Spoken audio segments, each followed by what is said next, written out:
Hello everyone and welcome to Money in the Bank. It is 7 p.m. over in the UK. Once again, a ridiculously early time for a show. We have 1 hour of pre-show before going into what is expected to be a 3-hour Money in the Bank show. Likely slightly longer because, let's be fair, Roman Reigns is in it. But there is plenty more to talk about as we get going through. So, we will be going through in this opening hour our predictions. Once again, we're going to be talking about what we expect from the show, what we expect of the matches, and we of course will be reacting to all the news from the kickoff show, which is currently in this ear right here. So I want to say a big thank you to everyone who's already joined us and everyone who will be joining us over the show. Now, there is plenty of different ways I've put the word out here. I spent most of the morning trying to promote, and I'm pretty happy with what we've been able to do so far. There is 2 shorts, 2 TikTok videos, a Twitter thread of predictions, which if you'd like to promote, that's the easiest way to do it, to spread the word on Twitter. We also have plenty more when it comes to the new quiz question, which is as regards Money in the Bank and Dean Ambrose, so by all means check that out. The kickoff panel is only the 3 people. I'm actually not familiar with the one in the middle. Jackie Redmond, new to me. Hello, Jackie Redmond. With Matt Camp and Pete Rosenberg, so it's a bit like a bump. Typically on the kickoff shows, what we see is when it comes to the hype packages, the main event is the very last one. So wherever they put Cody Rhodes versus Dominic Mysterio will be very telling about their plans going forwards. Very telling indeed. I just need to close off Discord in case that slows us down at all. That is a thing that happens, unfortunately. And at this point, it's a great time to say hi to everyone. We have Jaden, we have Joe, we have Sai, we have Eric, we have Daz, we have Airwolf, we have Ed, we have Chris, we have, well, Perish, I should say. We have Thomas, we have Venom, we have Brad, we have Steve from the SCW Wrestling channel. Plenty of people already in. We actually have right now 12 viewers and 12 likes, which is absolutely incredible and a fantastic start. I have absolutely no complaints with that. I won't even start plugging. We did manage to stay at 2,481 subscribers last night, a great number indeed, and we continue to grow. I will be saying, of course, over the course of the show, please do be sure to subscribe if you haven't already. But we are only 19 away from 2,500, which is a very good number indeed. Welcome, everyone. A couple of questions coming in. No, actually, not as of yet. Venom says, hopefully no trolls in here tonight. Trolls are not a bad thing. For those who aren't aware, we did have a troll last night. They subscribed twice in order to send messages. So they subscribed, which boosted my engagement, sent messages, which boosted my engagement, and gave me something to talk about. So, trolls aren't the worst thing in the world. I do remember an issue that I was having on Twitter with a couple of trolls after I reported on the return plans for Drew McIntyre. This was 2 weeks before it really hit the news. And the trolls that we got there took that particular post to an extra 10,000 views. We grew pretty well that day. Gained 9 subscribers. It was a good day.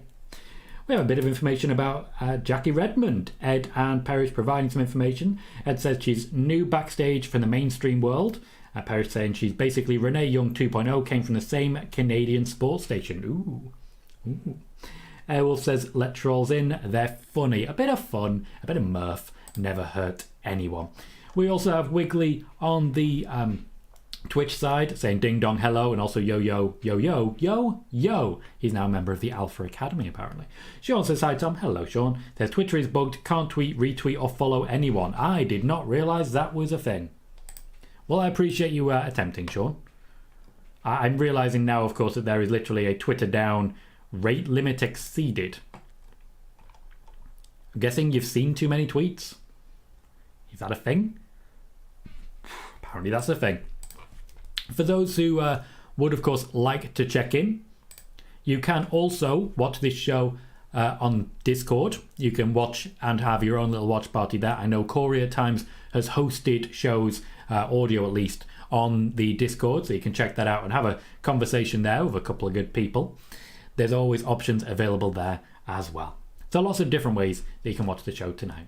Venom says, isn't Cody versus Dom main event? That is what Michael Cole said on SmackDown last night. There is a report out there stating that this is not the case, but that is literally the definition of differing reports.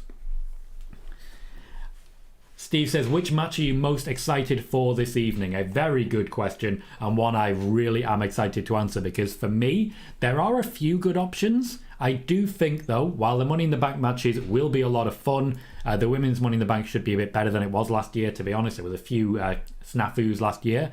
I think Seth Rollins versus Finn Balor will be the match of the night. Those two men, historically, compete at the highest level to try and put on the best wrestling matches that they possibly can. They have a natural chemistry. And I think as well, if this takes place where I expect it will, right before the main event, there'll be a briefcase in play. I can't necessarily say it's going to be used, but there'll be a briefcase in play, adding a lot more tension to the moment. So that's where I'm personally going. It's a good question though, Steve. So in fact, I'll open it up to the group. For everyone here watching now, which match are you most looking forward to for Money in the Bank? Venom says, do you think Logan Paul wins a briefcase? No, I do not. Wiggly says, Mr. Musk has gone crazy. Yeah. Twitter's dying. We all know Twitter is dying. We all knew the second he bought it, he would kill Twitter. He will succeed at it. That's it. That's all it really is. A lot of people will suffer for this. A lot of Patreon channels will start to really lose subscription because they don't have Twitter feeding traffic to it. But that's already happened. Megan is here, says, hello all. Well, this is a lovely time to watch a show. I know, right? I know. Feels like a nice little party. Moxie wants to be acknowledged. I do not. T Super says the show's on now. I thought it started in 3 hours. The pre-show has just started. The main show will start in less than an hour. Less than an hour. Airwolf says, I'm watching and listening to Tom rather than Michael Cole. So as we're doing a watch party, there's obviously a lot of different ways to enjoy content like this. It may be the case that you tend to do the listen along, which a lot of people choose to do. I know quite often Horsey will do that when he is driving, for example. Will just put me on as audio. There's not much to watch. It's just my face. So I kind of get it if you just choose to listen to my commentary. I respect it. I respect it a lot. Daz says, I blocked the troll last night. Also, what match kicks off the main show? It depends what ends up being the main event. If Roman Reigns isn't the main event, surely he will open the show. 2 Super says, I feel like Ospreay and Omega set the bar, and tonight Rollins and Balor will try and clear it. That is their habit. Wiggly's most excited for the women's Money in the Bank. I'd imagine Io Sky is a part of that. And Airwolf is excited for the Money in the Bank matches. Moxie says, I'm making a bold prediction. I reckon the Usos win and Jay pins Roman Reigns. That is bold. Dad says, do you think Seth will win and Ray comes down? Why would Ray come down? Why would that happen? Steve says, I agree with Seth and Finn. Gunther versus Riddle should also slap. Literally. Sai says, I normally go out of my way to avoid the match order on shows, but it could play into the Money in the Bank results or maybe a cash-in tonight.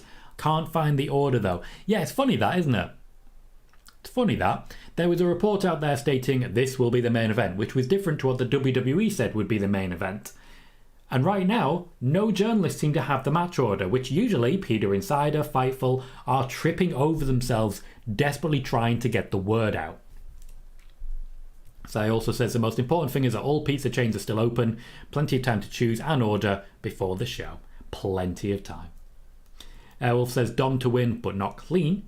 Wiggly says happy Pride to anyone who's been marking Pride events today. I know that it was the big Pride event in France was cancelled, and that's a real shame, I will say. But the reason for the riots is also a crying shame. So, you know, you do you. France knows what it's doing.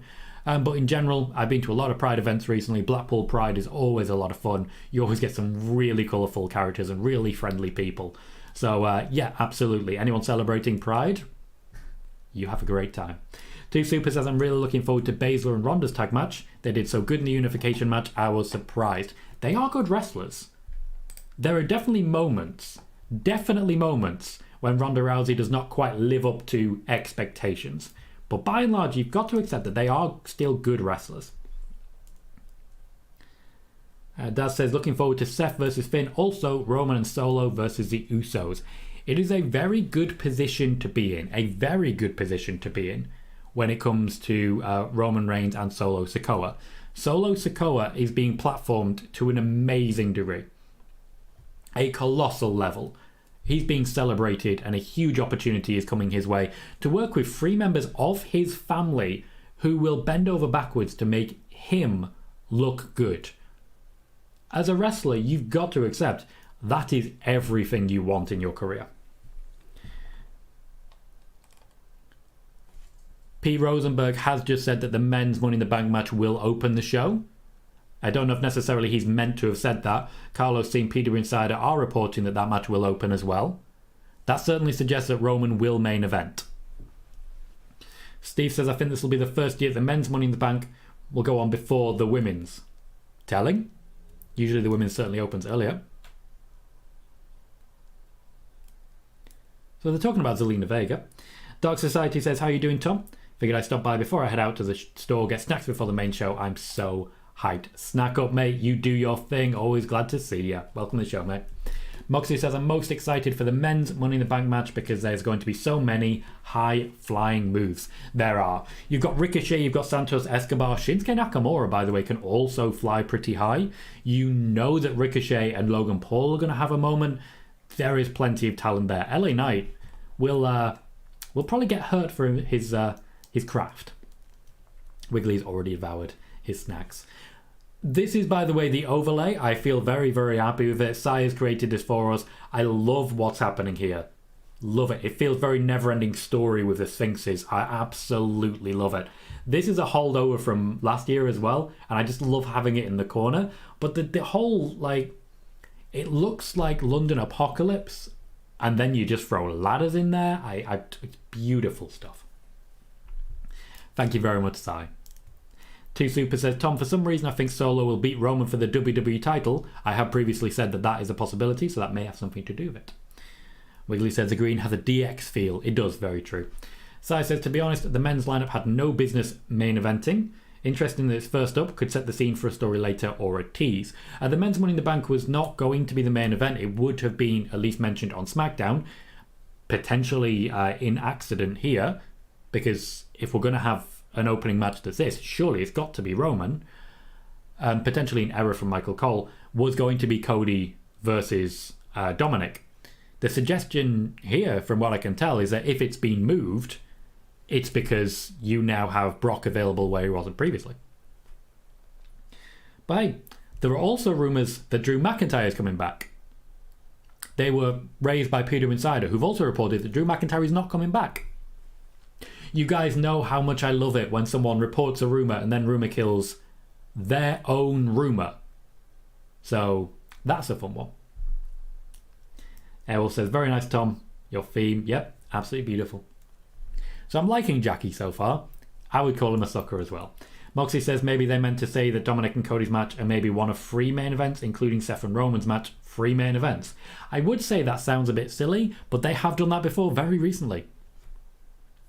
That's how they use Cody at the moment. Just tell him he's got main events. Sai says, you're always welcome, Tom. Love that we're getting a tradition with some of the designs now. Yeah, you've been with us for a while now, Sai. You really have. We're getting some recurring themes. I really enjoy the birthday ones. They are so terrible. So bad. So bad. I absolutely love them. Two Super says they've been pushing Solo Sikoa hard as... And I don't know if anyone has noticed. Everyone's noticed, mate. Everyone has noticed. It's not a surprise. It's not a surprise at all. Everyone has noticed. I can promise you that. Virginia says, I just got on. Have I missed anything yet? You have not. We are 15 minutes into the pre-show for Money in the Bank. So far, all that they've actually formally said is that the men's Money in the Bank is going to be kicking off the show. So I said the official line is 3 main events, which means no main event, just the last match. Ugh.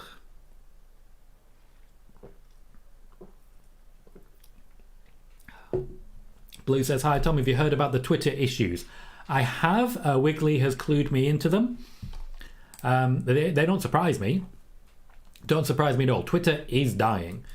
Elon Musk bought the company and that was that. Cody Rhodes versus Dominic Mysterio is definitely not main eventing. They are showing the hype package now, only 15 minutes into the show. And the hype package is mostly Brock Lesnar. I still think Dominic's winning. Does suggest, though, something bigger may be happening. If they go with Seth versus Finn for the main event here, I'm looking towards Drew. Just going to be really clear on that. I've reported already that Drew McIntyre has been cleared. He is off the injured list. And the WWE intend to bring him back while negotiating the new contract. He's looking for assurances as regards matches, pushes and championships. Best way to make that happen would be to throw him against Seth as a heel. That's certainly the easiest way to do it, given that he's on Raw. So that's what makes the most sense to me. Of course, if I'm right on that, please do shout it from the rooftops, because I've already reported that he's on the way back. Venom says, do you think Mello will be called up soon as he's in matches on Raw? Yes, the formal call-ups I believe will be coming after SummerSlam, when they're looking for a bit of a rebrand of NXT.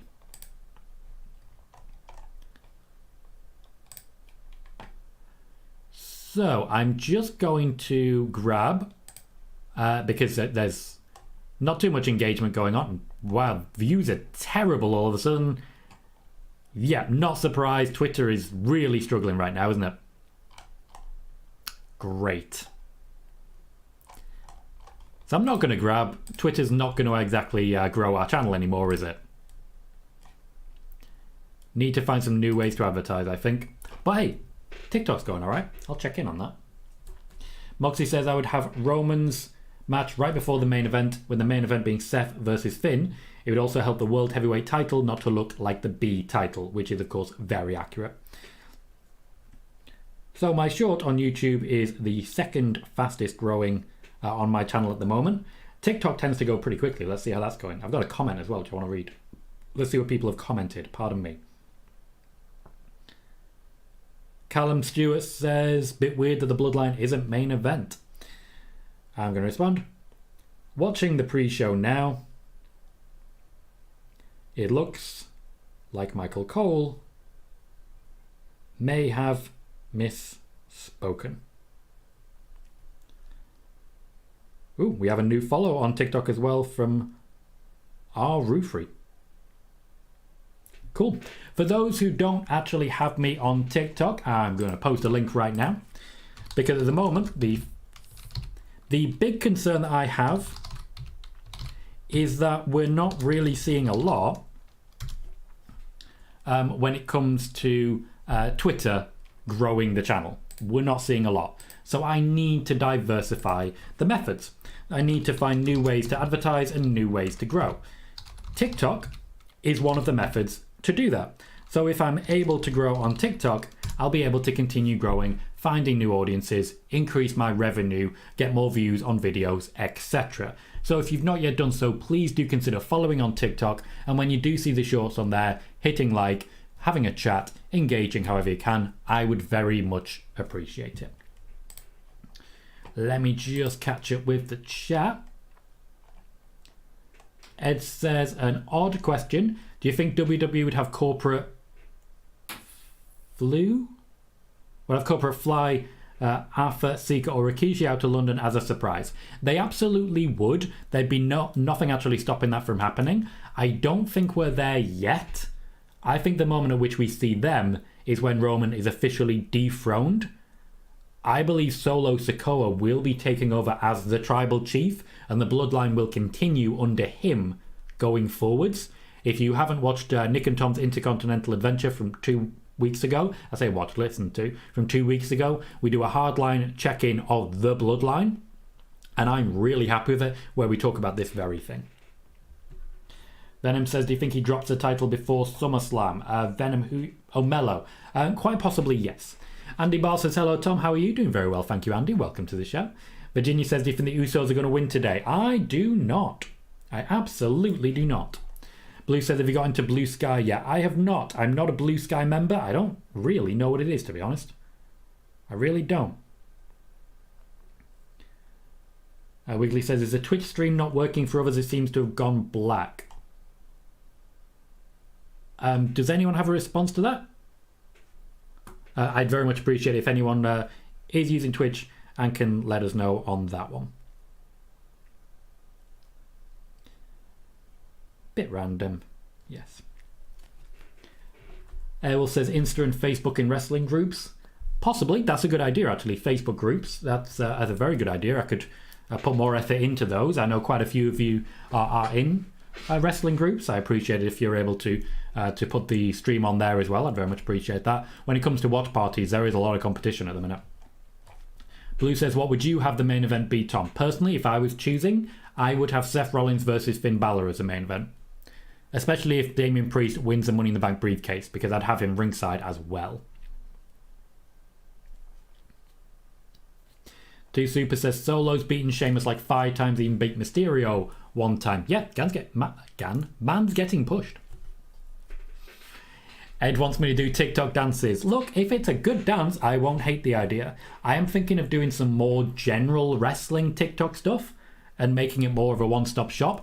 TikTok isn't fed primarily just to people who follow you. So if you do a different video than what people expect, it'll go to a different audience. So I could still grow in that manner, gain views, and then TikTok will push me more and more, etc. So maybe dances are the future. I've certainly got a lot of videos from a concert from last week that I went to.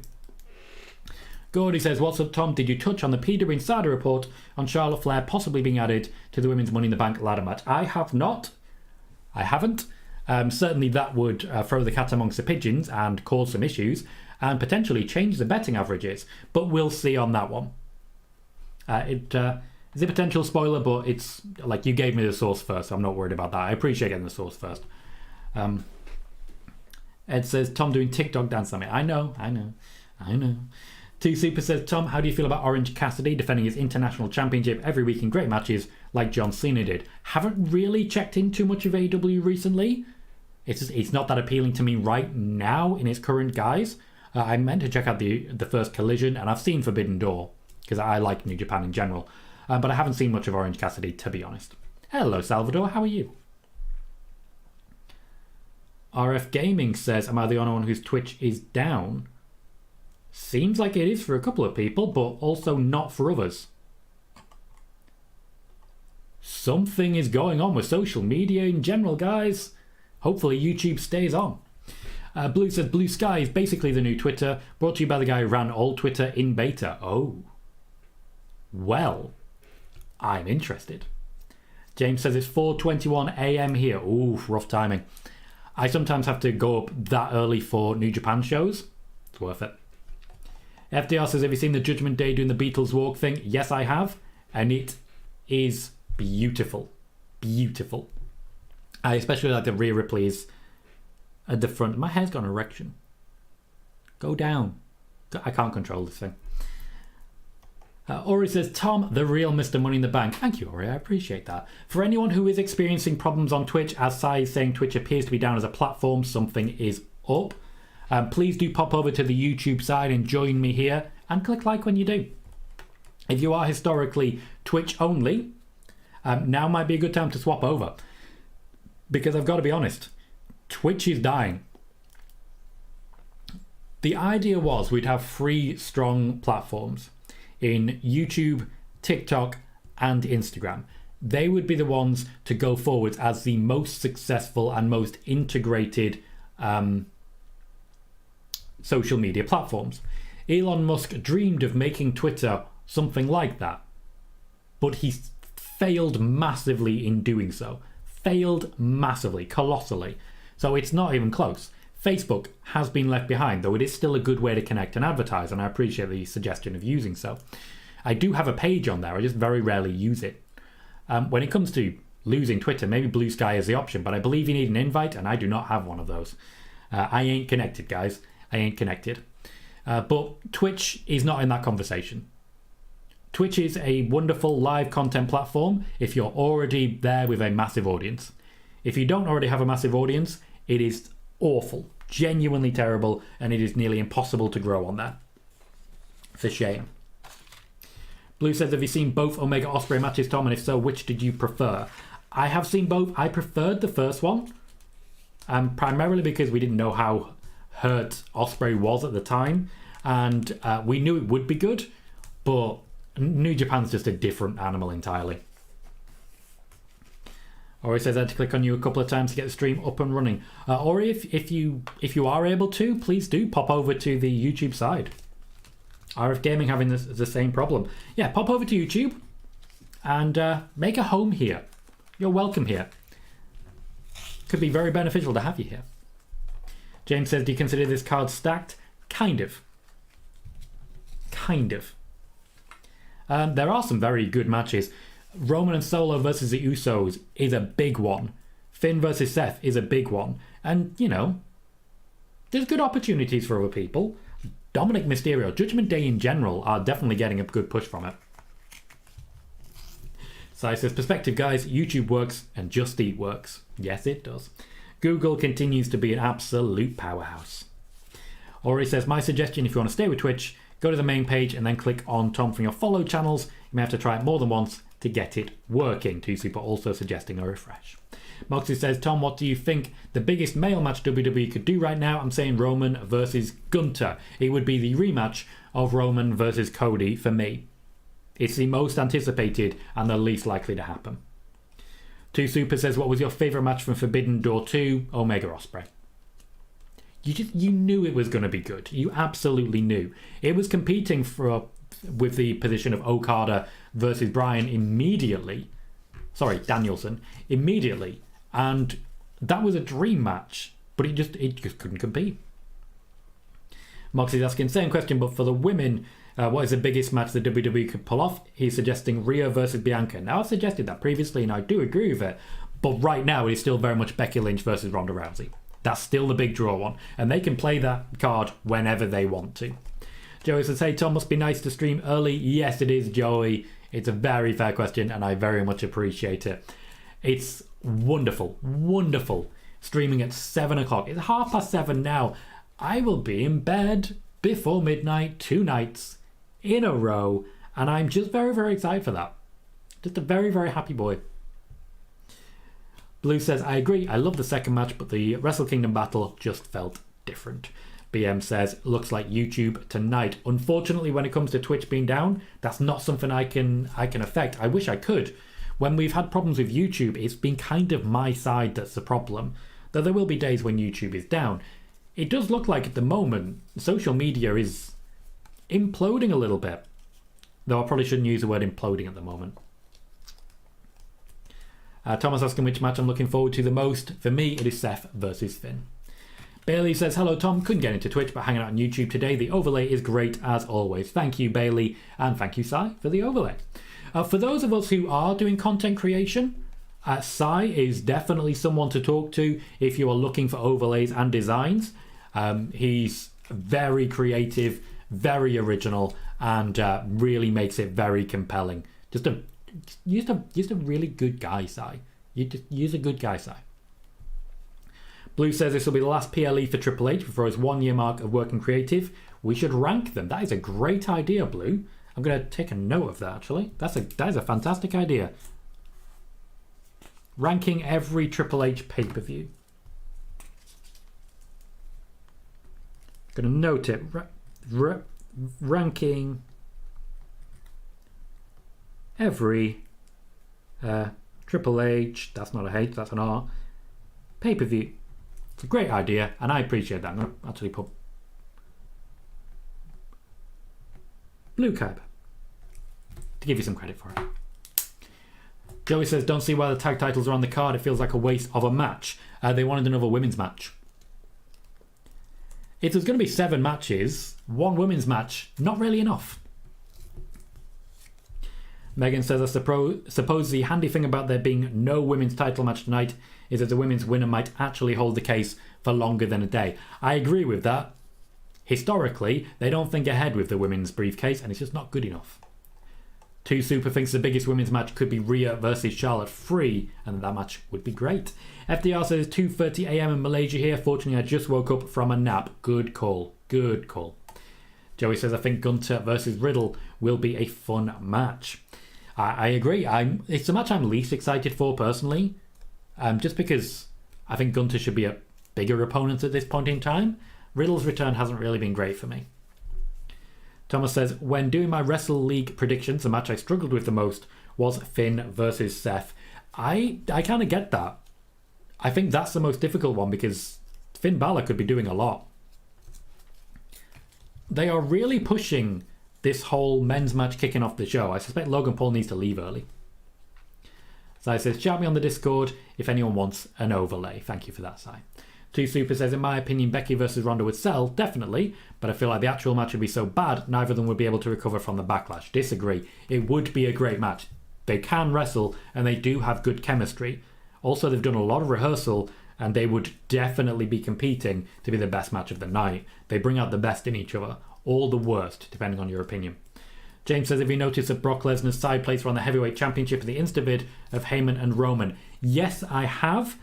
Let's just say the WWE Championship with Roman's plates on it was not available at the time in the UK. So you may see that one tonight. But he'll do better with his hands over it.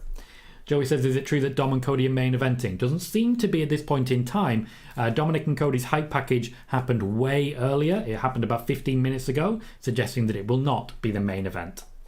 Stuart says, gotta like Butch for popping Logan in the mouth 2 shows in a row. Yep. Butch knows what he's doing, and I respect it. Dad says, do you think the men's winner will cash in tonight? Depends who it is. So it's a difficult question to answer. Very difficult question to answer on that one.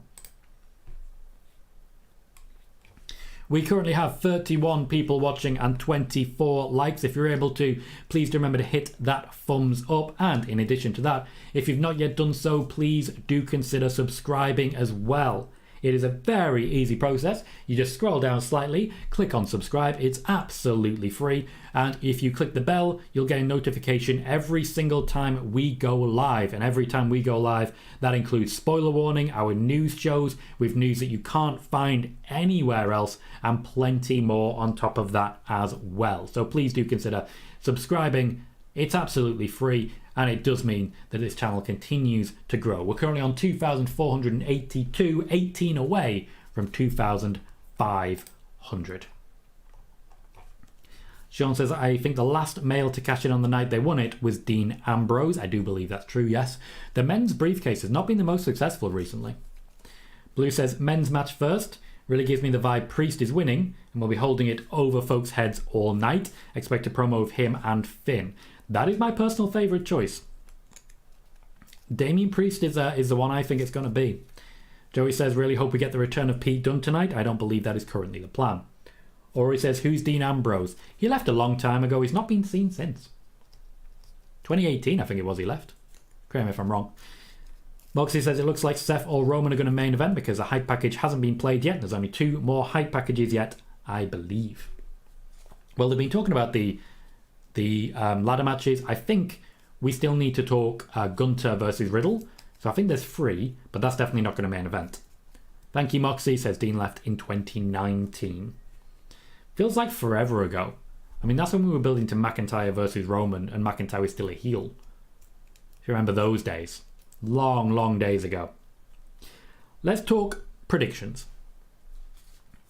Just to reiterate the predictions that I have for Money in the Bank, and let me know your predictions as well when it comes to that. Moxie says, the most well-informed chat in wrestling. Yes, we are, Moxie, and a large part of that is people like yourself jumping in and correcting if I do get anything wrong. So thank you. I do appreciate that. So starting with the men's Money in the Bank ladder match, I have Damian Priest picking up the win. Who do people have for the men's Money in the Bank ladder match? Who do you have picking up the win and the briefcase, especially now that we know that the men's Money in the Bank is opening the show? Joey says, I remember when Corbin and Strowman won back-to-back years and didn't cash in, was disappointing. Yeah, the Strowman match cashed in for Hell in a Cell, and then Brock Lesnar just came in and was like, nah, wasn't great. AK Ray says, hey Tom, joined stream after a long time, how you doing? Also watched your match of the year so far. My match of the year so far is probably Omega Ospreay, to be completely honest, though the G1's coming, so that will probably change. It's been a while, mate. It's great to see you. I hope you're good. We have predictions coming in thick and fast. Sean picks LA Knight for the men's Money in the Bank. FDR picks LA Knight as well. Joey says LA Knight, please. Airwolf says Priest. Carlos says LA Knight. Brad has LA Knight and says yeah. Moxie has Priest. Ori says a strong argument can be made for Priest and Knight, so she is not sure. James says if Dean Ambrose was still in WWE, I can't imagine how the Bloodline story would have been. He just wouldn't have been involved in it, to be fair. Megan says anyone but Logan Paul at this point, honestly. Bayley predicts Logan Paul. The juxtaposition there was beautiful. 2 Super says Damian Priest winning, cashing in on Seth mid-match and destroying the Judgment Day. Thomas says LA Knight Blues also going for Priest. FDR is jumping in for the women's Money in the Bank. Let's talk about that one. My prediction for the women's Money in the Bank is Io Sky. That is how I believe we'll get to Asuka versus Io, quite possibly at SummerSlam. But I do think it may be that we get Bianca versus Charlotte versus Asuka in the meantime. Or we may end up with Bianca Belair versus Charlotte at SummerSlam. And then we move on back towards Asuka with Io losing at SummerSlam because of Bayley. I do think there's every possibility Asuka versus Io Sky ends up being our WrestleMania match. And if I'm picking my WrestleMania matches, it is, in fact, Io Sky versus Asuka and Bianca Belair challenging Rhea Ripley. So, plenty on that one. Who do we have for the women's Money in the Bank? We have a few people still speaking about the men's. Ed is saying Damian Priest for a prediction. AK Ray says LA Knight. Daz has Logan Paul. Sai says, I love that the word ruined is trending on Twitter and is 50-50 about Elon Musk and Brexit. Thomas thinks Io will pick up the win. Joey also has Io. James is excited, saying there'll be some crazy spots in the men's Money in the Bank with Logan, Santos and Ricochet. Blue has Io, says the only thing I really care about tonight. Ed also has Io. Io certainly has a lot of fans in here. That's even more clear favoured than LA Knight. 2 Super says, imagine Priest doing his arrow taunt at the briefcase and it just falls into his hands. Childish thought, but it sounds cool. There was a day many years ago, I think it was King of the Ring 2000, when Steve Austin was taking on Vince and Shane McMahon in a ladder match for control of the company, and they had someone just sort of pulling the briefcase up a little bit every time he got near it. Judgment Day could do that. Dominic Mysterio would be perfect for something like that. Moxley believes that the men's is going to be Priest because he deserves it and it should be his reward because of what he did at Backlash. I think Backlash itself was his reward, but yeah, I get what you're saying. Bayley predicts Io. 2 Super is saying Io or Zelina, so 2 Super is not sure. Megan says Io is my shout, but I'm not ruling out Zelina. Sneak in while everyone else is fighting amongst themselves. I would love it if LWO ends up with both of the briefcases. Would absolutely love it. The high package for Seth freaking Rollins versus Finn Balor is on now. It basically confirms our main event is going to be Roman and Solo versus the Usos, which I don't think is a surprise for anybody. Or he says, I want to see Io screw Bayley and get it to break up Damage Control. Brad has Becky winning this one. Daz has Becky as well. Jordan says, good evening, Tom and chat. Hope you're all well. Money in the Bank time. And AK Ray says, Io to the moon. Barry says, I want whoever wins Money in the Bank to challenge Elon Musk for ownership of Twitter. He would sell in a heartbeat and he would take a 100% loss just to get rid of the damn thing, I'm sure. He is burning money on Twitter. And the thing is, Blue Sky will overtake it in no time. We all know that's going to happen. He'll overtake it in absolutely no time. So, next up, I want to talk some of the, what I feel are the more obvious ones. Let's talk Gunther versus Riddle, because there is no question in my mind of what we're going to see. When we spoke about this as spoiler warning last night, it was a resounding favourite. I think Gunther will be retaining the Intercontinental Championship. I don't think there's any real question of it. Gunther all the way. Moxie says, Tom, I'm calling it now. Bronson Reed is going to tsunami splash Nakamura or Ricochet through a ladder, which would be great if Bronson Reed was either in the match or in the UK.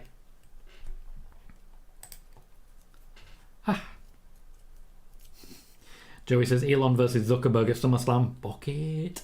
Jack is here, says Io Sky. Blue says Gunther by chop. Jack says Gunther. Bayley is predicting Gunther. FDR says Gunther, no doubt. Thomas says Gunther, but should be a very good match. Joey says the Ring General. Buttery says Twitter's been shut down Could this increase the chance of WWE pulling the trigger on Logan because he'll get less backlash than usual? No, it'll have no impact whatsoever.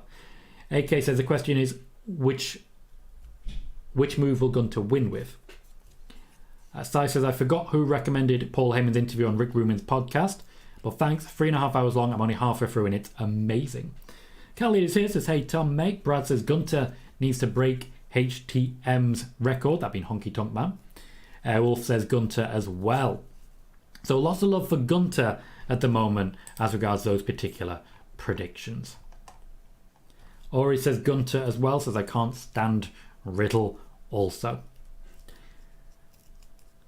Sean says Becky said she wants to main event night 2 of WrestleMania. Yeah, of course she does. Everyone does. It's not a difficult one, really. Not a difficult one. 2 Super says I think he should powerbomb him 50 times and put him in a sleeper hold violently like he did to Xavier Woods. I mean, that worked. That leaves us with 4 more matches to cover. Let's go to the women's tag team titles. Again, I feel this is an obvious one. Ronda Rousey and Shayna Baszler will be defending against Liv Morgan and Raquel Rodrigues. Liv Morgan has just returned from injury and will likely be a little bit protected. I don't think there's much question, really, that Ronda Rousey and Shayna Baszler will be retaining these championships. That, to be clear, they've kind of only just got, so there's still a lot to play with as regards this.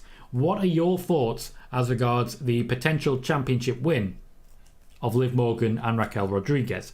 Do you think they stand a chance here? Because, to be honest, I kind of don't.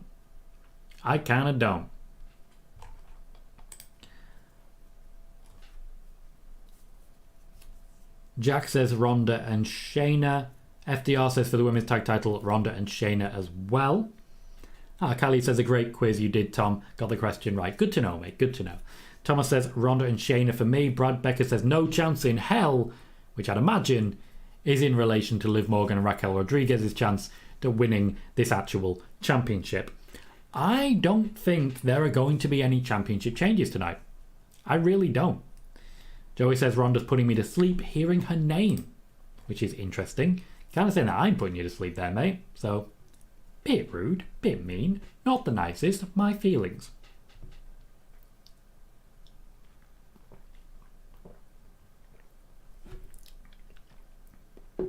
Khalid says Ronda Rousey and Shayna win.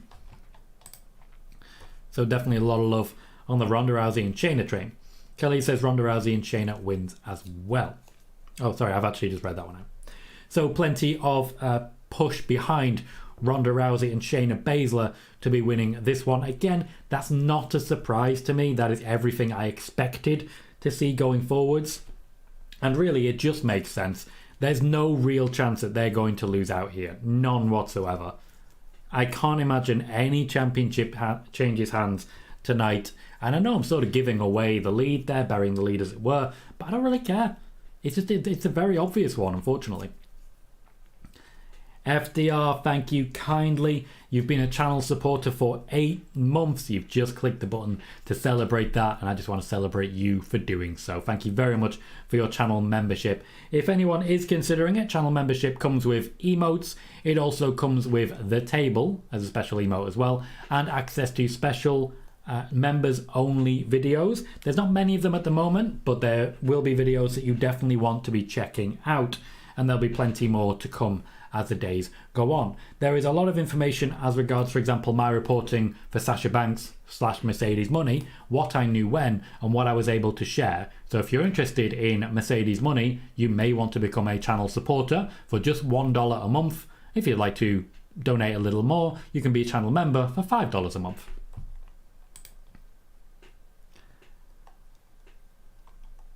Moxie says I predict Shayna and Ronda win. Then Raquel turns on Liv, setting up Liv Morgan versus Raquel at SummerSlam. See, I'm not personally thinking that's going to happen because Rhea Ripley needs opponents. I do think the tag team will dissolve, but I do think as well they're going to have a match to determine who faces off against Rhea.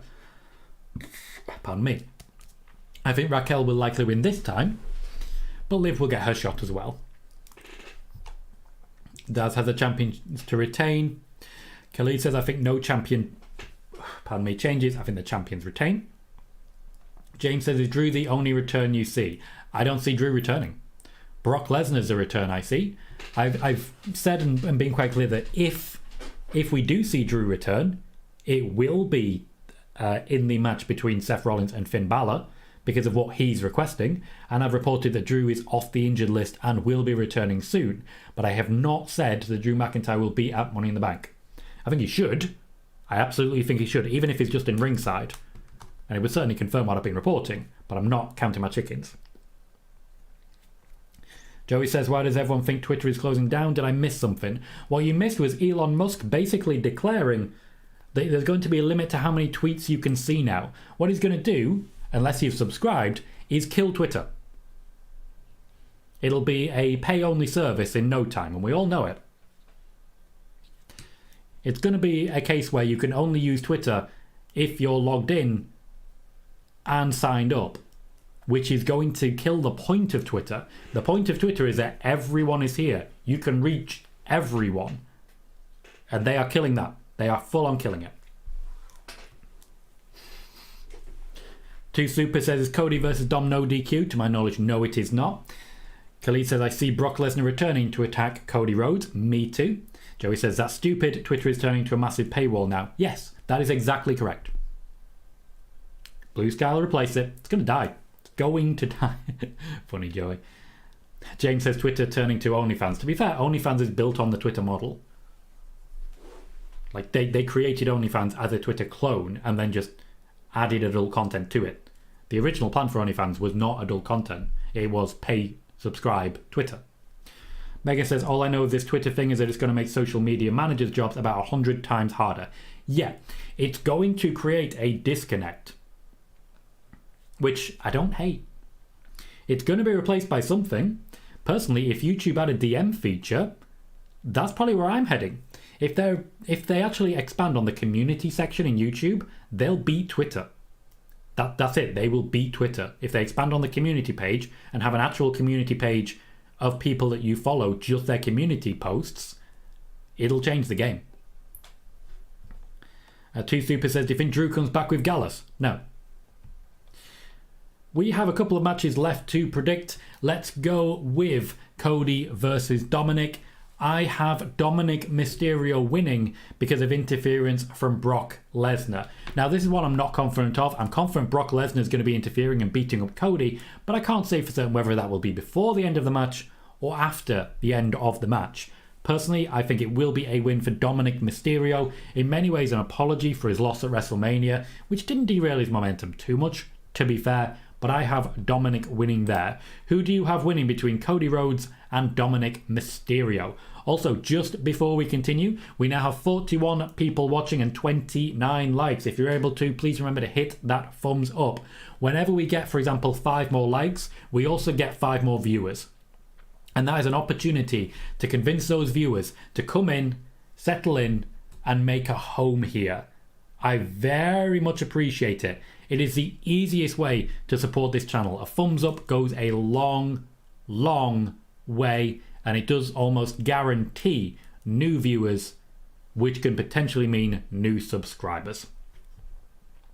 Sai says people will talk about Twitter like they do MySpace. Yep. Joey says, will you be using Facebook or IG to make posts now? Neither. YouTube is going to be my home going forwards. So YouTube is my primary vocation. My backup location is TikTok. That is what I'm using at the moment. I'm building on TikTok in case something does go wrong with YouTube. That's the intention.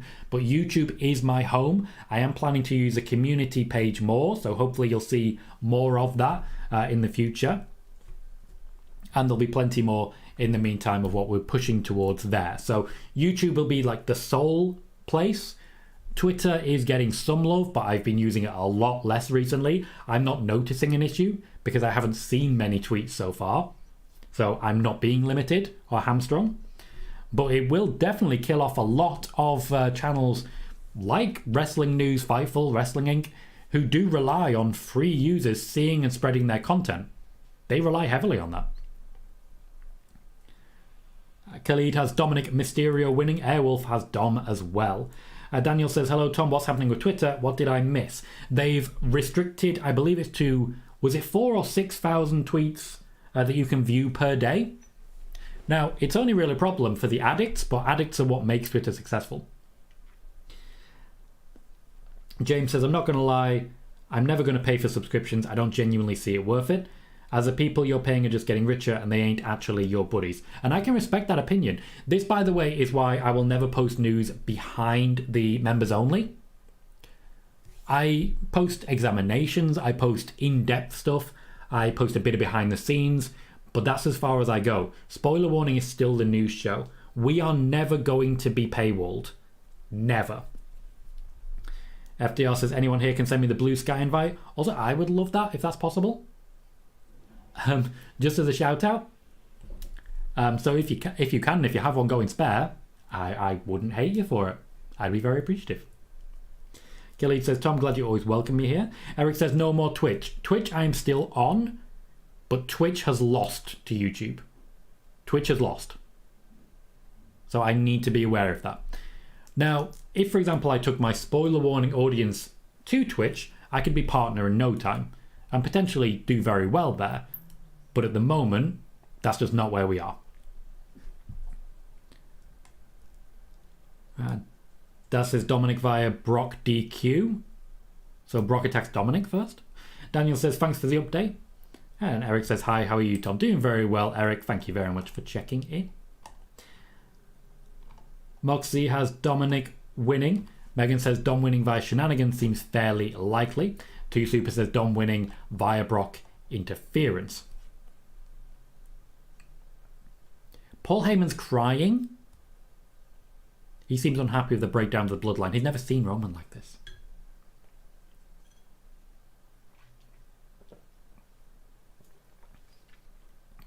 This level of acting should not be on the pre-show.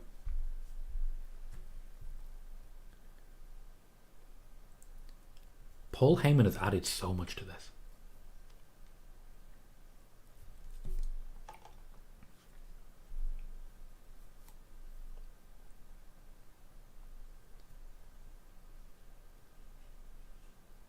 So it is ultimately just a promo about how dangerous Roman is. But this is next level, guys. Paul Heyman, take a bow.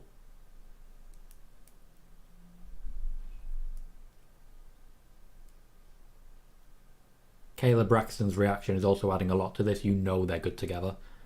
Paul Heyman scripts a lot for Kayla Braxton. He writes these segments. And basically Vince and Triple H are just like, yeah, film it. Whatever he wants, film it. It's going to violate the code of sports entertainment. Okay, if it's not going to be fun to watch, I have to watch it. Oh, God damn it, you're good. Okay. Smashed. Stacked. Oh.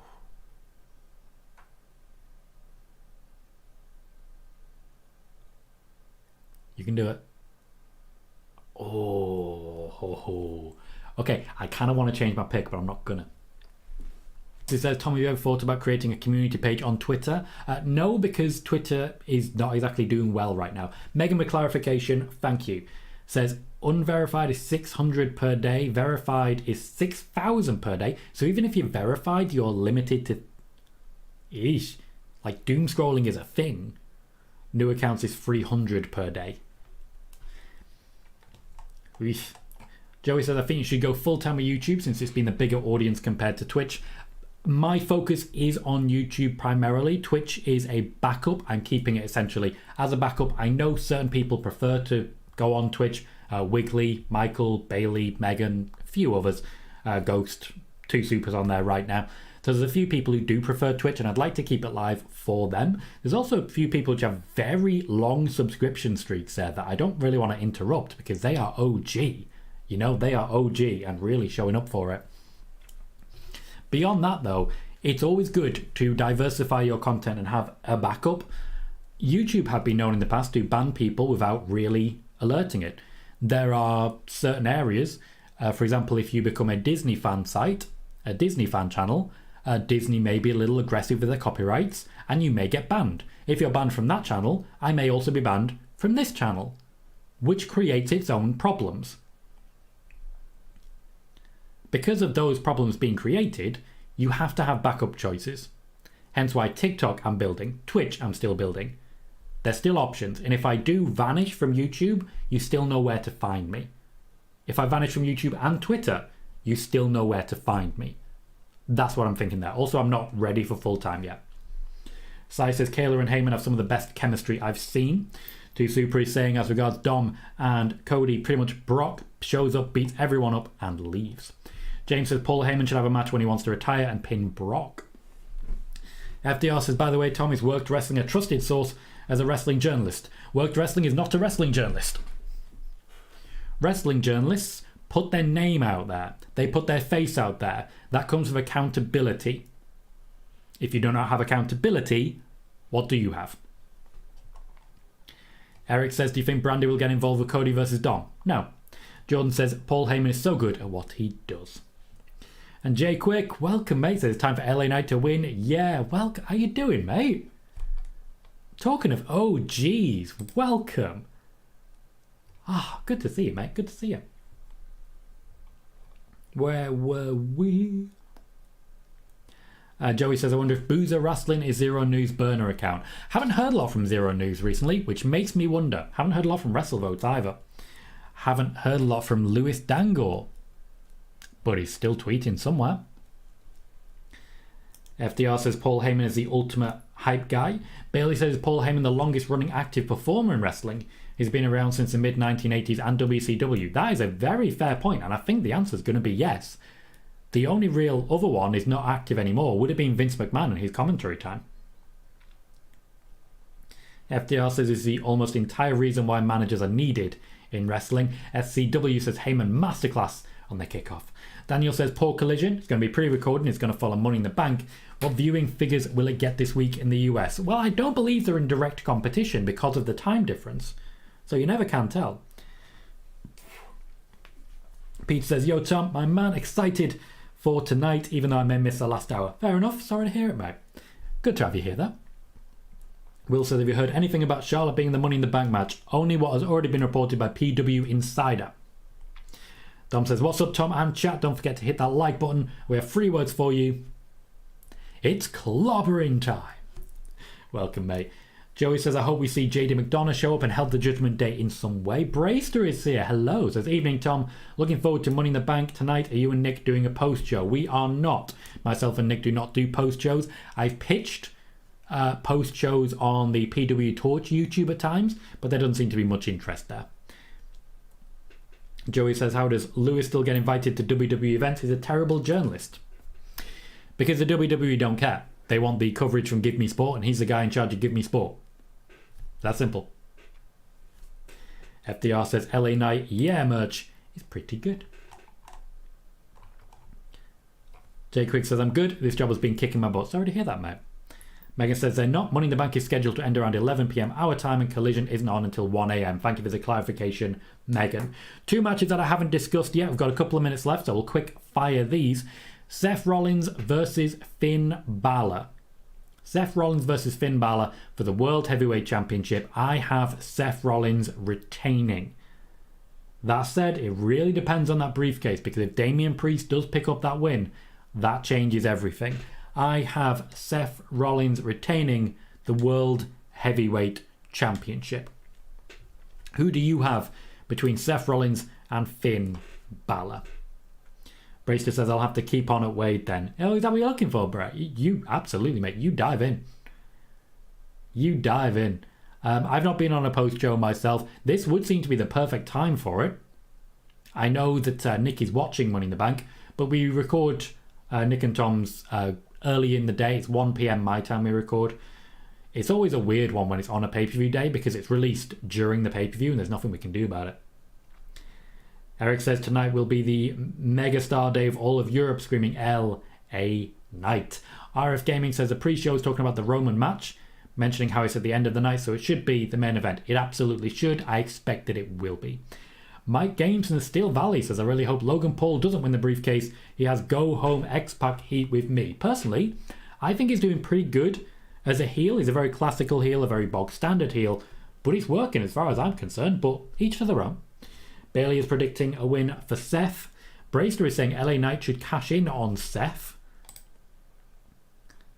Megan says this is the only one I'm not sure on. It really does depend on who wins the case for me. Right now, I'll say Seth Rollins, but only just. Squid, thank you very kindly for a very generous donation. Says, cheers, Tom. Hopefully we got a good show tonight. Hopefully so, mate. Thank you very kindly for that.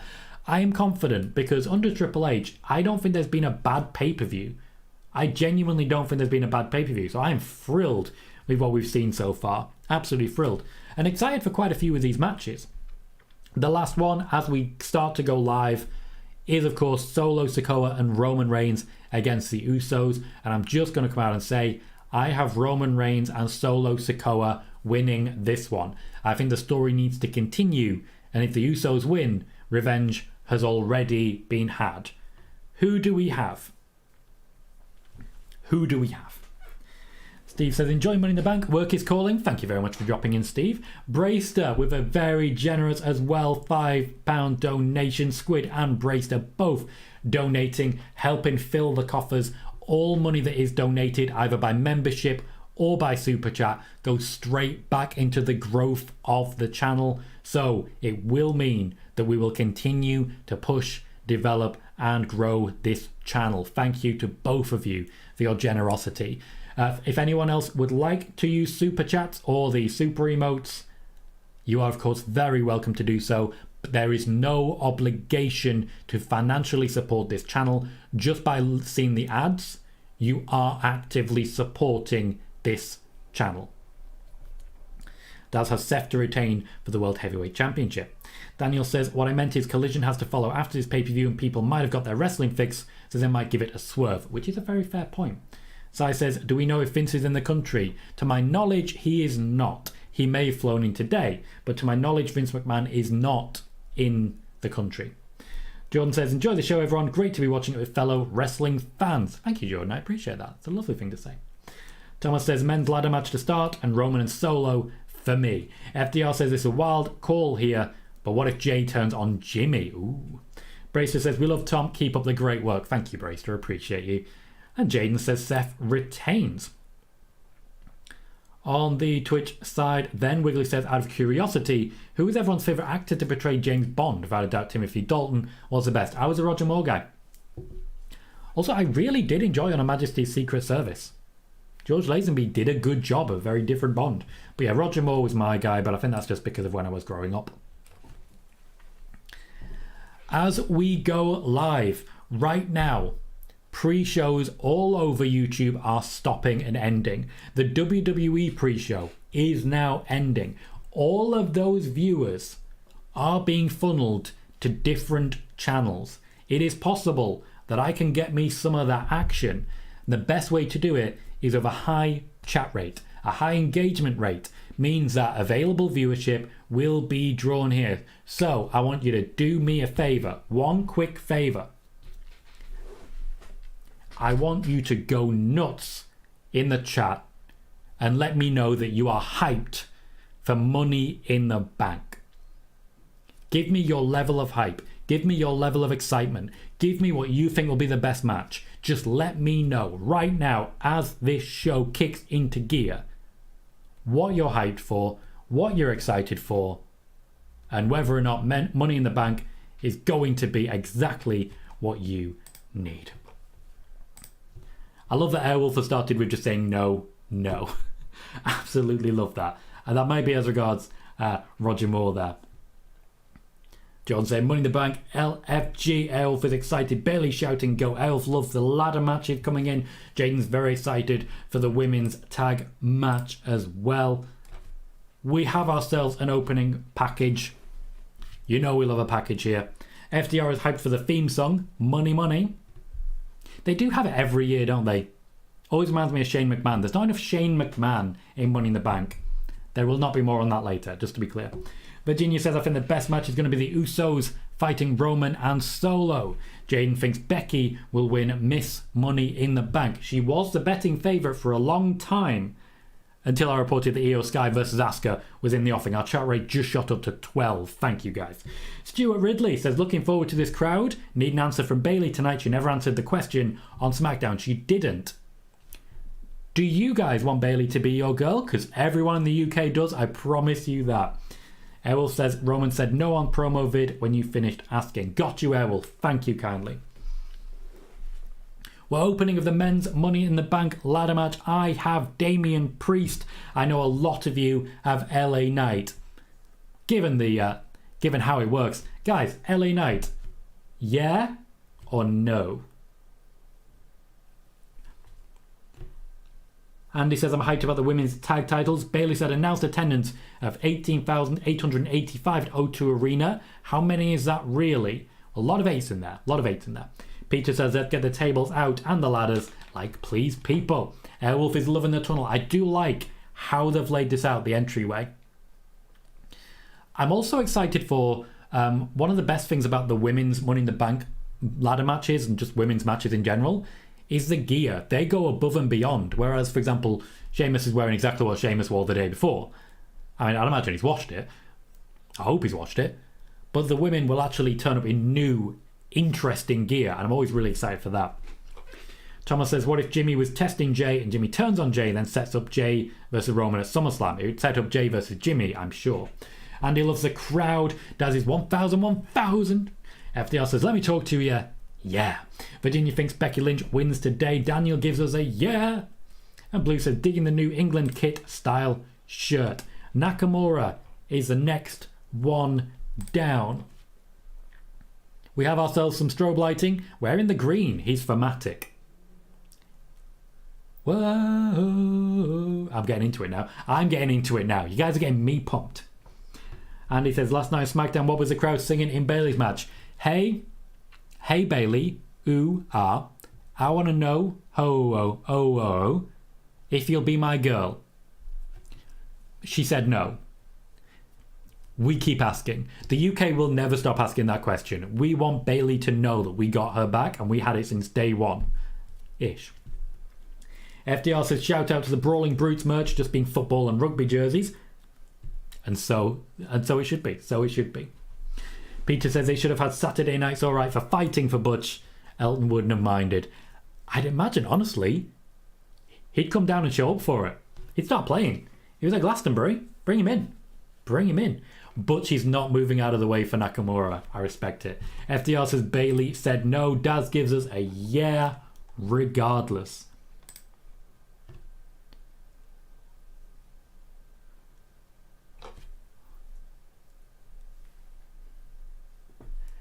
I do love that they just give it an extra minute for people to sing the theme. Gotta respect it. No worries, Andy. No worries at all. I do apologise for the... Whoa, okay. Santos Escobar also showing up and showing out there.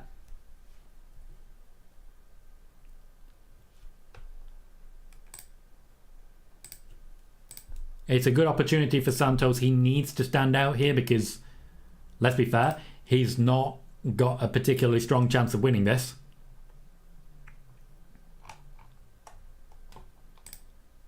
Damian Priest next in. They are definitely finding ways to stand out here. Gotta respect it.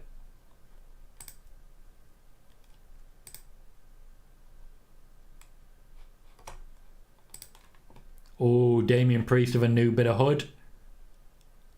New shirt, bit see-through. Bit see-through, bit sexy. Stuart says, to be fair, she never said no last night, but she did break a bit and smile at it. She actually did say no, and then started smiling ear to ear. We're never giving up, Bayley. We're never giving up. You deserve love. Thomas says, the crowd is so good already. UK crowd, man. UK crowds, we ain't ever letting you down. We ain't ever gonna let you down. Not a chance. Blue says, isn't that Elton song the Collision theme? I don't know. Daniel says, LA Knight / Eli Drake won the Feast or Fired briefcase in Impact back in the day. History is going to repeat itself and he's going to win another briefcase. Money in the Bank. They are rushing through these intros. I don't suspect Triple H is particularly happy having added 2 more matches than he was expecting to the card. Triple H only wanted 5 matches on this one. The announce team is doing brilliantly here. just shouting Ricochet at the top of their lungs. It is beautiful.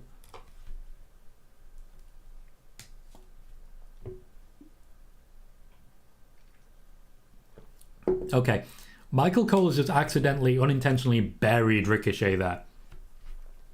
Qualifying for his third opportunity. Yes. So he's already lost 2. I see a kid with a sign that's just a prime bottle. That kid's going to lose its mind when Logan Paul comes out, and none of us are really happy about that.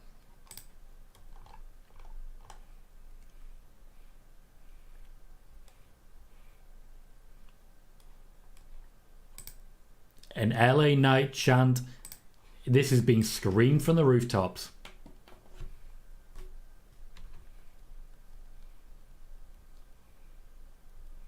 Powerful stuff, I tell you that. He's definitely got a strong support behind him. And he knows it. He's playing up to the crowd and they are there for him. It's difficult sometimes when you're a face to play up to the crowd correctly, without overdoing it, without overstaying your welcome, etc., etc. It's not easy. He's getting a very good balance there. Logan Paul makes his entrance and you can immediately hear the crowd sour. It is a good collection of people here. A good variety. No introduction with the name Maverick. I can't imagine he'll be too happy with that.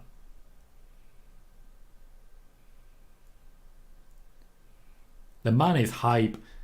And honestly, I don't hate Logan Paul. I think he adds a lot to the production. Airwolf prefers King and JR as an announced team. And Andy says this crowd loves LA Knight. Yes, they do. That is all 7 of our competitors. Escobar really looks good. Guys, this is a very attractive ring. Andy Barr says, I hope LA Knight wins. Well, certainly he's amongst the favourites. LA Knight seems to be surrounded. He's just realised that he's surrounded. Crowd's going to really pop for what's about to happen. Yep, Logan Paul is being battered to start the show. That's how it should be. No, Eric, I have not.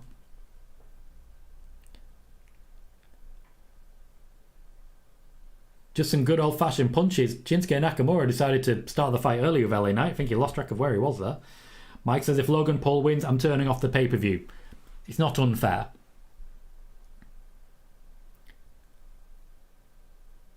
I think that's an LA Knight chant. They're not letting go. They are absolutely not letting go. Logan Paul struggling with a ladder. Crowd hating on it. Logan Paul's moving quickly here, which is something you don't often see in a ladder match. Turns out Nakamura is not wearing green. He's actually wearing yellow. That's Logan Paul's colour. They're going to have an issue. Nakamura with good vibrations to Logan Paul. Anyone who wants to get a pop just has to attack Logan Paul. It's going to be easy for them on this one. The ladder's set up. For some reason, Damian Priest decides not to use it. He wanted to attack someone, but Logan Paul already rolled out. Daniel says, us UK fans always represent. We do. We really do. Butch, Ricochet and Escobar now trying to attack Damian Priest. Pete Dunne attacking the fingers because he's Pete Dunne and that's what he does.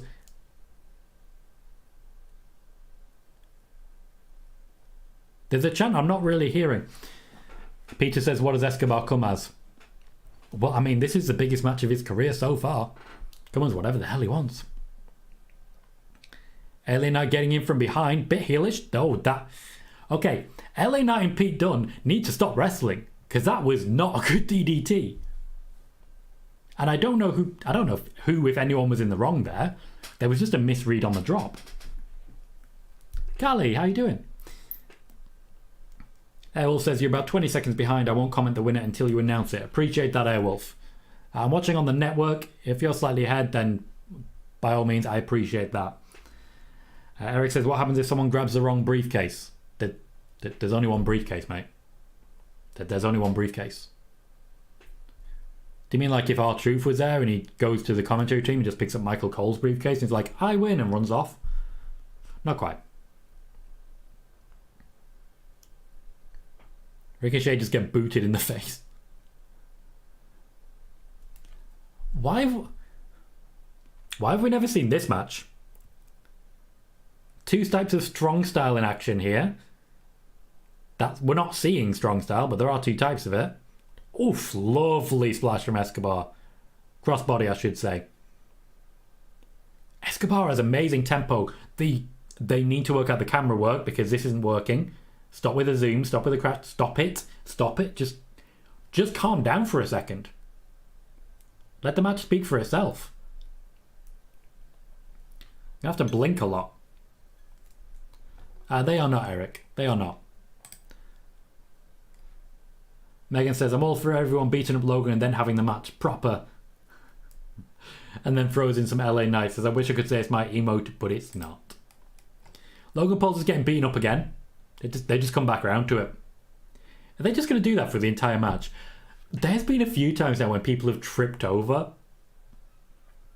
And I'm not hating it. Just every now and then people just seem to fall into each other a bit. Butch is getting the tables. Multiple tables. Callie says it'd be a great match one-on-one, Shinsuke and Butch. It would. I would love it. That's a cricket bat. You don't like cricket, Butch. Come on. Michael Cole not recognising it. I like it. Daniel, spoilers. Don't tell us all about Hornswoggle. Spoiler warning. Butch on the way up, but here's Damian Priest, who just throws him off and then moves the ladder. Damian Priest doesn't seem to want to win this match. Usually a good sign, to be fair. Callie says, my partner calls Ricochet the human cat. I mean, I kind of get it. It is really creepy seeing Santos Escobar, just his head popping up on the other side of the ring with the almost Ninja Turtle bandana that he seems to have painted on himself. Logan Paul's begging off, wanting to work with Damian Priest. I mean, they are the big heels. His reasoning being, we're tall. Damian Priest seems interested.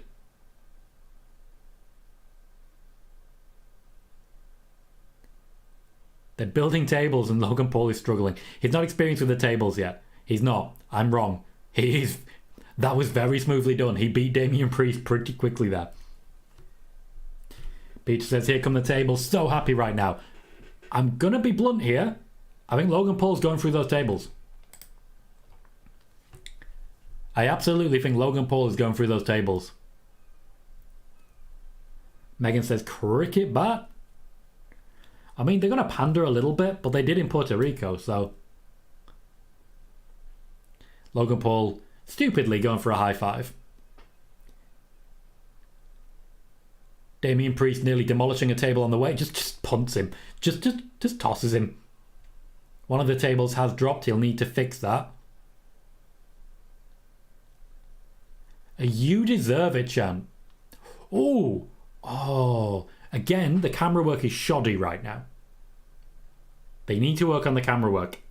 We should have had a better angle for Santos Escobar coming out of nowhere. We keep seeing him in the distance.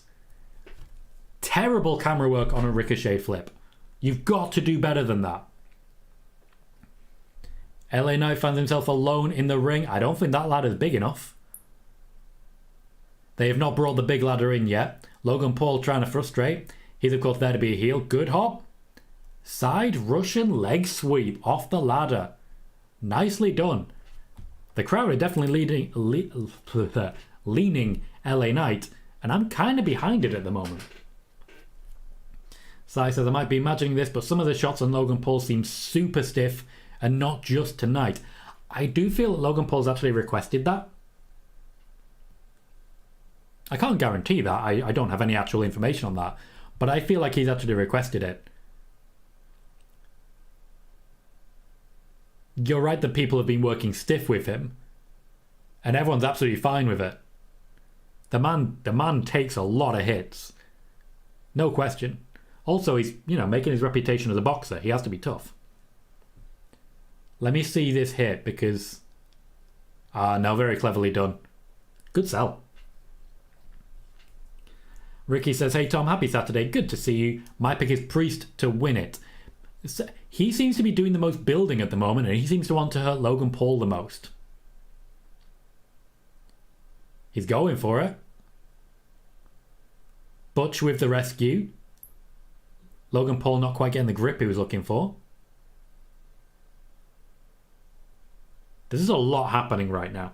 Errol says, decent enough, however, camera work crap. Yeah, the camera work is really a big negative right now. Shinsuke putting Damian Priest on the ladder. If he goes through that, his chances of winning do decline.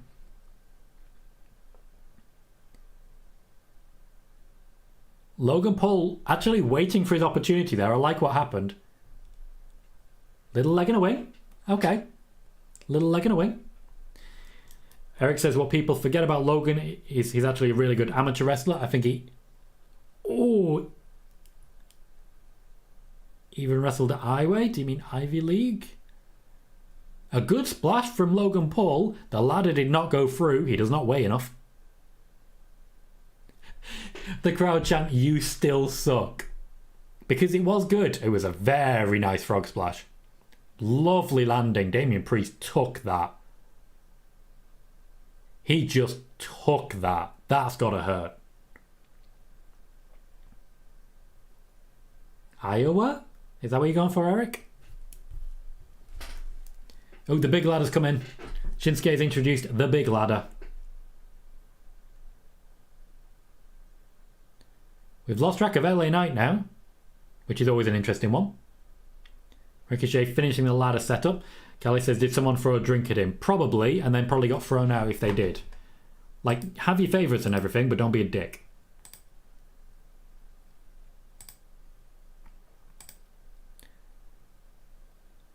Okay, so Ricochet sort of put his hat on that a bit much with putting the ladder through onto the ropes as well. But it wasn't bad. Oh, the German suplex. Lovely, very clever. LA Knight saying, crowd responding. You can see where LA Knight is just by how into it the crowd is. Does that go to sleep? Nakamura went for a go to sleep there and ended up on a DDT. Ricochet fixing the ladder that's through the ropes at the moment. Ricky says, whoever wins, do you think it'll be a good cash-in? I think so, yeah. I think the men's briefcase will be a good one this time round. I think it may take a while because I'm just not sure how they're planning to make changes to the men's World Championships at the moment. Callie says, I saw a pink bottle fly over. Probably Prime. It's probably a bottle of Prime. It's what it's for. You know, it's not a drink, it's a hydration aid. I can't get over that. Butch locking in with a sleeper?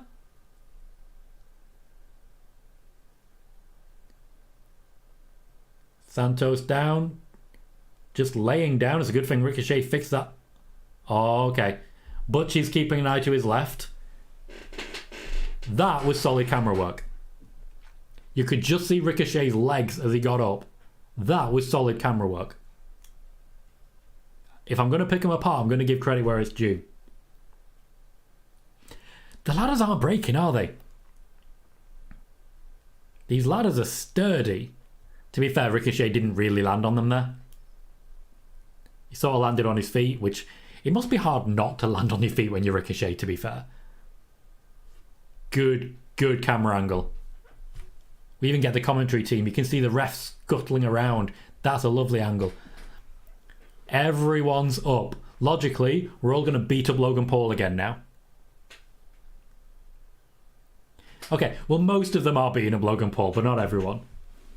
Eric said I want Seth to keep his title till Mania, just so we can have a repeat of the greatest heist in Mania history of him getting cashed in on this time. That'd be pretty cool.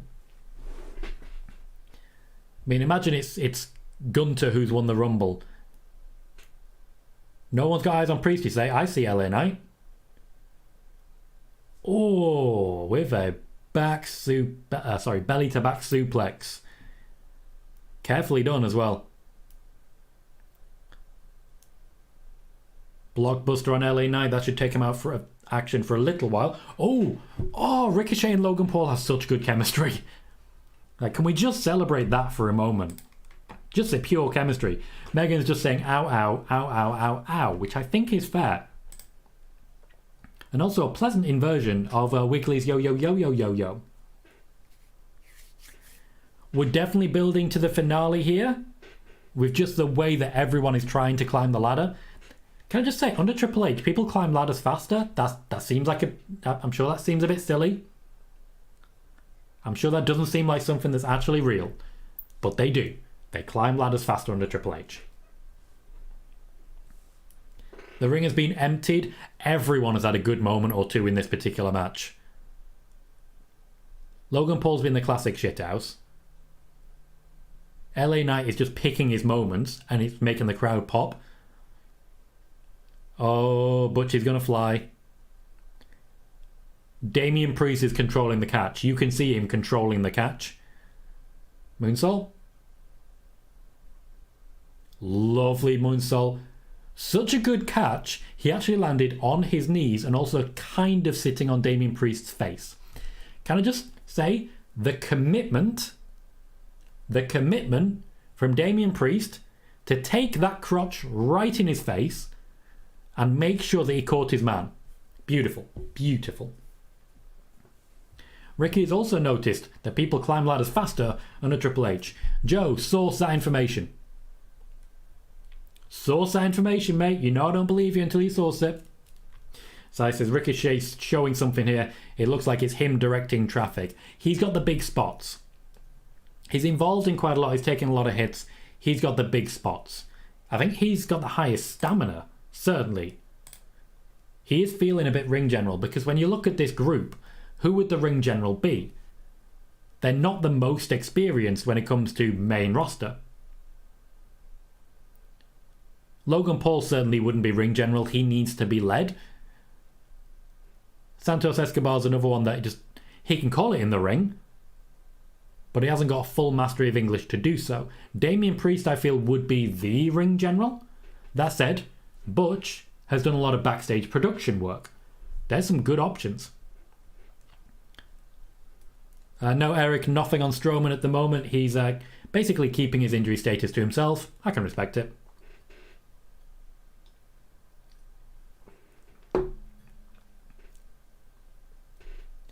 LA Knight would be a good ring general. He's got a lot of experience, but the role that he's playing isn't that involved. He's picking his moment, you know? So he attacks Nakamura, but doesn't actually do anything to Santos. Is that a bigger ladder? No, that's the same size. We have two big ladders in the ring. We're going side by side. Mr. Stonewall says, Tom, do you think today the UK crowd will finally accept the fact that Dom is a babyface just trying to expose the epidemic of deadbeat dads? I do not. There's unfortunately still a lot of love for Cody Rhodes, and they need to fix that. They need to get behind Dominic. He is the hero of our time. Very carefully done by Santos Escobar. LA Knight really led that moment, but it was beautifully done by both men, and it's created an opportunity for Shinsuke Nakamura. Santos isn't done yet, though.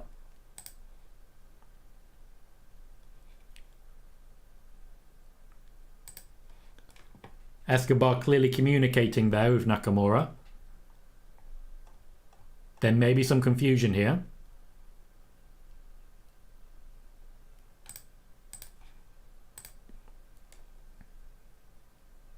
Okay, there's a lot happening right now. I still think that a Ricochet versus Logan Paul match would be absolute gold. They've continued to prove it here. Everyone's beating up Logan Paul. Ricochet's got his hands on the briefcase. He needs his second hand on it.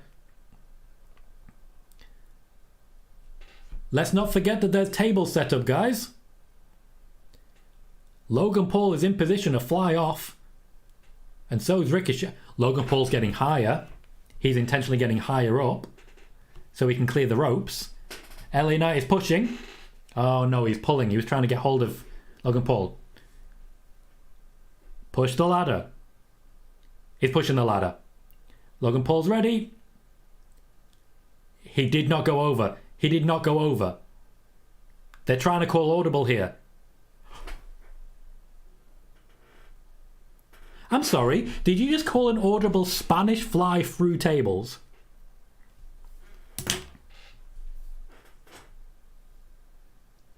Logan Paul landed head first. They're not even checking on Ricochet, he's fine. Logan Paul landed face first because he was still tied in those ropes.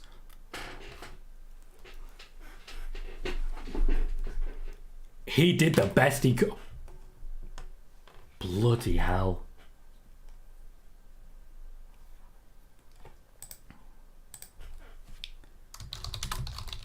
I'm going to tweet about it, no one's going to see it.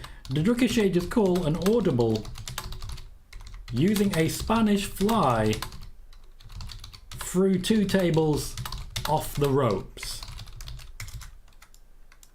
That man is insane.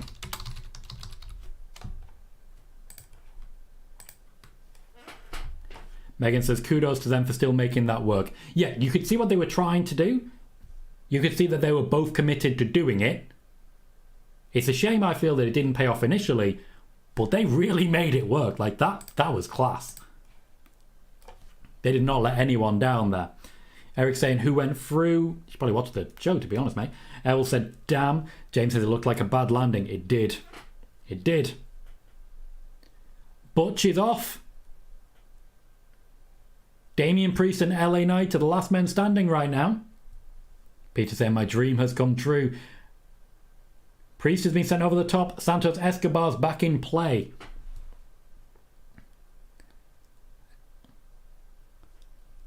That's the finish from LA Knight. Nakamura now trying to get involved.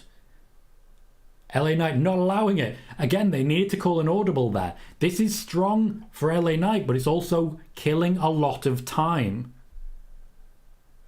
Oh, he's up there. He's got it. He had it. He had it.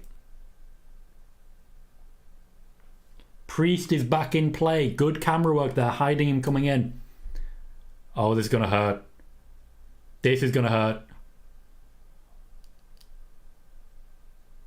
I think that was the finish from Damian Priest. Butch just rolled outside. They're showing everything. He's got it. It's his. Damian Priest has won. Damian Priest has the briefcase. This changes everything for the World Heavyweight Championship match. The year of Judgment Day, guys. The year of Judgment Day continues.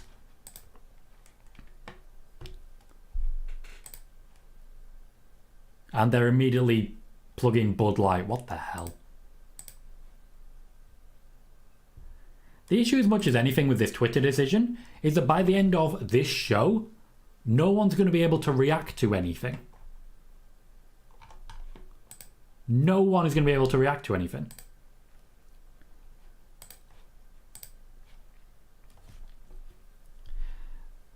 Errol says, very good start. Ricky says, good match. I like it. Thomas says, glad for Priest, but gutted for Knight. Daniela says, imagine if Priest cashes in on Balor.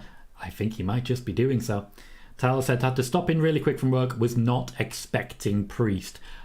I completely understand. He was my pick. I had Damian Priest for this one, primarily because of the year of Judgment Day, and of course what's happening with Finn Balor coming up. At no point, I got to be clear, guys. I've been waiting for this. At no point was LA Knight the pick. At no point was LA Knight the pick. As I've said, Vince McMahon wants the push to come in strong for Damian Priest. Logan Paul is bleeding. Doesn't seem to be too serious, but he is bleeding. Butch spat out his mouth guard and it's just sat on him. Bloody hell. Ricky is happy for Priest. Venom says, a lot of swears. Sai says, Finn Balor to win. I think Damian Priest might be going home with the championship tonight. Damian Priest might be going home with the championship tonight. We have to accept that as a possibility. Logan Paul's moving his arm a little bit. I don't think he's okay. I genuinely don't think he's okay. Jaden is at 1 for 1. I'm also at 1 for 1 with my predictions. So a good start. James says the win needed a little pyro, which I agree. Bayley says LA Knight doesn't need the briefcase. He is that over. And Joey says the table spot was crazy. Logan looked like he got hurt. He did. Stuart saying Logan's shoulder is cut open. And Kevin says everybody show respect for Damian Priest. I am giving the match a solid 8 out of 10. I think that is a fantastic start. Huge spots. The camera work did work against it early on. It was a strong performance from LA Knight. Very good showings from Logan Paul, from Butch, Ricochet. Everyone performed well. Nobody felt like they were being ignored or left behind. An 8 for me, largely because of issues with camera work, no breaks in the ladders, and a few little niggling issues with, for example, the DDT on Pete Dunne, etc. Oh, and the Spanish Fly, which was beautiful for an audible, but was a definite risk that did not quite pay off if Logan Paul is hurt. Peter gives the match an 8. Please do let me know what you think of that match. Jordan gives it an 8 out of 10 as well. Sai says 8.5 from me. Great stuff. Dom gives it a 9. Thomas gives it an 8.5. Daniela says Ricochet versus Logan at SummerSlam if they are both not injured. I've spoken about that previously. That's what I want to see, and that's what I think we could see. Ricochet versus Logan Paul at SummerSlam. I'd absolutely love it. Tyler says Priest and Balor ending the night as champions, or just Priest. Andy gives it an 8, Bayley an 8, Jaden an 8 as well. Daniel says get Logan a prime, he'll be fine. He'll be rehydrated. What more do you want in life? Stuart says could get behind Priest taking that belt home. Joey says looks like your first prediction was right, Tom. Absolutely. Damian Priest I actually mentioned as a potential Money in the Bank winner back in January. It was just a guess at that point, based on where they were. But bloody hell, but the strobe is very unnecessary. But I'm just genuinely thrilled with what Judgment Day are being given to work with at the moment. All of them are coming on leaps and bounds. They are doing fantastic work. Airwolf gives it a 9. Stuart Ridley gives it an 8 out of 10. James says I genuinely can't believe Ricochet can constantly do that stuff and not get injured. He's a very lucky man. Let's not pretend otherwise. Tally wanted LA Knight to win. Venom says, do you think he'll cash in on Finn? Possibly. It's also very possible they make it a triple threat, make it a double team, and Finn Balor wins because of Damian Priest being involved. Joey says the frog splash looked like it hurt since the ladder didn't break. Venom is giving it a unnecessarily low score, so I'm ignoring it. Kervin the same. Blue gives the match a 9. Joey says Judgment Day's been given the biggest push in WWE right now. You're absolutely right. Sai says we're back to the lengthy video packages. We are. We get commercial breaks in Peacock, and that's why. Danielle says Ricochet's so underrated, the best high flyer in her opinion. Megan says it was a fantastic match, a solid 8 from me. Moxie says, I believe you even predicted before WrestleMania you think Damian Priest would win. As I say, it was a guess at that point in time, though as we got closer to it I became more certain, much like with Cody Rhodes winning the Royal Rumble. I was confident that's what would happen in June, reported it a couple of days afterwards. Moxley thinks LA Knight beats Theory at SummerSlam. Wouldn't hate it. Think it's going to be Sheamus. Gives the match a 9. Moxley says everyone said Priest was a weak link of the Judgment Day. You need better friends, Moxley. Nobody who watches wrestling would say that. Next up we have ourselves Ronda Rousey and Shayna Baszler, who are getting to the ring quickly again. They are flying through these entrances. Versus Liv Morgan and Raquel Rodrigues. I don't know what's going on with Ronda Rousey's face. She always manages to be unique. Sai says, I learned tonight that I need to see Pete Dunne and Shinsuke. I mean, sounds good to me. Joey says it was one of the best ladder matches in recent years. Daniel has not watched it, so I'm not going to count that. Thomas says, do you see Knight versus Theory happening at SummerSlam? I do not. LA Knight, let's not forget, is still technically a heel. When we go back to the US, he doesn't receive quite these reactions. Mike says, good, I can continue to watch the show, cancel Logan Paul's contract and send the wannabe celebrity away. You are certainly entitled to your opinion, mate. I think he added to the match, but also, having seen some of his YouTube videos in the past, I'm not the biggest fan. Joey says Tom could low-key be winning bets on his predictions. That feels like it would be insider trading. Liv Morgan wearing the Union flag. Liv Morgan wearing a variation of the Union flag. Pandering, but why not? Bayley says next match is going to be underwhelming, quite possibly, unfortunately. Coup43, welcome, mate. Says, hear me out, Balor wins and Priest cashes in.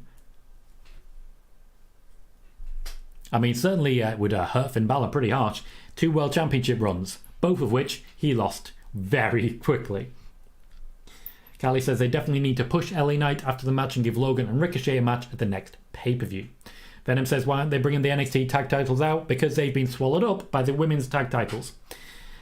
Daniel says, yo. Welcome, Daniel. How you doing, mate?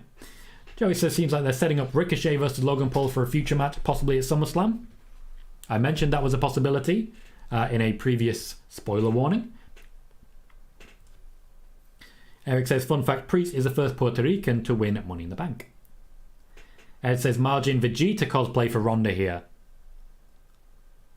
That's what was on her head. Why won't she wrestle Rhea? They both love Vegeta. Also, can I just say I love Vegeta? I made a reference to Dragon Ball Z in Nick and Tom's earlier today.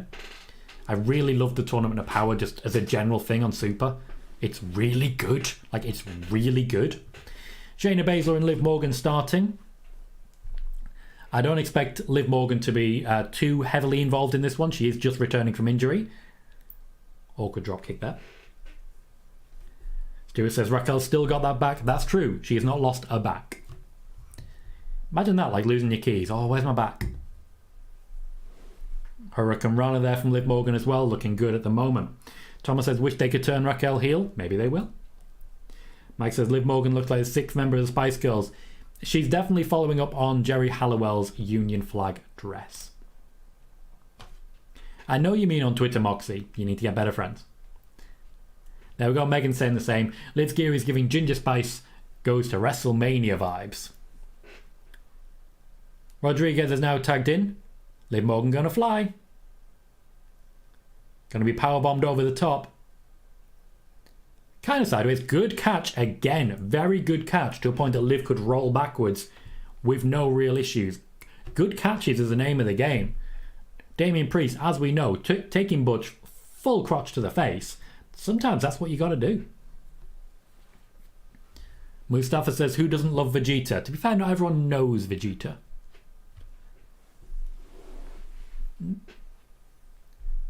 Bit of teamwork between Ronda and Shayna. Nice bit of damage done to Liv Morgan there. She's holding the left arm. Just to be clear, I'm not sure if she's left-handed. I'm sure we'll find out soon.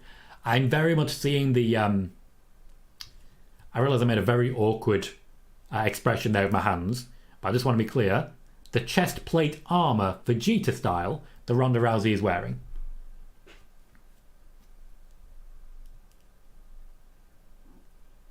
It's very stylish.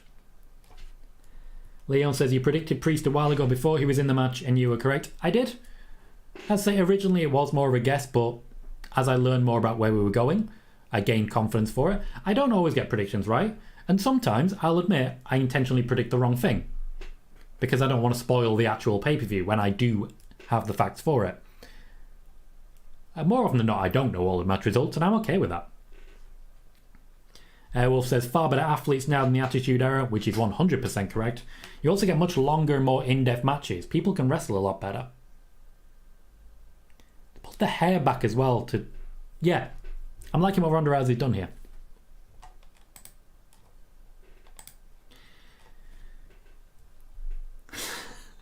Not quite, Mike, not quite.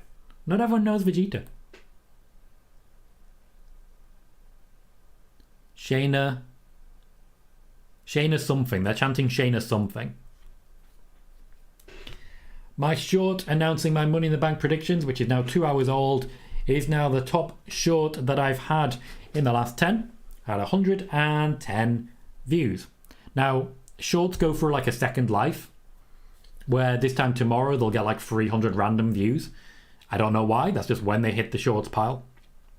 But I do always appreciate the 8 likes that I've had there already. I did plug the TikTok earlier. For anyone who does want to follow on TikTok, I very much appreciate it. I'm trying to diversify my content.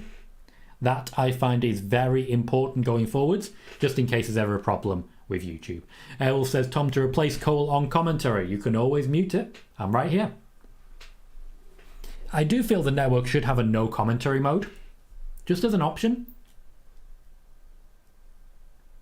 The ankle lock on Liv Morgan. She's tapping with her foot, but not quite her hand. I like that. A little bit of unconscious... Oh, lovely. Fantastic. The kick out of the back leg. That was good. Very clever from Liv Morgan. The Jersey code breaker. Wow, awkward. Hey, Justin, how you doing, mate? Good to see you. Been a little while. Daniela says, I don't now see Drew returning. The Priest will cash in probably on Balor if he wins versus Seth. Yeah, I don't necessarily see Drew returning.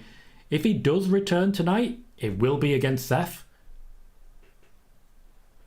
So I wouldn't hate the idea, but I feel if we're going to have Brock coming back and if Seth versus Finn isn't the main event, I personally would wait until Raw if that's going to be the plan. And he says, Rousey and Liv makes the titles feel big in my opinion. I agree. This is a big Women's Tag Team Championship match, and so far, it's a good one. As always, we should give credit where it's due. Very smooth transition there for Rousey as well. Raquel's going to overpower, and powerbomb, I think. Smooth, very smooth. Shayna with a basement dropkick there. So there are obviously, and for a long time there has been concerns about the women's tag titles not meaning anything. You can't really crap on matches like this because it makes the championship mean something.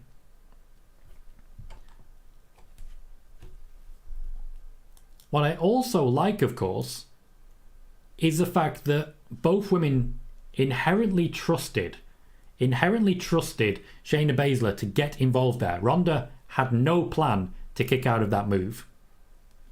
So I says the camera stayed off Liv. I wonder if she's legitimately hurt again. Oh, there she is again. They were just letting her rest. As I say, I didn't expect to see too much from her. She seems to be doing the hot tags here. Baszler with a submission. Ronda with a submission. But she's not allowed to continue in place. Ooh. Ronda very nearly landed on Liv's head there. Not the best choice from Raquel. But I do think that was produced and intended.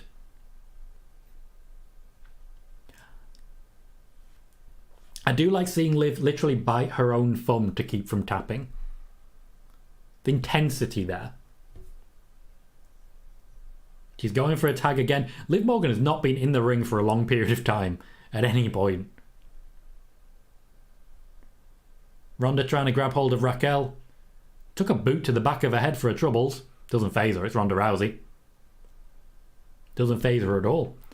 And Liv Morgan suddenly found herself with no friends. Went for the finish on Shayna, saw an opportunity, did not manage to take it. I don't think this match has got too long left in it. Shayna's locked in. I don't think Liv's gonna... What's she gonna do? She's not one to tap. Historically, there are always a few people who just, they don't let them tap. Becky Lynch, for example, for a long time has not tapped. Gives back up, went for a jawbreaker, didn't manage. Oh, didn't go for a jawbreaker. Was just trying to throw. Ronda is tagged in. We're entering bully mode. And by bully mode, I very much mean she walked in like the...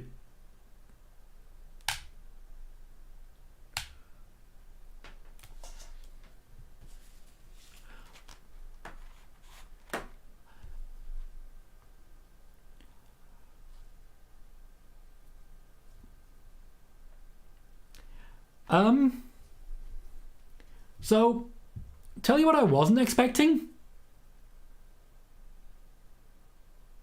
Okay.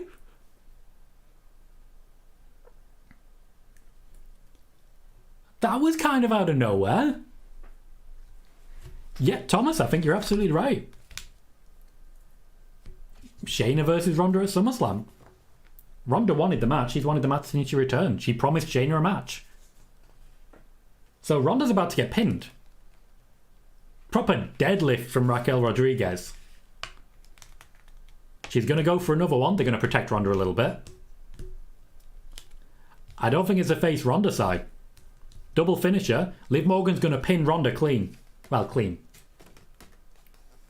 Clean's debatable. Well, Ronda Rousey ain't going to NXT, is she? Wow. Horsey says, hey mate, sorry not being around, father's been in hospital this week sadly, anyway hope you're well. I'm doing very well mate, thoughts are with you, thanks for dropping in, and by all means stick around if you can. Thinking of you mate. Eric said, Tom, do you think Liv goes heel? Nope. And Thomas says, oh my god. Jordan says, did not see that coming. Callie just says, okay. Ed says, wow. Blue says, actually interesting. James saying that was random. Thomas quite rightly suggesting that's going to be a SummerSlam match. Blue agreeing. Ricky was not expecting that. Jaden just says, wow. Sai saying, face Ronda. I don't see that. Thomas says, I'm up for that. Yeah. Andy says, Baszler was tired of being second fiddle. Bayley saying, no one had that for a prediction. Venom, personally, I think that's a Shayna face turn. The crowd were definitely behind Shayna there in a way they've never been before. Ricky was shocked. Andy likes it. Thomas is 0 for 2 so far. That makes me 1 for 2 because I did not have that. Andy Barr has given the match an 8. I think that was a quality match. I'd give it a 7. Not quite as good as the Money in the Bank ladder match. Didn't hold my attention quite as well. Certainly a surprise finish. A result I was not expecting. A big moment for Shayna Baszler and a kickoff point for her. We may not see Ronda after SummerSlam. Not for a while anyway. But that's good stuff. I would give that match a 7. Dom says, I think Liv is the only person who has pinned Ronda. Outside of Becky Lynch. Yes, I do believe that's true. Callie says, I told you they would win. James says, Ronda didn't want to go to NXT, so they broke her tag team up. It's not impossible. Errol gives it a 7. Bayley says it might be Ronda taking time off. I suspect that may be the case. Ronda wanted a match with Shayna as part of her deal. She's got it. There's going to be a lot of women's matches at SummerSlam, isn't there? Sai gives it a 6. Jordan a 6. Dom a 6 as well. Felix is surprised that Ronda got pinned. Jaden gives the match a 6. And Stuart says, didn't see that one coming.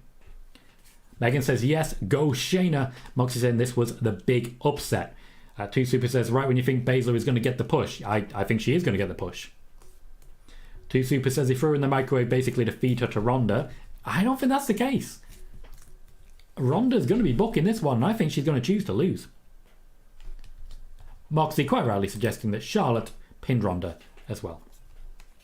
Kayla Braxton is backstage interviewing Damian Priest. SBM says agreed. Wow.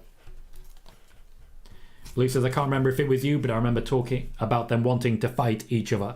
Quite a while back when Ronda first came into the company, I did mention she wanted a tag team run with Shayna Baszler and a match with Shayna Baszler, and that she'd made a promise to Baszler for that. I didn't know when it was coming, but this for me is very telling. Eric says Liv has now pinned her 3 times. Horsey says, is Ronda face now? I'm guessing Shayna's the heel. Vince hates face versus face, usually. Damian Priest teasing a cash-in on Roman. I don't think that's what he's going to be doing. Jaden is 1 for 2. Tyler says, what's the next surprise? Depends on the next match. Horsey says, Priest winning is a Vince push, I'm guessing. I suspect so, yes. I did mention this previously. It's the year of Judgment Day, but Vince has a personal preference for Damian Priest. Thomas gives the match a 7 out of 10. Joey says, why did Shayna turn on Ronda? I'd imagine they'll be telling us soon. Mike says, I'll be confused, very confused, if Ronda comes out of this as the face. I don't suspect that's the plan. Horsey suspects someone cashes in tonight. I think Damian Priest might be the one. There is a championship on the line here. Blue says 7, good action and a legit surprise ending. The tag team championships, the women's tag team championships I should say, not a bad spot for them. Certainly got a lot of attention. Peter says never saw that coming and gave it an 8. Sai says I don't think they trust the British crowd. They're way down in the mix. A few chants there that I couldn't make out. Joey also wonders if we're going to see Ronda versus Shayna at SummerSlam, and I do suspect that might be where we're headed. Callie gives it a 10. Horsey says Baszler versus Mami is what I want. That would be some match. I think she'd need to beat Ronda to get there, But let's be honest, if Shayna Baszler does that, then beats Ronda Rousey clean, she's a shoo-in to win that championship.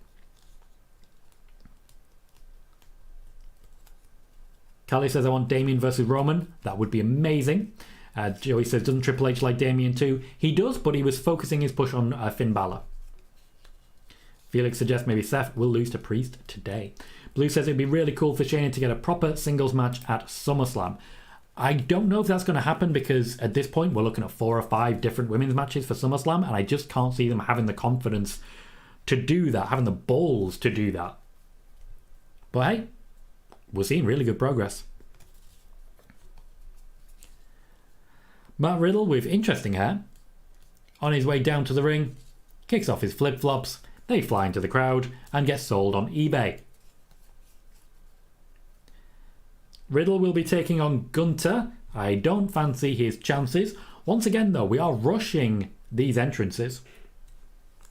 Gives them just a little bit more time in the matches. I get it.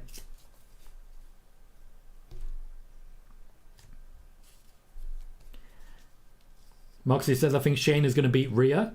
It makes sense. Rhea beat Shayna in her historic NXT title reign. Maybe Shayna beats Rhea in her historic reign. It does certainly put Shayna right into the championship picture. Right into contention. Though I do feel there is more to do as regards Ronda Rousey. Maybe we will get Shayna versus Rhea at SummerSlam and then Ronda will return around Survivor Series time.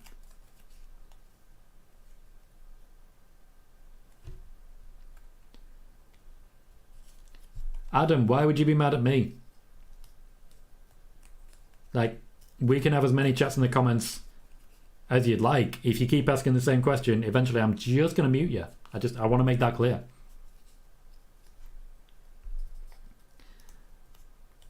But welcome, mate. Glad to see you. Blue says maybe that's why the September show is called Payback. Not bad, not bad. Callie says, Tom, has Shayna even been a face? To my knowledge, so far, she has not. Imperium introducing Gunther. I've got to say, I suspect he's going to get a big reception. Daniel is asking about a Randy Orton return. If you'd like to know more about Randy Orton's return, you might want to check out my video from February, which is still the most accurate source of information on Randy Orton's status with the company. Eric says, I guess Liv and Raquel's solo run has been paused for a little bit. Seems so. I do feel like Ronda Rousey has made the call and decided she wants out for a bit. Blue says, EO finally conquering Shayna after all the NXT battles. Different brands, mate. Different brands. Callie says, I like Riddle, but he won't win against Gunther. True. Unfortunate Shadow. Unfortunate Shadow. You enjoying this, mate? I expected you'd be watching it tomorrow, but then of course I remember that it's on at a reasonable time. Have you been watching the whole show or have you just tuned in? Because you might get some spoilers here. Stuart says he is hoping Shayna gets some good booking. We can't really guarantee that with Shayna Baszler, can we? She's not had the best of runs so far. Mustafa says, weird timing issue. Normally you're about 20 seconds ahead of the pay-per-view stream. Right now you are behind. I don't know what that is. The feed just seems to have an extra element of delay. I'll reset it while I've got an opportunity and just see if that actually makes a difference. Always worth trying. Thomas says, for a second I thought he had his old theme back. Unfortunately not. Would be good days. I think that actually put me even further back. Dom says, I wonder how many times they practice that jacket takeoff. Well, they do it pretty much every show they do. Sure, Peach. I mean, you know, we did have Jinder Mahal, who apparently was from India. So they don't always know where people are from. Yeah, Adam, what a surprise. What a surprise.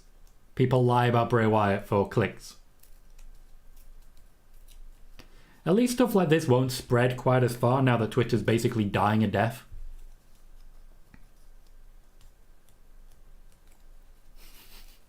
I actually didn't see the shadow. So, okay, are we going Austin Powers now, mate? Because that is not what I expected from you. Do you know the results from the first two? SBM says Imperium is one of my favourite entrances. I do feel that we need to sort of give Ludwig and Giovanni a bit of an opportunity here, because they basically exist to serve Gunther, and that's not a bad place to be, certainly. Gunther's a powerhouse, he's a draw, he's going to take you to the top. But I do feel they'd be ideal choices to get an opportunity at the Tag Team Championships from Kevin Owens and Sami Zayn.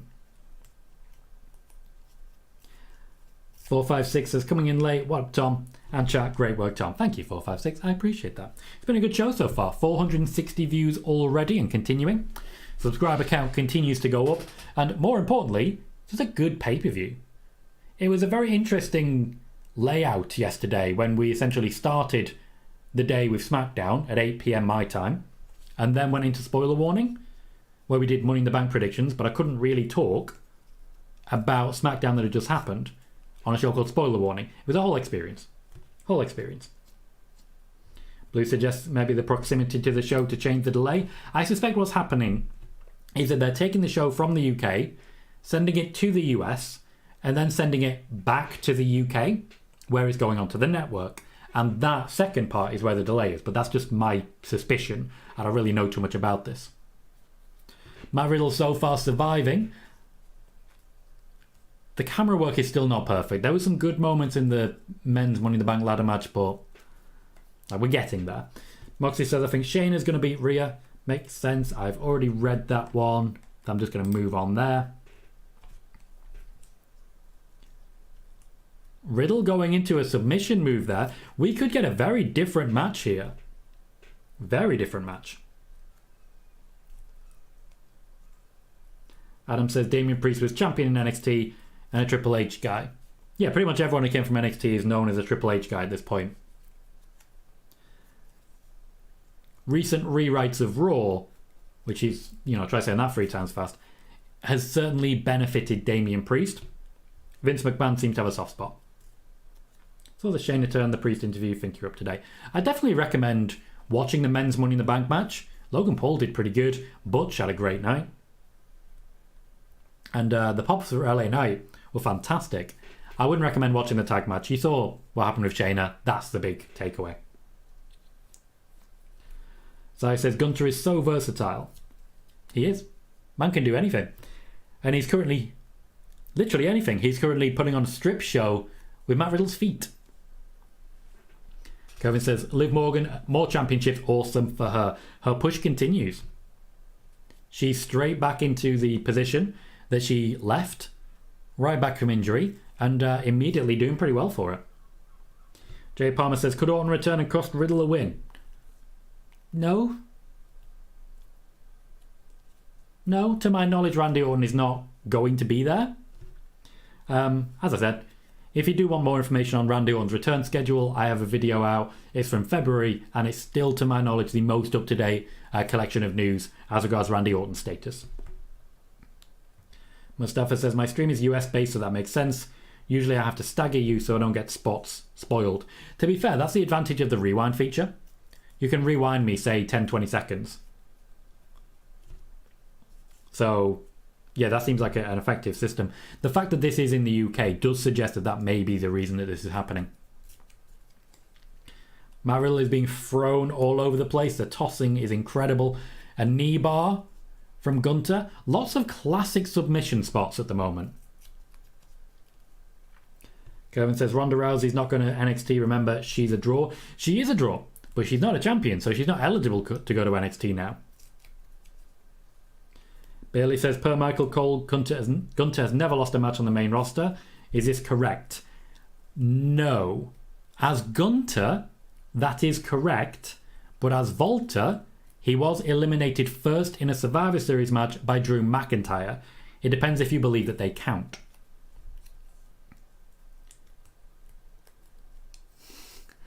Can I give you that time back? I mean, if you want it, it's all yours. Adam says, can I ask a question about WWE Creative? Is it about Bray Wyatt? Because if so, no.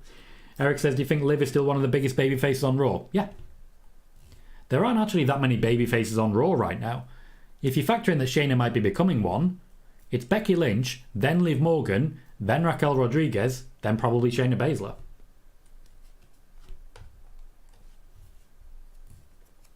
Riddle giving the game away a little bit there by watching the ref. Blue says Gunther hasn't lost a singles match, but he lost the Rumble and has lost tag matches as Gunther.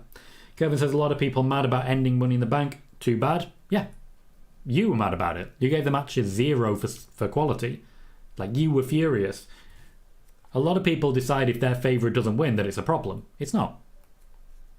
Damian Priest has a hell of a story ahead of him. I'm confident of that. The year of Judgment Day, after all. Dom says it's a fast-paced, lots of impact to this match. You're absolutely right. I do feel they are trying to keep up a high tempo tonight, in a way that they haven't done for a while. We definitely saw high tempo, no wasted motion in the Money in the Bank match. I think the tag match was a big benefit of it. Adam, there is no update on creative with Triple H and Vince McMahon. There is no update. Nothing has changed. Not a thing. We are exactly where we were. You ask this question again all the time. If anything changes, it'll be reported.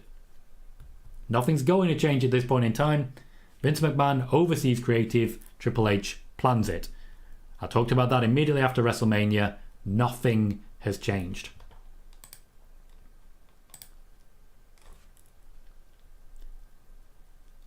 Gunther went for the splash.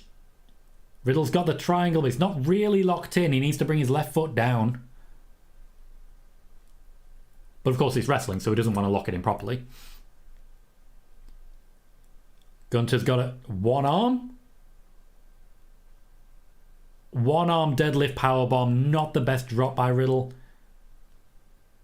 Strong pin. Riddle does escape it into the single leg crab. This is getting fun. The way that both of these men are trained, this was always going to be good. But they're using a lot of combinations, a lot of very good sound technical wrestling. I know that it's like ring psychology, but chopping the foot is an interesting choice, and Riddle taps out. A brief match. Strong show for both. Did they just say winner of the match by submission? Is that important to you?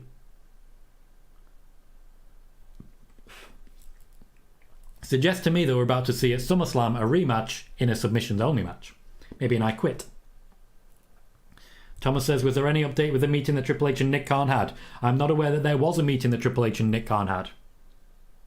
I'm not aware that any meeting actually took place. Size. We remember Drew McIntyre, right? Now, just a quick update, a quick conversation. A couple of weeks ago, in fact, I'll look at exactly when it is, because I want to be clear here. I want to be very clear. A couple of weeks ago, I reported that Drew McIntyre was returning. And I mentioned at the time that the creative plans that were being put forward were Drew McIntyre versus Gunther one-on-one for the Intercontinental Championship at SummerSlam. Let's see when it was. It was 3 weeks ago. Drew McIntyre has returned to challenge Gunther for the Intercontinental Championship at SummerSlam. Megan is hype. Lots of Scotland in the chat. Don gives a match a 7, says Gunther has so many ways to win. That's great as a champ. Airwolf gives it a 7. Bayley a 7 as well. Andy liked the ending. Jordan says 7 out of 10. Gunther's just quality. Tyler says, oh my. Callie says 7. Andy gives it a 7 as well. Blue says a heel hook finish. Gunther can win with anything. James says, holy smokes. Callie says, Drew's back. Jordan just says, Drew. Kevin says, I hope the women's delivers a good ladder match because I don't remember the last time the women's have had a good ladder match. Blue says, there's your SummerSlam match. Peter gives it a 9. Thomas says, what's happening with Seth then? Damian Priest. Gunther immediately going in aggressive. He's going to get Claymored. Headbutted first. Sai says, for one awful moment I thought Priest was cashing in. Callie says, don't think he's a heel. Nope. Ricky says, not a heel yet. Nope. Venom says, I thought he was returning as a heel. What I initially reported was that Drew was returning and would work a program with Gunther.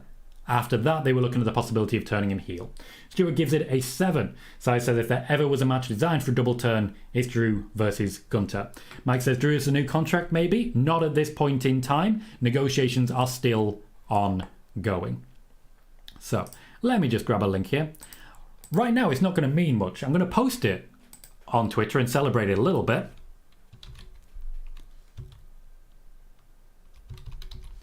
But at the moment, it's not going to go anywhere on Twitter, is it? As first reported 3 weeks ago on my YouTube channel, Drew McIntyre has returned to challenge Gunther for the Intercontinental Championship. Likely that the match will take place at SummerSlam.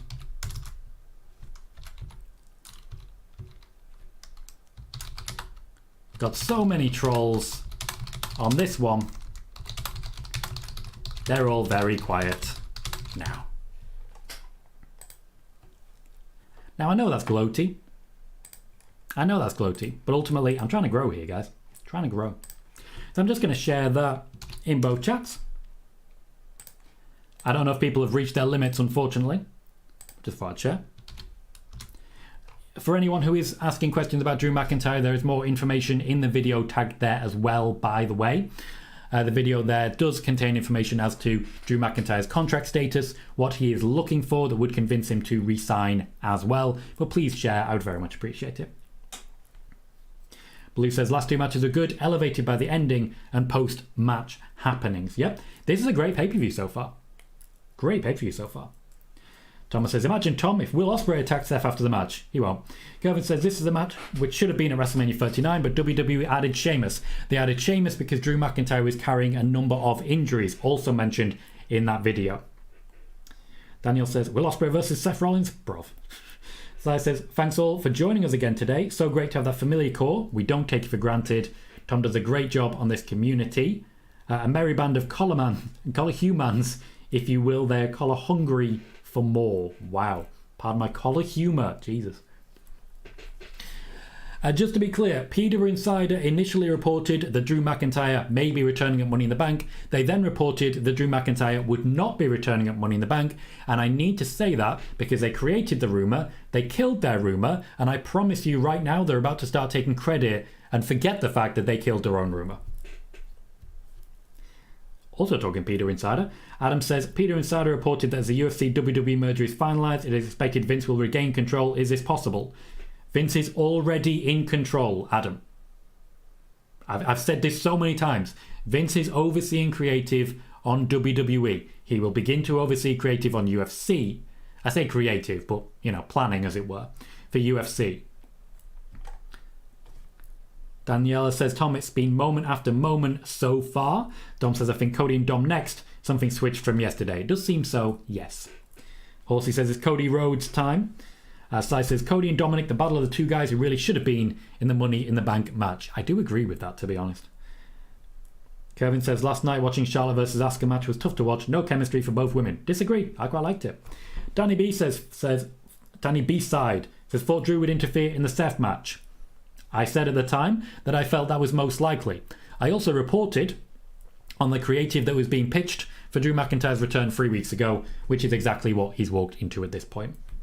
Yeah, Adam, you're going to go quiet now. Like, you're going to go quiet now. Joey says, really thought Drew was going to return against Seth. Kelly says, glad I don't watch UFC. Vince will probably kill it. I don't think that. He'll mostly be keeping himself to himself on that one.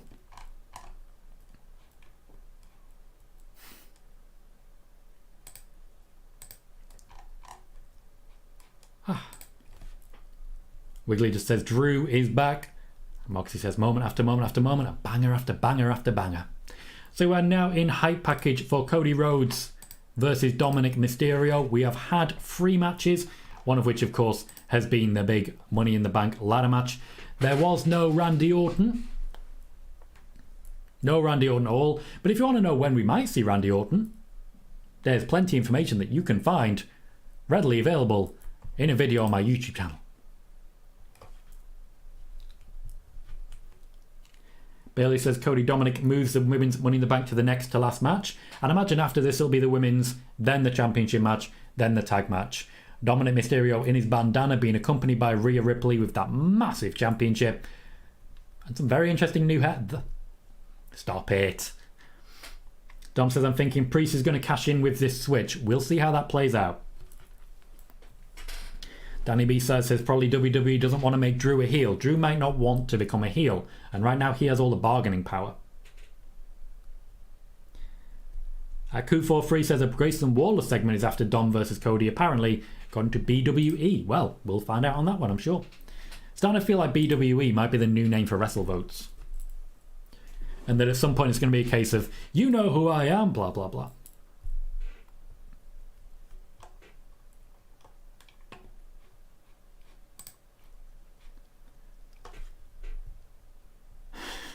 Sai says, perfect tweet on your reporting of Drew, delivered with just the right amount of collar hubris. Jesus Christ. I try not to be a dick about it, but I do get frustrated. I do get frustrated at times. Danny B-Side says, Brock to interfere in this? I find that likely. Either interfering in the match or popping up immediately afterwards. We have to get to Brock versus Cody free somehow. But with Drew McIntyre returning, it may be that they've decided not to have Brock here and have Brock appear on Raw instead. Either way will get us to the same place.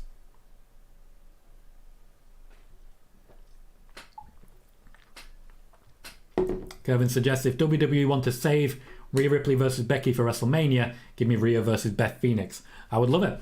I'll also actually absolutely love Becky versus Beth Phoenix, and they've been trying to get that one happening for a while. Good pop for Cody there. I do feel he's losing momentum, but he's certainly not losing support. Riyadh says, hey Tom, sorry I'm late. Hope your weekend is going well. Thank you, Riyadh. Going very well so far. Horsey says, off topic, but like some are speculating, do you think Young Bucks go to WWE once their contract is up? If they become available, WWE would be stupid not to cash in on that. Cody Rhodes had a double take there. He came out and realised that everyone knows the words in the UK. Oh, he's getting emotional. He's getting emotional. Ready for it? This is going to be big. Go on, he knows. Jesus Christ. Oh, they're going to be pissed if Brock does interfere in this one.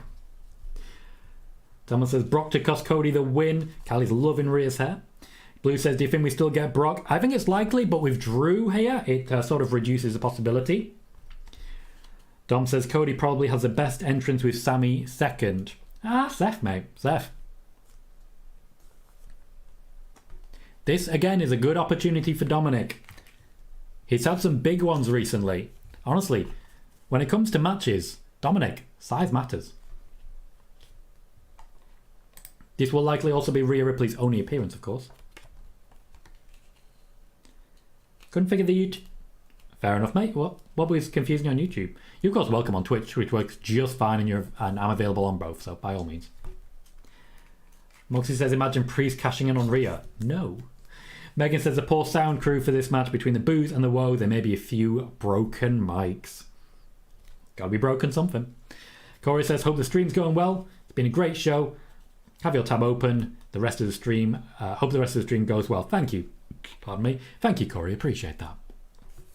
Curse Wine says, Collar Hubris, FFS. First thing I heard, coming back on. Yeah, I imagine you're dipping out for the matches and then coming back in between, aren't you? Makes sense. Bayley says, oh, she's literally written the word Dirty Dom on her face.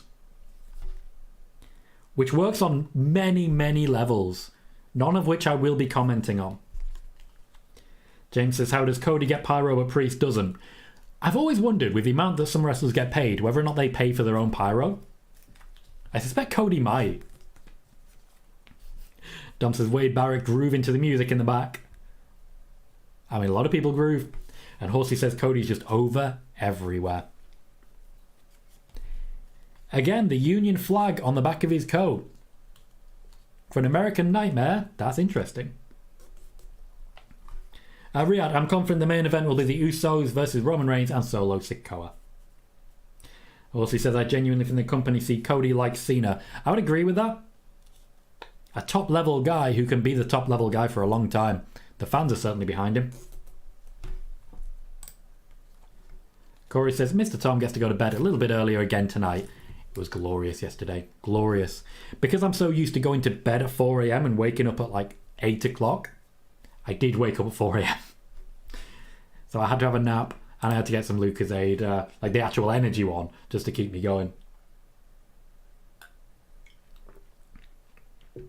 Dominic immediately getting some booze going.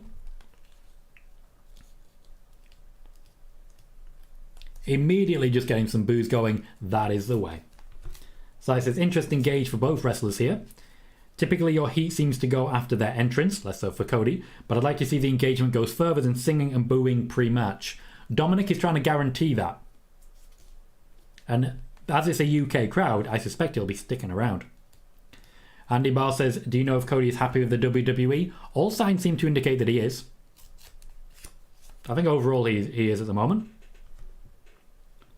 I've not seen anything to suggest otherwise, no interview comments or anything. Also says, he is the guy for all press conferences, merchandise interviews, he's been used as the face. AW dropped the ball.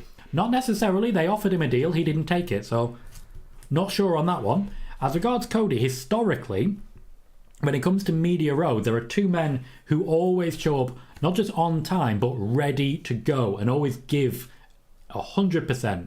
That is The Miz, and that is Cody Rhodes.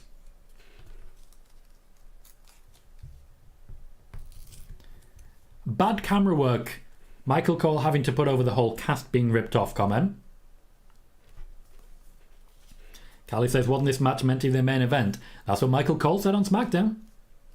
We're not there. At the moment, we have 33 viewers. Over the course of this show, we've had 512 views and 48 likes. Two more gets us to 50. So if you've not yet done so, please remember to hit like. It does guarantee more viewership, more growth, and more of overall ad views to the channel, which increases revenue and makes the channel grow even further. So I'd very much appreciate if you can click that like and subscribe if you haven't already. We do spoiler warning every Monday and every Friday. The times are just on the bottom of the screen right now. We are currently at 2,480 free subscribers, just 17 away from 2,500. So please, if you haven't already, do consider hitting that subscribe button. Riyadh says, off topic, but I think Vince gets a kick out of not pushing wrestlers to get over themselves like LA Knight tonight. There's certainly been a lot of people who say that. Wade Barrett on commentary has been pretty open about that as well. Horsey says, the story of Dominic is amazing. WWE's hot right now. They've majorly improved, got to say. Raw had nearly 2 million views, and that's normally after pay-per-view, not before. Eric thinks the WWE title main event, which would be not defended tonight. The WWE Championship is held by Roman Reigns, and he is not defending the championship. Thank you, Callie. Kevin says, will WWE do another War Games match? Yeah. There's going to be a lot of them. Rhea Ripley getting involved now with Cody. If Brandy Rhodes is going to get involved, this is the perfect time. Horsey says with LA Knight, etc. WWE's just on fire, and I'm excited again. Glad to hear it, mate. Very glad to hear it. Dominic Mysterio playing a bit of Toriano there. Going for the turnbuckle. Daniel says Cody didn't want to turn heel in AEW, even though the fans at that point had turned on him. True.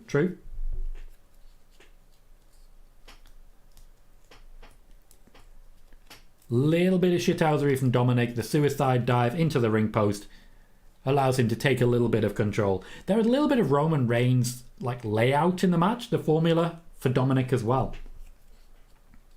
Thank you, Blue. Appreciate that. It's very nice of you to do. Venom says, isn't there only 2 matches after this? There are 3. There's the Women's Money in the Bank ladder match, the Championship match, and the tag match between the Bloodline. Real says, would love if Cody's dog got involved. Also says, slightly biased. Won't lie, AEW does nothing for me. Well, each to their own. Each to their own. I expected as much, Cursed Wine. As the wrestling fans are all buying into Orton showing up tonight. The news of his music has permeated that far. Maybe, Cursed Wine. Maybe. Maybe I know what I'm doing. Maybe I know you a little bit.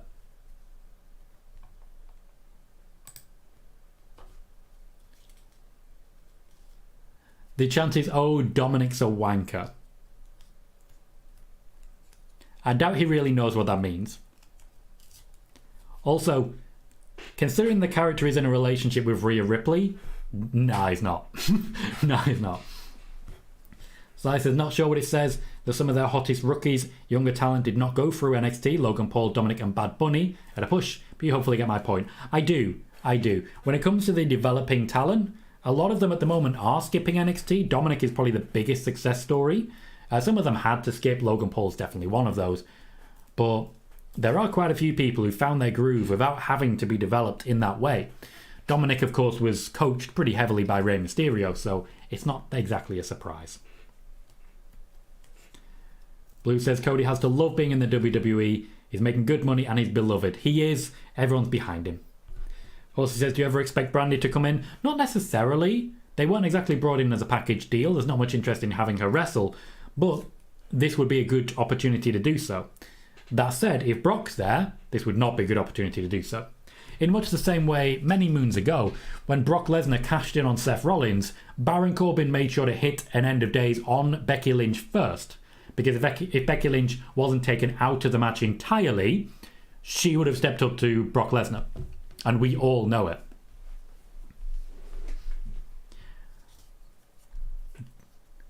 Dominic really trying to heat that crowd up now. Bit awkward there with that suplex. Venom says, what match do you think is next? The Women's Money in the Bank. Pardon me. Kevin says, WWE always delivers a good to great pay-per-view show. Raw and SmackDown not good. Disagree. I quite liked SmackDown last night. Thomas loves British crowds. Stuart thinks the chant is awesome. BFW is here, says my dad Andy told me about your stream. Thank you for joining us, BFW, and thank you to your dad Andy. Also, he says, again, off topic is the NXT PLE little digs at WCW that our competition is now our training ground. The Vince thing, to be honest, is very Vince, isn't it? Callie says, Dom is only that good because of Ray. I think he would also say that as well. Sai says, if you're Rhea Ripley and you're a wanker, then you'd be exhausted. The chafing would be incredible. James says, do you think for reaction's sake when Roman loses it should be out of America? Not really. Not really. Doesn't really suit me. Sean says, was that a face turn for Ronda? I do not think so. I think Ronda's one of those that you can't really turn face at this point. I think Shayna will be the one who gets the fan support behind her. In much the same way, I don't think you could turn Logan Paul face. You turn yourself face accidentally. Much the same way that Becky Lynch did way back when. Dominic going for a 619, Rhea Ripley cheerleading. He does it from the other side, Dominic. Which is interesting. Cody reacting. There is a decent pace to the match, but it's a little slower than the ones we've seen so far. But there's a natural heat to Cody and, of course, to Dominic. Horsey, thank you very kindly for a generous donation. Says, thank you, Tom. Your shows and mine have kept me going, especially at the moment. Thank you. You are very welcome, mate. I don't drop into your shows often, but when I do, I try to lurk and stick around as much as possible. I know the content you make, and I think you do a very good job of it. You're going to be way ahead of me in no time. BFW says, Dad told me about you trying to make WWE content. I'm trying to make my own content. It's watch parties of WWE and its reactions to it. Cody Rhodes has beaten Dominic Mysterio. Rhea Ripley in the end was not that involved. If Brock's going to be here, now's the time. But for me, that felt kind of disappointing in the end there. Very short and a bit slow tempo. Daniel says, why bring in Brandy? She used to get go-away heat in AEW. She's not there regularly for a one-off to counter Rhea Ripley. That would make sense to me. Horsey says, us British know how to make an atmosphere. Let's be honest. Bud Light. Let's talk beer. Sai says, you won't have seen this, but WWE's Twitter appears to be framing Shayna as a heel on about the betrayal of Ronda. See how that goes. See how that goes. But appreciate you letting me know that. Christian says, do you think Damian winning the briefcase will have a lead to the return of the Judgment Day PLE or in for them to get all the titles? I think all the titles is a possibility, certainly, but I think it might lead more to a breakup. Sai said she virtually peeled Dom off the canvas. Horsey says that was a short squash, not good for Dom. I wouldn't necessarily call it a squash. Dominic was involved, but he didn't get a lot of offense in. I'd be giving it a 6. I'd be giving the match a 6 myself. What do people think? How would you rate that particular one? We haven't seen Brock Lesnar, so maybe they are saving it for Raw. Maybe it was changed because of Drew signing on. Who knows? How are we rating that particular match? Jordan gives it a 7. Dom gives it a 5. Thomas a 7. Sai giving it a 6.5. Says great heat, but a little short. The fans are still serenading Cody. Honestly, at this point, I don't really want Brock to get involved and ruin that. The camera's lingering on Cody at the moment. There we go. Went dark. No Brock. I'm guessing the return of Drew McIntyre meant they may have pushed it back. Or maybe Brock did not travel after all. Airwolf gives the match a 6. Horsey gives it a 5. Danielle saying no Brock. Oh. Maybe in the end it was just too obvious. Kelly gives it a 6.5. Tyler a 6. Venom gives it a 4. Patrick Wendell gives it a 6.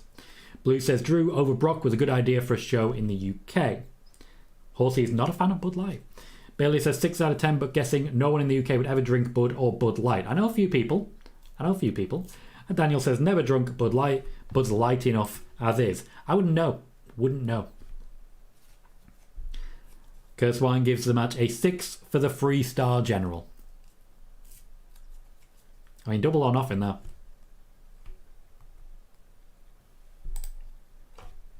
They are pushing 2K23 in the fact that apparently it's quite good. Bit of John Cena. So if Grayson Waller is indeed up next, maybe Grayson Waller and John Cena is a logical step. I just feel like we're getting commercials now. Doesn't really feel like a pay-per-view in this moment. Horsey says, is Raw in the UK Monday or are they straight back to the US? I believe they're back to the US. John Cena.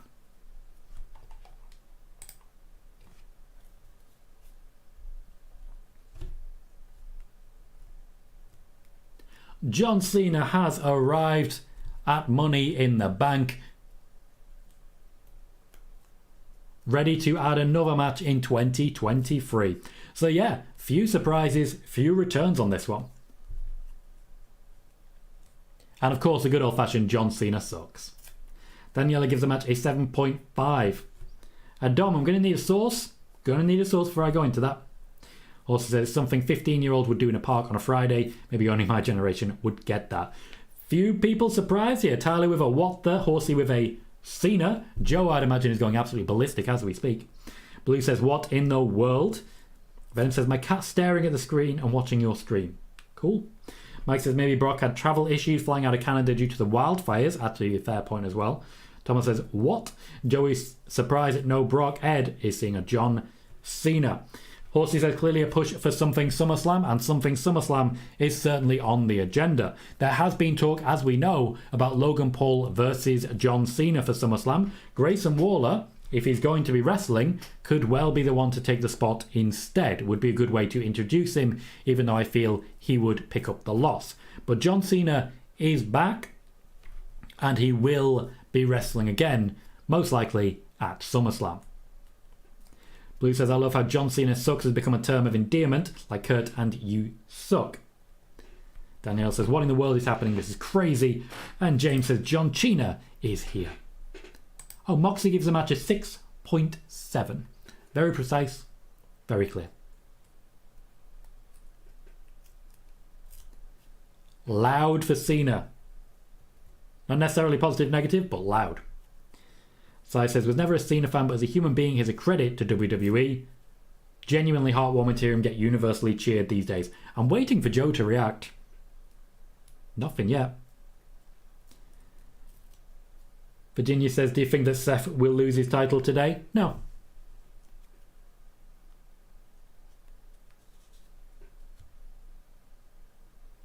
They know the words, mate. We know the words here. Sai says he's gassed. He's not as fit as he used to be. A lot of love being shown for John Cena right now. UK fans know, you know.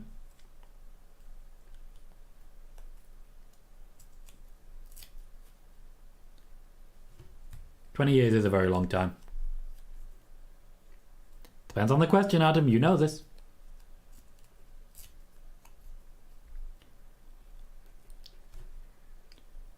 Once again, this is starting to feel like a Monday Night Raw. Very much starts to feel like Raw. But John Cena be back. Let's see what impact he can make. Loud Cena chants again. Lot of love for the guy.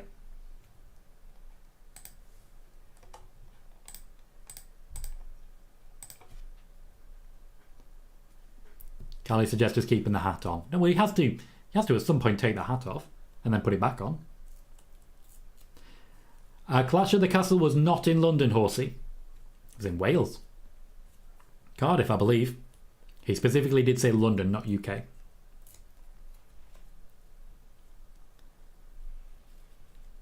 James says, Cena said he lost 20 pounds of muscle. I wonder if it's age or if he got sick. Well, I'd imagine he's not really focused on working out the same as he used to.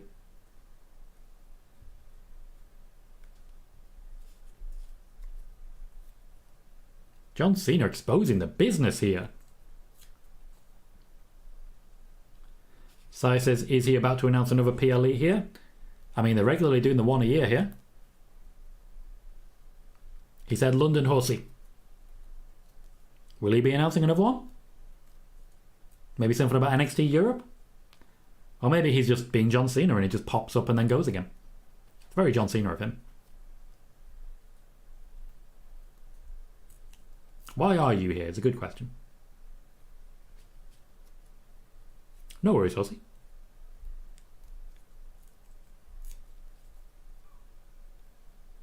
Cena versus LA Knight would certainly be very popular. And if he has a choice, he'd probably go that way. One more match is a chant. Maybe he does, Si. Maybe he does. So John Cena's here for something.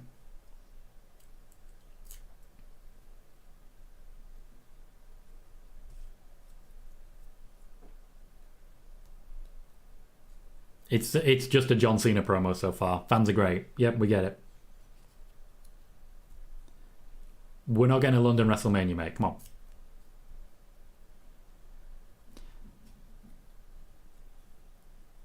Thomas says I'd be up for Cena versus LA Knight. And Peter says Cena knows how to pump, which is a different thing in the UK, just to be clear. A thank you, Cena chant.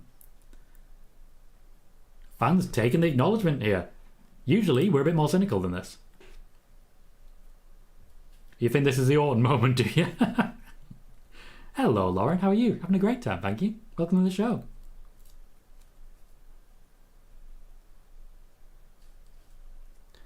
I think the only thing that can ruin the mood would be a Randy Orton returning now. Kevin suggested this is WWE killing time. Well, didn't Boozer say it was going to be Grayson Waller? Daniel says Cena's going to announce he's going to be all in Wembley. I mean, I'll take it. I mean, I get to see him live.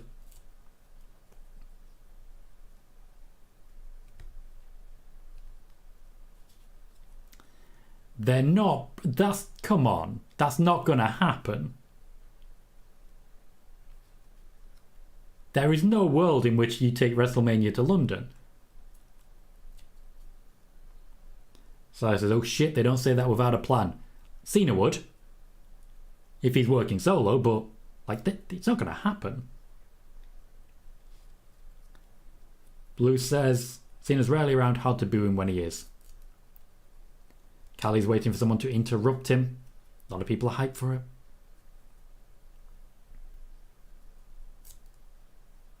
Maybe an Austin Theory rematch?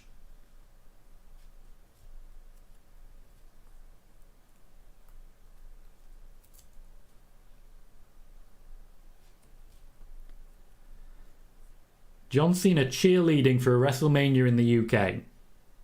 It's not going to happen.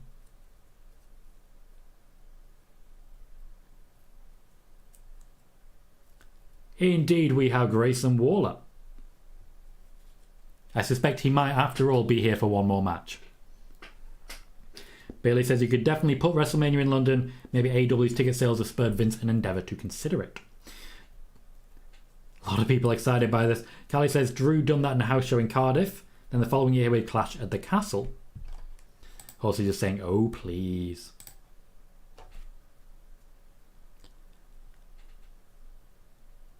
The crowd desperately trying to put Grayson Waller off. Grayson Waller using that chant very well. Sai says he either went into business for himself with Vince out of town or there's a plan.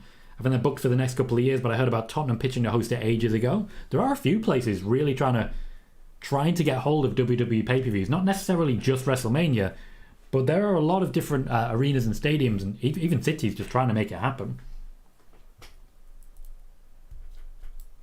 Blue says WrestleMania at Wembley would destroy the AEW sales. I mean, AEW's done pretty well, mate. And we know Vince cares about that. Not as much as he used to.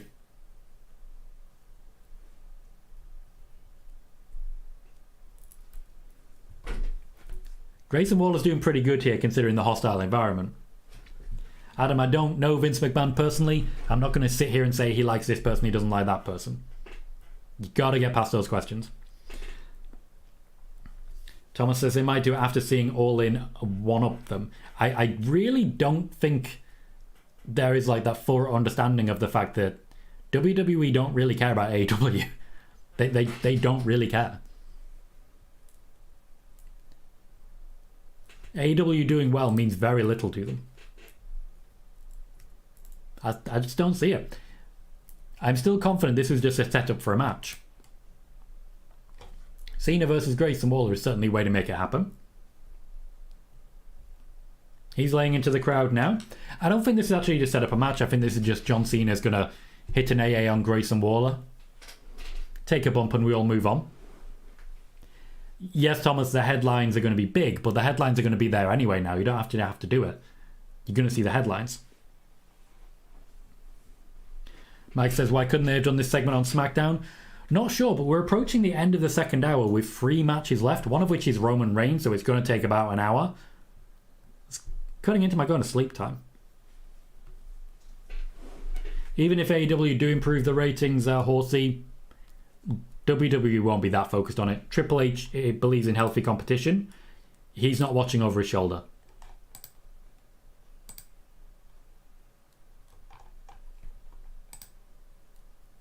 I don't know why we're booing Australia. Chances are they're going to get a pay-per-view next anyway. Like, Australians right now are going to be very, very happy about this. Again, the Wanker-chan. Very interested to see how Cena responds to the Wanker-chan. Oh, good answer. Good answer. Good answer. Grayson Waller knows what's up. He's working very well with the crowd, Grayson Waller. Gotta respect it.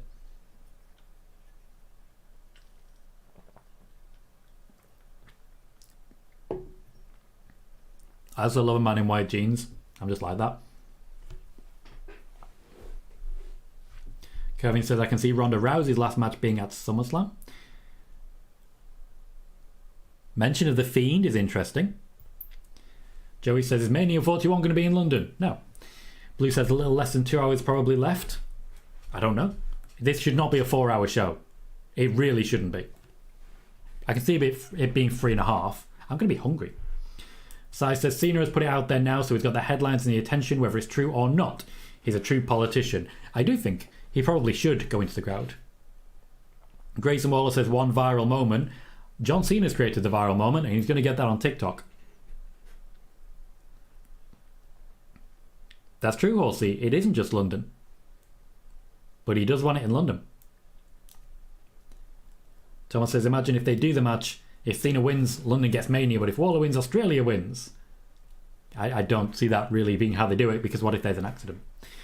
Mike says, Grayson Waller's nothing more than a less talented Miz of an accent. Disagree. Like, this is very similar to Miz Cena. In a minute, Cena's going to destroy him, and we all know it. And that'll be the end of Grayson Waller's career, because Cena ends careers. Bayley says, which one of the last 3 matches gets shortened to accommodate this? Seth and Finn. The women's ladder match won't be long to begin with. Seth and Finn gets cut for time, and Roman gets 40 minutes as usual. Quite possibly they are, Callie. That's very, very British. Sai says, if this segment gets so much time on the main card, they should definitely have found the time for Heyman's promo. That I 100% agree with. Jaden says it's really starting to feel like a Raw now. Yup. It was before Cena came out.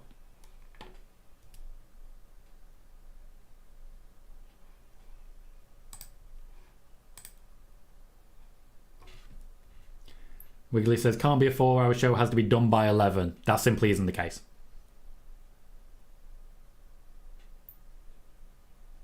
That simply isn't the case.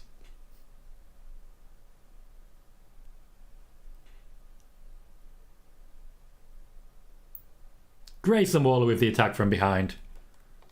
John Cena quite clearly just eating shit. So a WrestleMania in London, eh? Which is interesting when you consider that up until the point when they must have made whatever deal may be in place, they've only had Clash at the Castle. They really felt it went that well.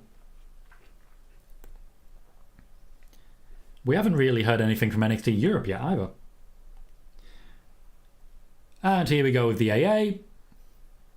Grayson Waller protecting his leg with the way he came down. And that'll be that. John Cena's music hits. Sai says, if I'm Triple H, I'd set up a match with these two right now, the stick to host WrestleMania, and then switch off my phone. Always switch off the phone, that's very important. Bayley says, this is really a filler segment. Yeah, but they didn't need a filler segment. They could just keep going with the matches. There were enough matches. I don't understand why any of this was necessary.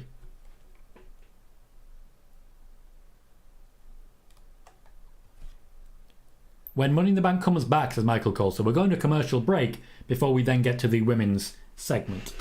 Daniela says the PLE is so fucking brilliant. What I will say, I can't imagine outside of the UK audiences particularly care about what's just happened. I really don't think they care much. James says they could have had Heyman do some crazy promo, but they did that. I'm confused. Heyman cut an amazing promo. It's on the pre-show. Really, genuinely brilliant promo. There were tears. There were fears. There were steer. I don't know. There was a lot happening. Mike says Cena hits the fireman's carry slam. Basically, yes. We have 37 people watching, 54 likes so far. If you're able to, please remember to hit that thumbs up. 6 more get us to 60. 1 more gets us to 55. Be the one. We have another subscriber joining us as well. We are now to 2,484. Closer and closer to the point of 2,500. We've gained 3 so far during this show, which is a fantastic turnout. And also the short to advertise my predictions and to advertise the show has been watched 114 times, and it's been watched, the average percentage viewed is 128%, which I'm very, very impressed about. Someone's been watching it more than once, and I just want to say a massive thank you to whoever that may be. Let's see how we're doing on the TikTok side as well. At 248 and 400 on the other one. Nice start.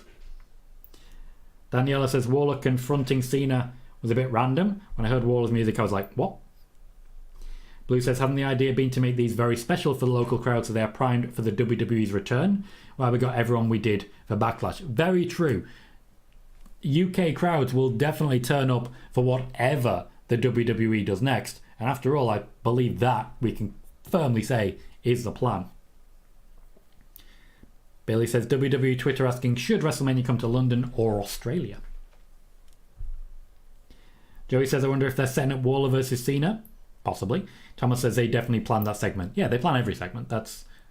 They definitely knew what they were doing. They are generating massive headlines and seeing what sort of engagement they can get out of it. It's a good call. We'll see if it happens. Sai says the next Mania is booked for Philly. The following 2 aren't scheduled yet, and then Nashville in 2027. They maybe did it for a quick pop, but once they throw it out there, they need to follow up. With that in mind, then, are you suggesting that WrestleMania in 2025, WrestleMania 41, could be in the UK? Certainly it's a hell of a tease if it's not something they're actually going for. Joey says, is Twitter working for you, Tom? Yeah, working fine. I do see that RIP Twitter is trending, which is funny. And the term rate limit exceeded. Very low views everywhere. Very low views everywhere. Oh, there's an active space with 2.1 thousand people in it. The no rate limit transfer space.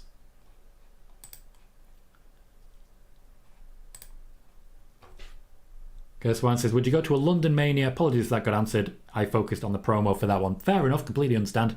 Maybe? I mean, it's WrestleMania. You're not going to get another chance. Like, it's bucket list stuff. As a wrestling fan, if WrestleMania's right there, surely you have to, right? I mean, we've been to London before. Plenty of hotel options. You can go further afield if you need be. If you've got to drive, you can go wherever the hell you want. We could convoy the hell out of that. So, yeah. Yeah, I would. Joey says, I really hope EO wins. Jordan is ready for Hey Bayley. You know it's coming.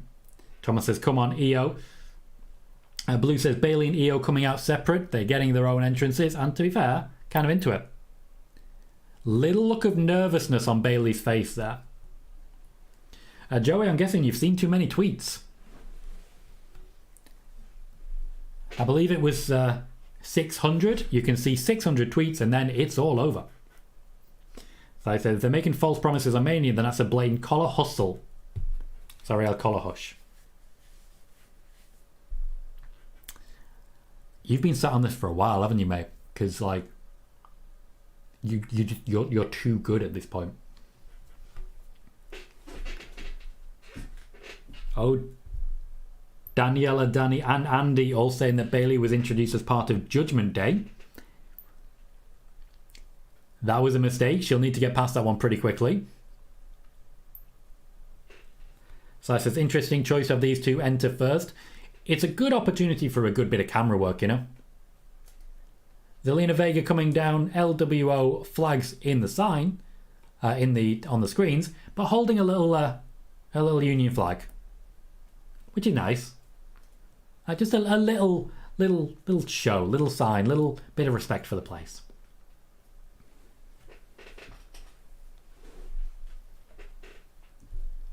Zoey Stark up next. I'd imagine Becky Lynch is out last because of the pop. So Trish up next. Venom, I'm sure it'll become clear in the days and weeks to come. If they try and make Shayna the heel, that's not going to work out for them. But to be fair, failing to make Shayna Baszler a heel has pretty big potential for making her the next big face. I mean, it worked with Becky. Trish Stratus on her way down next. Zoey Stark, I'd imagine, will be doing most of the heavy lifting for her here. And it's, again, a big opportunity for Zoey Stark here. She's recently come in. She's immediately in a very big profile, high profile match.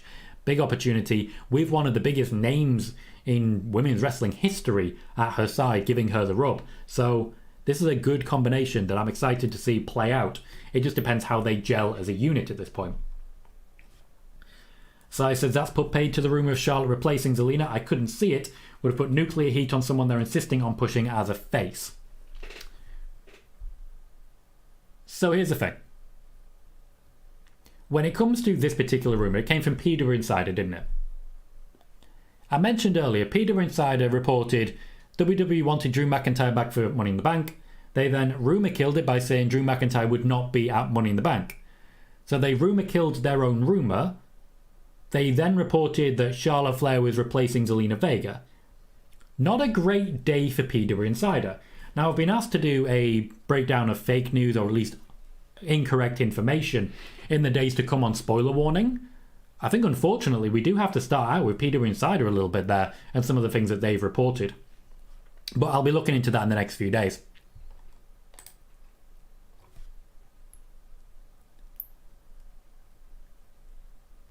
Kirstwine said, if that was purely a tease, you would think about going to the States for one. Yes. Absolutely. Depends where. I prefer a blue state at the moment, because I'm a guy who gets shot, let's be fair. Bayley spending a long time setting up that ladder so Zelina Vega can actually get the hit on her. I'd be disappointed if that was purely a tease, because now I'm starting to get hype. And I don't know if you notice about me, but I don't just get hype, I stay hype. Zelina doing a lot of the legwork with that ladder there. There is a clear separation in this ladder match so far. Damage Control versus Zoey Stark and Trish Stratus will create opportunities for Becky. Wow. Kurzweil says, if I was a gun nut, I'd bang you. Huge compliment. Huge. Blue says, Becky dressed like Jean Grey as the Phoenix. She knows her colours, what can I say? I always thought that was Rogue colours. Am I wrong? I've not been paying enough attention recently. So I said, I've been to Mania in the States just for the bucket list. Couldn't see a thing, but had a blast. Yeah, I gotta be honest. Wherever it is, I can't imagine I'm going to be in the posh seats. Let's be honest. But I have fun. I hope one day to be rich enough to go to a States Mania, but that's going to cost. Once again, though, I could imagine myself convoying it.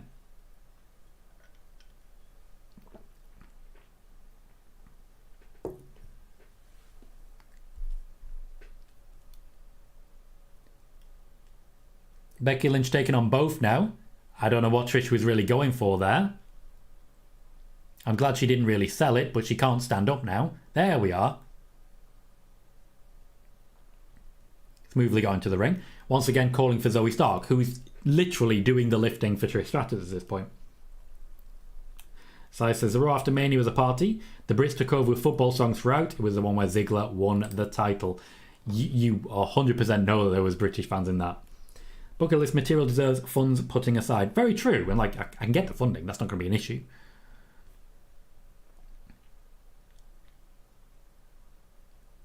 Trish taken out a little bit. Again, Damage Control working against Zoey Stark and Trish Stratus at this point. There is a bit of faction warfare here. Zelina Vega's getting hit a lot. Meanwhile, Becky Lynch gets a few good hits in and then vanishes again. I need to at one point make like an official bucket list. I think I started that a couple of weeks ago. Then forgot about it. It's in a Google Doc. The Bayley song has started. Bayley is in fact ignoring the fact that her tag team partner is getting demolished by Zelina Vega behind her. She's just so annoyed by the song. Ladders go bye-bye. She did have a big smile on her face when she was being sung at on SmackDown. She's definitely playing a very different role right now. She expects it this time. Io Sky essentially is blocking Zelina Vega while Bayley sets up. She's not succeeding at it.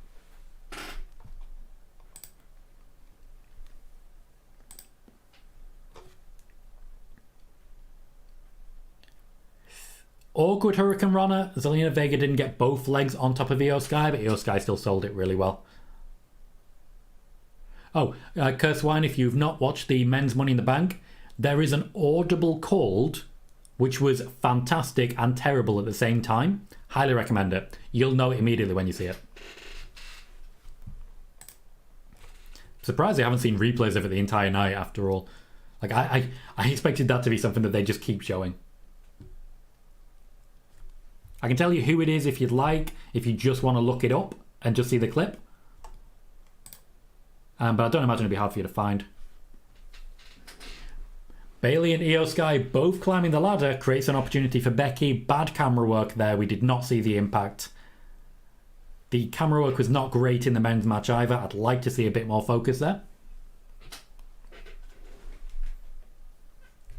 Cheer for Becky climbing the ladder. I'm realising as well that she's literally in Money in the Bank colours. So she's hitting a few areas so far. Daniela says, I have a feeling the Seth versus Finn main event, maybe Priest cashes in. I do not believe it will be main event. I believe the Bloodline Civil War will main event this pay-per-view. We'll say it's a good pay-per-view so far, which I agree. Absolutely, I agree.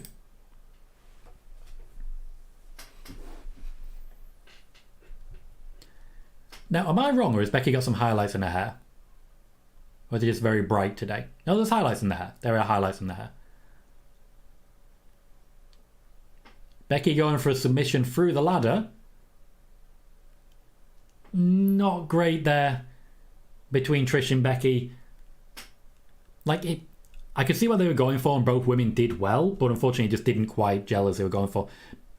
Trish trying to get hold of Bayley at this point. I mean, that worked better, but Bayley did a lot of the lifting on that one. Sly says, I did wonder if the Brit crowds had jumped the shark a while back, but they've dialed back on the distracting behaviour, beach balls, etc., and are showing a lot more respect these days. They must live for crowds like this one tonight. It's one of those. The wrestlers have got to be having a great time. If the wrestlers are coming back after their matches and saying that was fantastic, eventually, as a boss, you've got to hear them.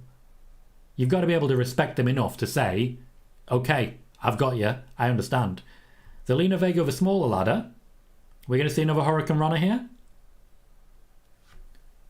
Just a lot of kicks so far. The ladders seem to be getting further and further apart. What is Zelina going for? Oh, and a slip. I think the slip actually was really helped the moment there. No, Daniela, I have not. Airwolf says a good fast start with a good match. The start really helps. The tempo's been fantastic tonight. I think Cody versus Dominic is the only one that really didn't have that hot a tempo. It's a bit sloppy at this point. There's just a lot happening and the camera's not grabbing all of it. Some of the hits aren't landing as they should. They're stepping on their spots a little bit. The wrestlers aren't quite delaying as they should so that other people can get their stuff in. But there's a lot of people climbing ladders, so it's hard to do that. I'd put that down to production rather than the actual talent involved. Bayley acknowledging the crowd immediately acknowledging Bayley. Absolutely love it. An EO chant as she climbs the ladder.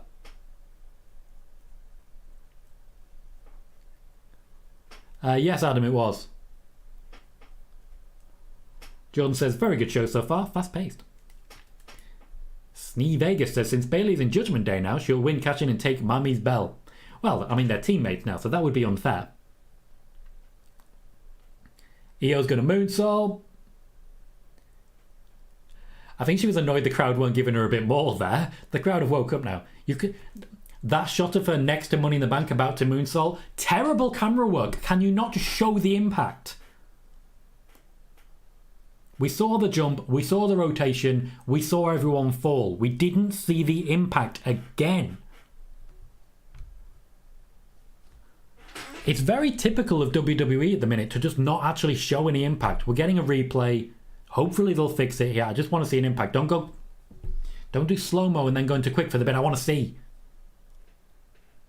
That's good, the camera angle above. Looks like Becky was in charge of the catch there. No, Bayley was in charge of the catch there.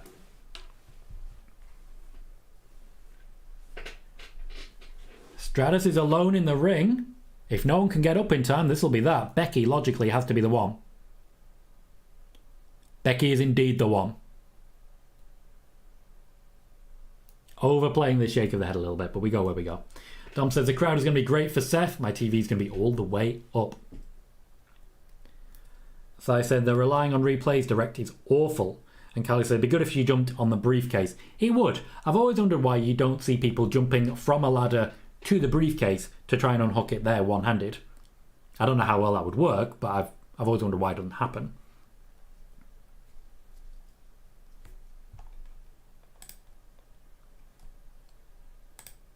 Sorry. Michael Cole, did you just say Zelina Vega trying to sneak up the backside? Not the greatest call you've ever made in your life. Zelina Vega trying to hold her own here. A little bit of a miscommunication of EO. They've not quite got the chemistry at the moment. Yeah, EO Sky sort of cleared Zelina there. They're trying to say Zelina ducked. She didn't. I think there was supposed to be a counter there, but EO did overshoot.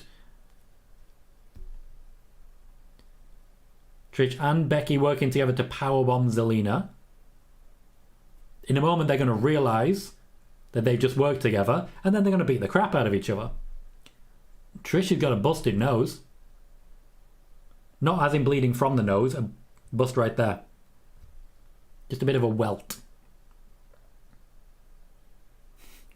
Becky with the call of the night, eat this, eat this.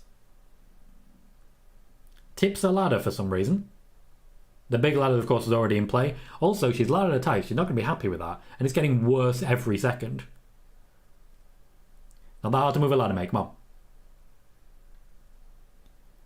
Why do people put it directly under the briefcase? That doesn't quite make sense. Sai says that may be Cole's second worst call of the night after saying Escobar was trying to pull off Ricochet. Yeah, well, pull off's a classic. If you're in the UK, you have to say it. Mike says that's why Charlotte shouldn't do a moonsault. If someone else can do a move better, don't do the move. Io does do it better, that's true. Charlotte's moonsault used to be a big deal. We're getting a very similar ladder spot right now as happened earlier. Here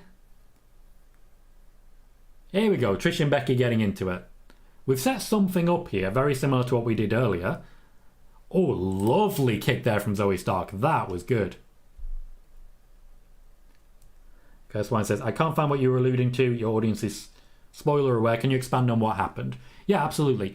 Logan Paul and Ricochet were supposed to fall off the ladder and fall out of the ring. They did not do so because they were actually still in the ropes. So while still on the ropes and trying to get on top of the ropes, Ricochet called an audible. It was quite literally the last minute of the match. So I'd go to maybe 2 minutes before the end of the match and watch it from there. Any time at which you see like LA Knight in the ring pushing people off ladders is a good spot. Ricochet and Logan Paul on it. I haven't given you all the information. I'd check it out. And yeah, Trish definitely had a bust right there on her nose. Okay, now we've got handcuffs in play. There is a lot happening in this match.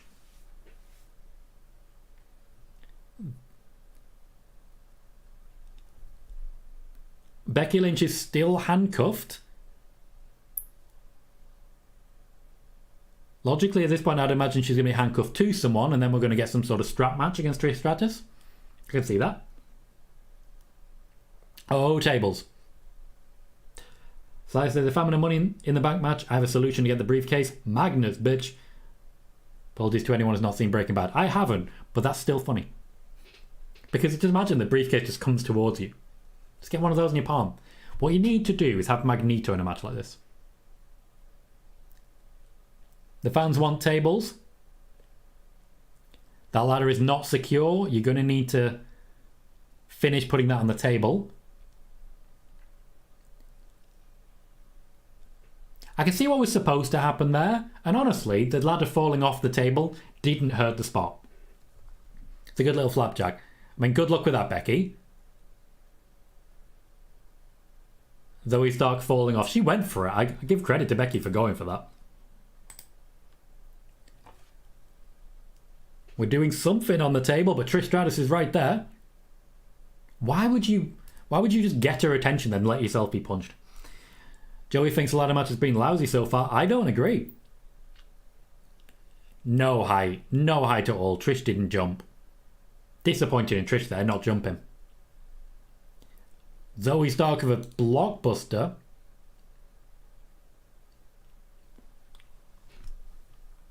Sai says handcuffs are turning into a bit of a cliche trope. Don't need it, thanks.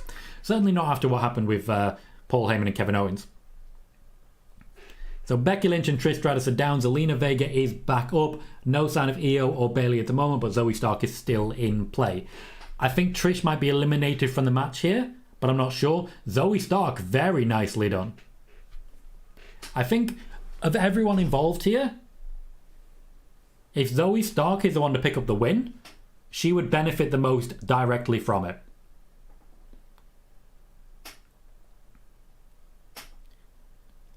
Sunset Powerbomb. Sunset Flip Powerbomb. Oh, Zelina took that. That's going to hurt. That's not a code red.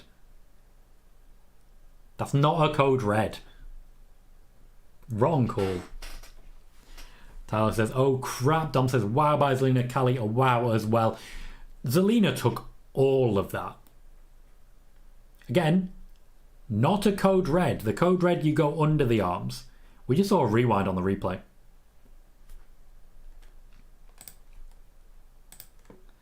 Horsey just says, ouch. Crowd are really getting into this one. There's been some big spots so far. Sai says, I'm grateful on behalf of all concerned that they didn't trust Shotzi in this match. Bless her, but she can't be bumping around in this environment. She was in last year's ladder match. Unfortunately, didn't quite hit that. And she did have an opportunity to be involved. I still think she could bring a lot to the table, to be clear. I just think maybe a little further refinement would be beneficial. Elf says, wow, what a move. Io Sky is climbing the ladder, but we haven't seen much from Bayley for a while. I can't imagine she's just going to vanish. The camera. They were zoomed in on Io. They were too zoomed in. Bayley doesn't look happy with herself, but you did it now. Bayley is a dark horse in this one. There's a lot that she can do to further the Io Sky storyline. If Bayley wins, it is an Io Sky victory long term. That's my opinion on it. She's turned the ladder. You don't turn the ladder. You're not on hard cam anymore. If you're going to win, you're on hard cam. That's how it works.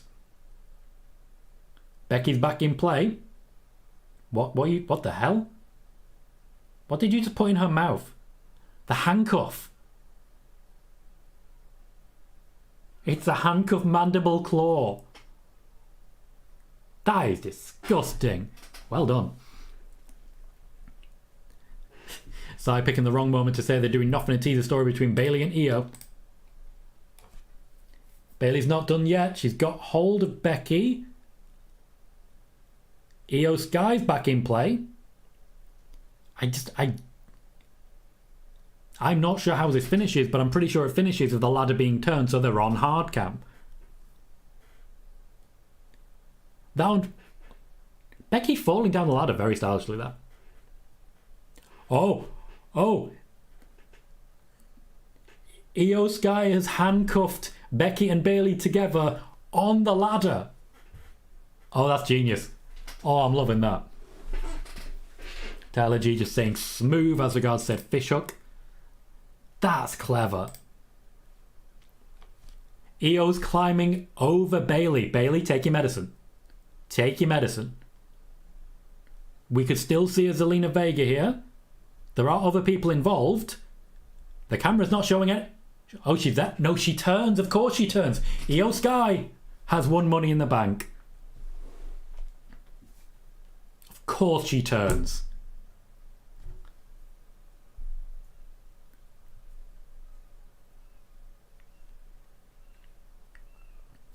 That was a brilliant ending. Absolutely fantastic.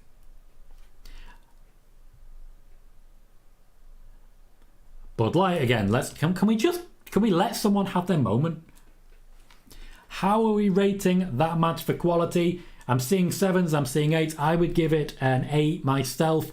Thoroughly enjoyed it, on a par with the men's for me. The handcuff use really set it apart. Io Sky winning. I'm happy to say that my predictions have both been accurate. You deserve it chant for Io Sky. I did mention last month that we were headed towards Asuka versus Io Sky. I don't believe it was in the title of the video. No, it wasn't in the title of the video, so I don't have an exact number on that one. I'll need to check my records. But regular viewers of Spoiler Warning are fully aware that we did talk about Asuka versus Io Sky kicking into gear shortly. Here we are. The moment has come. So I said, I don't like the handcuffs, but that's clever.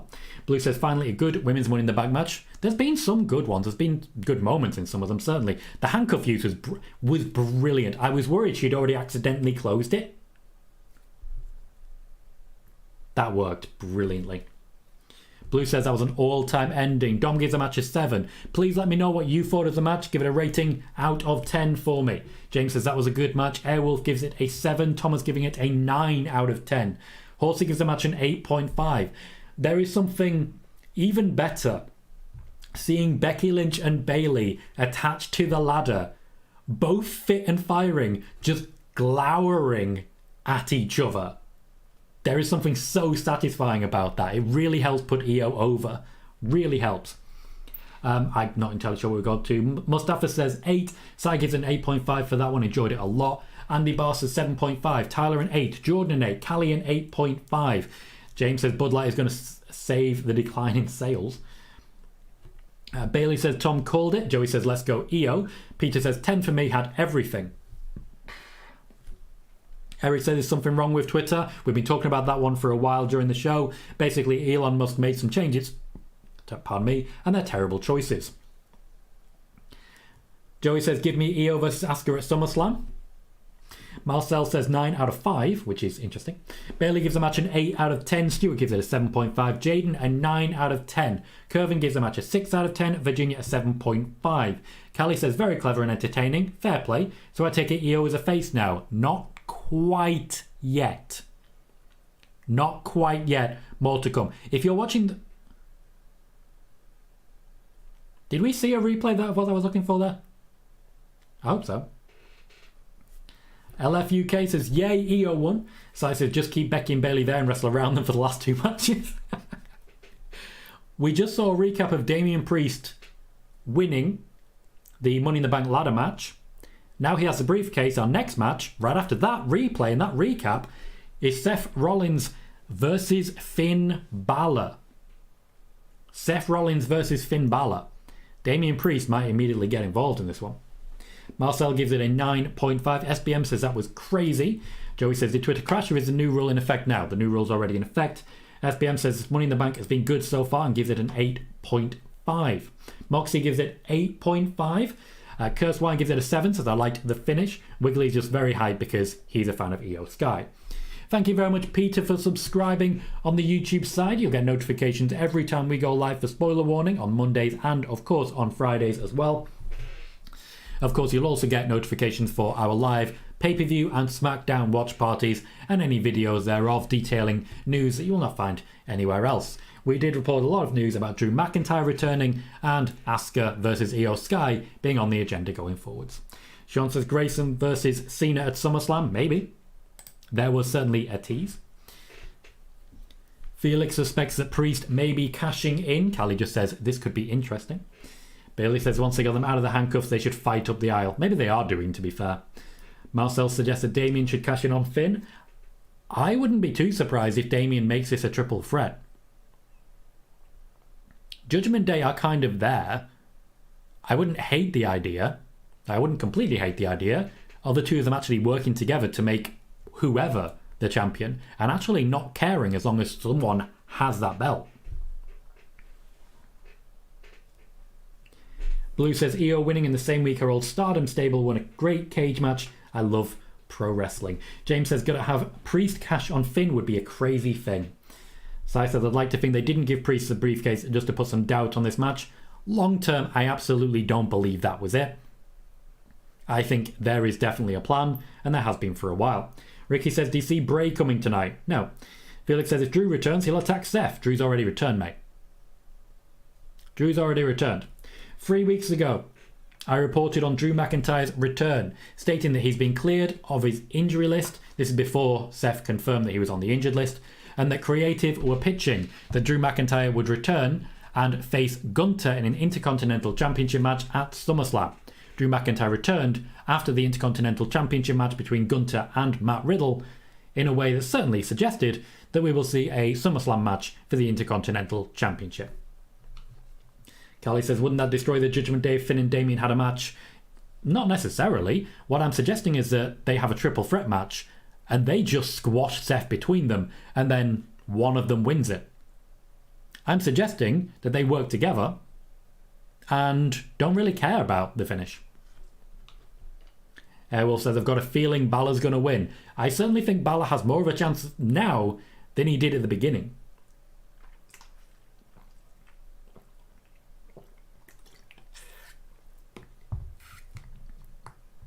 Balor making his entrance and he is masked up. Man knows the will of the people.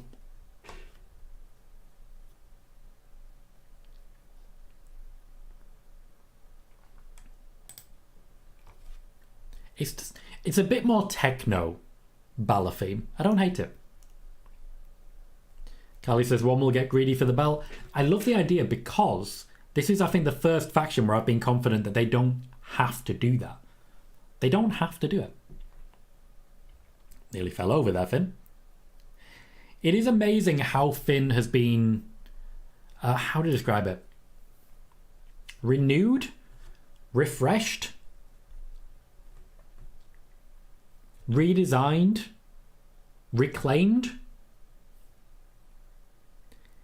from where he was in the feud of Edge, where he was just regularly getting beaten down, this is a very different man. The year of Judgment Day is still very much in play. Very much in play. James says, cool WWE idea. If Roman and Seth have another match and Seth is still the same character playing mind games, should enter using Dean Ambrose entrance would be cool. They already did the Shield entrance, and honestly, I think that was perfect for what we needed from them at the time. We are now up to 2,485 subscribers. We've gained 4 during the show today. 15 more gets us to 2,500. We're also on 58 likes and 31 viewers. So please do remember to hit that thumbs up. We only need the 2 more to get up to 60.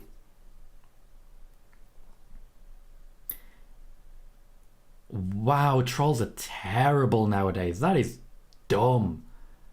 That is so dumb. Like, just the sheer level of stupidity of trolls nowadays. Like, you subscribed for that. You actually subscribed, helped the chat rate, and help the engagement to grow this channel, just to show everyone that you're a complete moron. Like, well done. Be proud of yourself. Your life's achievements is that for 1 second somebody cared about you. Maybe. Care's a strong word. Dom says, burn it down as Seth Rollins makes his entrance, the champion naturally entering second. I didn't necessarily see any championship changes happening, but we have had one. The Women's Tag Team Championships have changed hands in what was a very clear and very obvious surprise to me. I think I was obviously surprised, not as in it was a surprise that was obvious. I did not see it coming in any way, shape or form. The WWE surprised me. Now, maybe because it doesn't make the most sense. Like, they wrestled a whole match and then Shayna was like, no, I'm angry at you. After working with you for so long and, like, doing double team stuff. We'll need context. Maybe she just really needed the bathroom. So, like, she couldn't wait any longer. So she just ended it and just left. I don't know. There doesn't seem to be much sense. Callie says, I did think Seth for a win, but I'm not sure now. Makes sense. I definitely thought this was a lock for Seth. Ooh. Wow.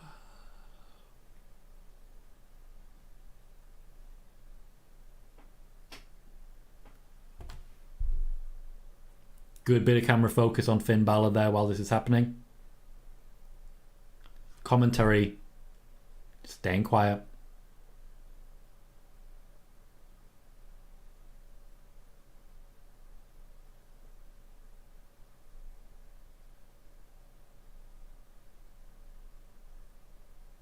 Just soak it in. Bask in it. Love it. They're not going to stop. Finn, attack him. Finn, attack him from behind. Call it there and just whack him. Yeah, I definitely think we're going an extra half hour blue. Just for Roman, if no one else. Carly says Finn looks a bit evil. He's trying to.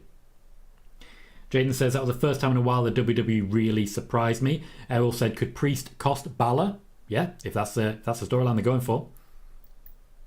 Ricky says, yeah, they're not going to stop. No, I think Seth realised that he had to stop them at that point, so he got in the ring.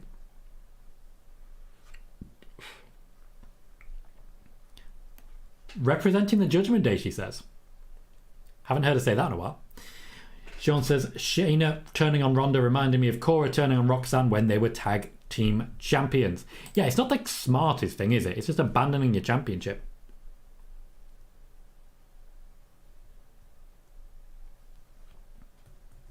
Seth strutting. Eric says, do you think we could see Damian again? Yeah. I would 100% bring him down to ringside and just sit him at ringside right now. 100%.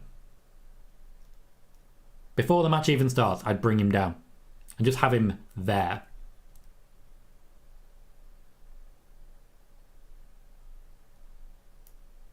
Michael Cole wanted to say something, but then the crowd started again. And they ain't going quiet. Seth does have a few of his, well, it's not necessarily ribs, it's sort of a kidney area taped up. which is what Michael Cole was trying to point out. Kinesio tape, that's a new one. The Demon. So I reported a while ago that Finn Balor wasn't a fan of the Demon anymore, and how he had become a crutch and had become an obvious way of telling whether he was winning or not, because the Demon was the winner, Finn Balor was a loser. A couple of days later, in an interview with Stephanie Chase, who I was working with at the time, Finn Balor confirmed and used the phrase, a crutch. Now, he's confirmed that again recently, the Demon became a crutch. It was one of my last reports for Sportskeeda before going my own way. So I said, it's up to me, what gets someone over these days? A free note song saying, yeah, funny? I think I'm getting old. Yeah. To be fair, a one-word catchphrase is a thing. Dom has given a donation, a very generous one. Thank you very much, Dom. It's a great pay-per-view you hosted again. Thank you kindly. I really do appreciate that.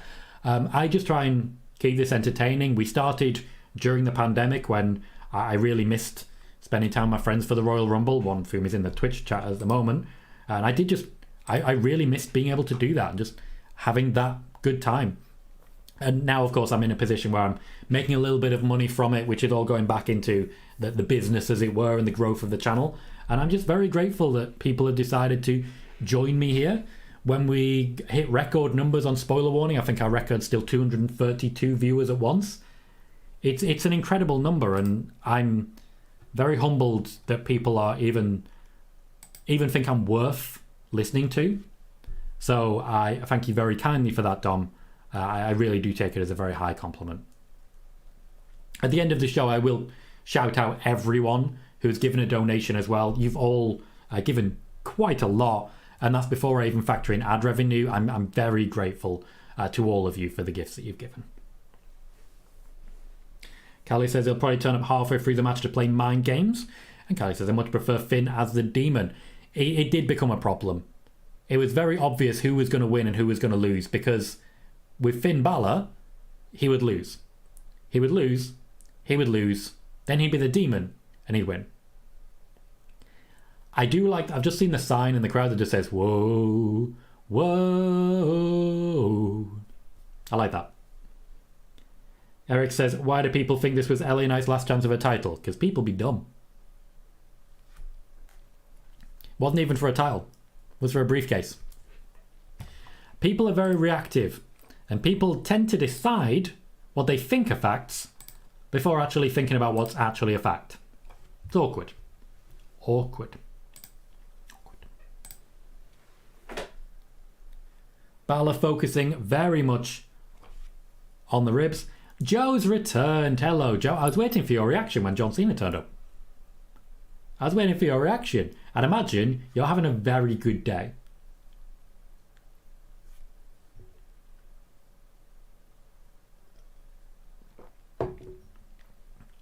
Joe, that's not how that works, mate. Not how that works. You could not give me a sauce. Not even slightly how that works. But hey, I appreciate that you say, I won't say I told you so, and then said, I said he would. That's saying I told you so. So pick a lane, mate. Either go for it, or don't. But pick one. I thought you'd be excited. Instead, you just seem a bit grumpy. I mean, John Cena came back, mate. Hype up. The crowd have not let up with the chant. I expected Finn Balor to get at least a little bit of love. And they got a little bit as he came in, but not so much at the minute. Seth's just very fun to cheer for. He's one of those. It's not even just the talent. You just can't ignore him. Nearly headbutted the camera there. Awkward spot. That explains why we didn't see much from you at the time, Joe. Having a good scream. Let it out, mate. Let it out. Fill the empty space.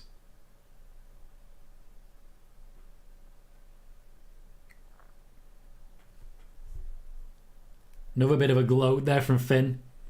Classic heel. With the way the match is going, I'm not hugely fancying his chances, I've got to say that. Which I think is a shame, but also at the same time, like, good stuff's coming for this guy. The year of Judgment Day will definitely be a big help to Finn, and he has rebuilt himself. The damage Edge did to Finn Balor is pretty substantial, but the damage done to Finn Balor started a long time before that. Oh no, there was no announcement of retirement. No announcement of retirement. He was saying he didn't want to get back in the ring again, but then he had a little bit of a spat with Grayson Waller, so who knows. Callie says, Joe, I bet you're buzzing. I was shocked to see him there.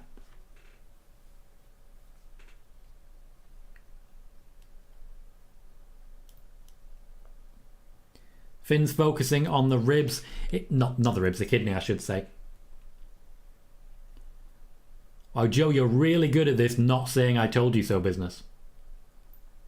I'm watching you. Venom says, I'm going to have a good scream when Johnny is finally on Raw. And so you should. I know you're hyped for that.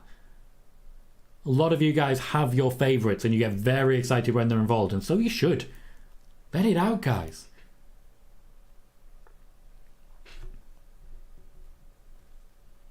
Just have a good scream. Claim if you're able a spot at the table. One day, hopefully soon, people start to understand all of the really obscure song lyrics I'm throwing out here. That was a Final Fantasy XIV reference. Callie says, I don't think anyone got abs like Finn. I mean, I'm sure there are people, but hell if I want to be that person. I like food. I like food.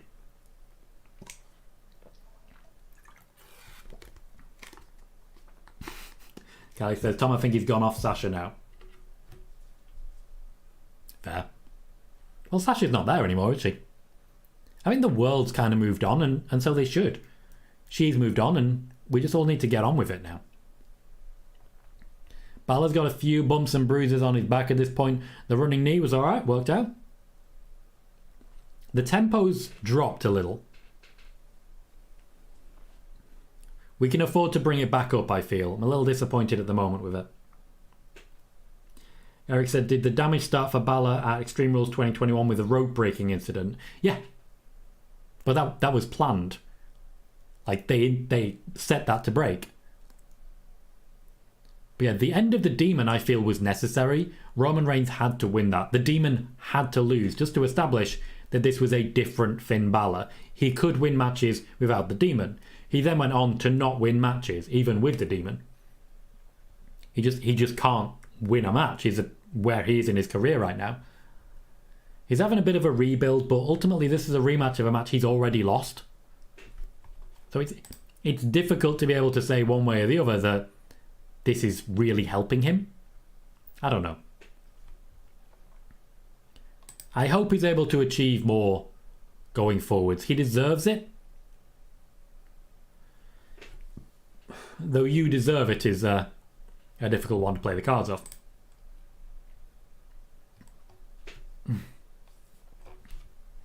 Finn Balor has pretty much dominated so far. In fact, the crowd are applauding. They're not against it. We've seen no Damian Priest or anything yet. Still a classic match so far. I genuinely don't think it's impossible that we end with Damian Priest as champion here. Seth going for the buckle bomb is oof.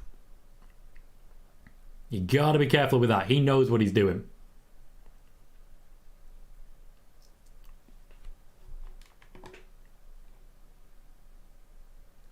Going to war on this one. Venom, I'm not just going to tell you things. That's not how that works. Joe says, Tom, I apologise about the source thing. Yeah, no worries. So here's the thing, Joe, and I'll explain this as clearly as I can. There is a difference between I said this was going to happen and someone else said this was going to happen and I repeated it. That's what happened. You didn't tell me so. You didn't tell anyone so. You repeated what someone else had said. That's what you did. And also, you didn't say who else had actually said it.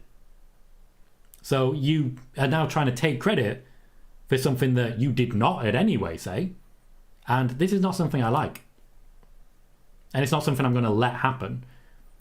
You don't get credit for what someone else reports.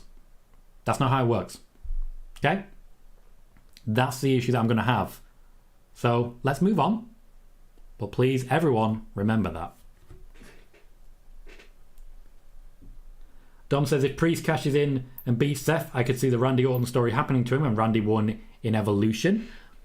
Yeah, I could see that. That makes sense. Finn Balor basically getting a bit of revenge on him. Balor opens his eyes there to track what was happening. Tempo is increasing. Oh, here we go. Damian Priest has arrived.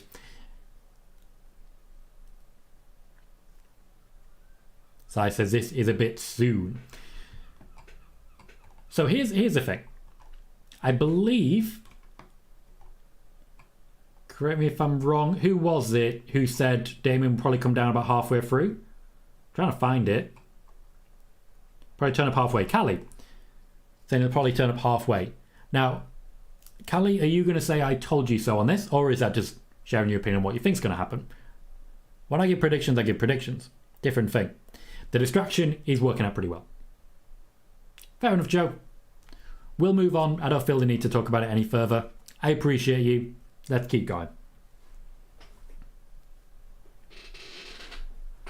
Callie says, Tom, I felt sorry for you when everyone was giving you non-stop earache over Sasha.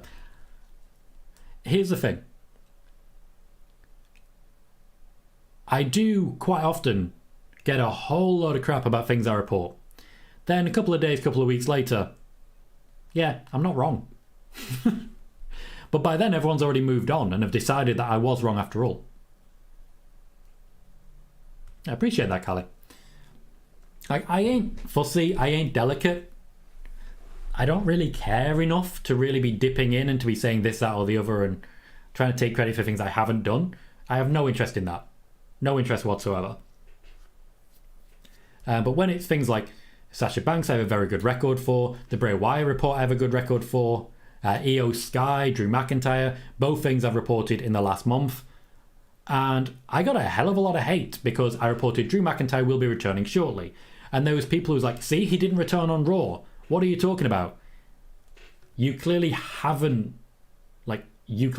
paid any attention to the report. Watch the show and you'll realise you're a bit dumb. I'm used to trolls now. Trolls are helpful. Eric says he did win the US title about the Demon. Did he? I don't recall him winning the US title. Damian Priest distracted Finn there. It's going to cost him. It has cost him. Damian could have just stayed sat down there. Finn also could have not been distracted. Seth Rollins retains the championship. Damian Priest, it looks like, will pick his moment. Dom says the drop kicks are devastating. Venom says, do you think Bray returns anytime soon? Maybe. Dom gives the match a 6. Joe gives it a 7. Blue says not the match I was hoping for. I would still give it a 6.5 myself. I think it was good, but it is nowhere near to the level that you'd expect from them. I think maybe they were a bit distracted themselves by the Damian Priest thing, and it ended up being more about the storyline than the actual quality of the match. And Bud Light, again, geez, is it every single match? Damian didn't need to stand up there. He made a choice. It's going to cost him. Bayley gives the match a 6, Callie a 7, Airwolf a 7, Horsey a 5. Just going to check where we are.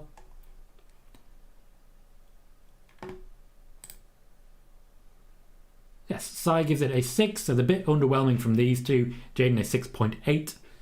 Venom, you've asked this question several times. I'm not going to be repeating, so I'm just going to give you a timeout. Calm down. Marcel gives it a 6.5. Horsey says, clear Priest is a storyline. Balor seems a placeholder, so harsh. As I have mentioned, Balor kind of suffering for the push that Damian Priest is getting.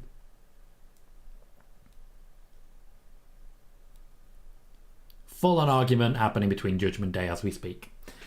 Balor says Bud Light is trying to get their name out there in a way that ignores them, bowing down to bigots, so they're spending a lot of money this summer in advertising. They did bow down. They bowed down hard. They're advertising SmackDown at the moment. Grayson Waller interviewing Edge. Again, Grayson Waller versus Edge. Not a bad match for SummerSlam. Not bad at all. Joey's nervous for Roman. I'm not. Jordan says 6 out of 10, a little disappointing, but Priest made the match better. Bayley says maybe the weakest match of the night, which is set a high standard throughout.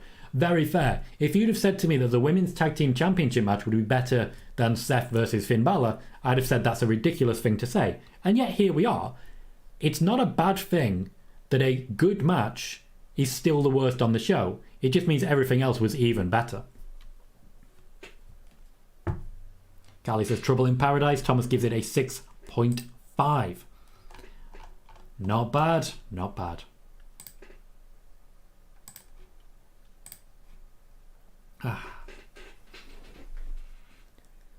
We're getting a commercial for Edge, basically writing out how it goes for Peacock. We have 20 minutes left before the turn of the hour. We're definitely going over. Roman Reigns' entrance alone will take us to the hour, but I imagine we'll only go over by maybe 15, 20 minutes.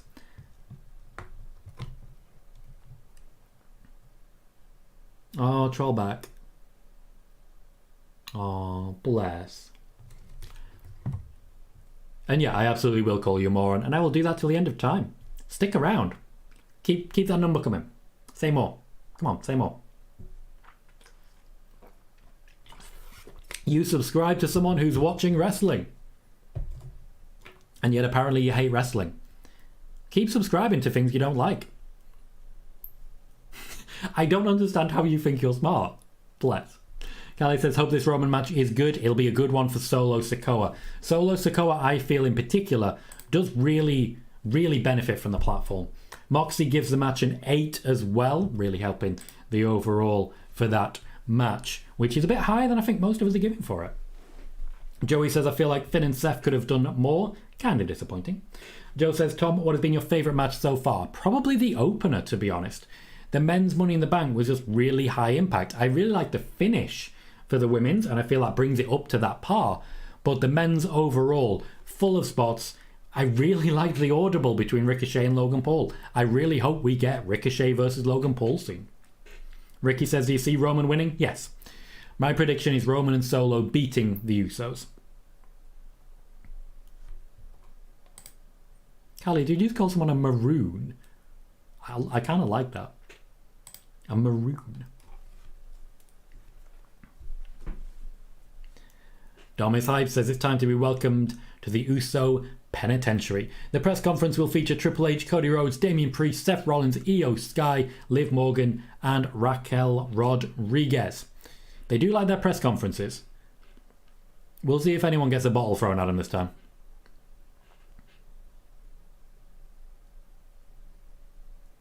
Who have we got in the box? Oh, Sami Zayn and Kevin Owens in the box.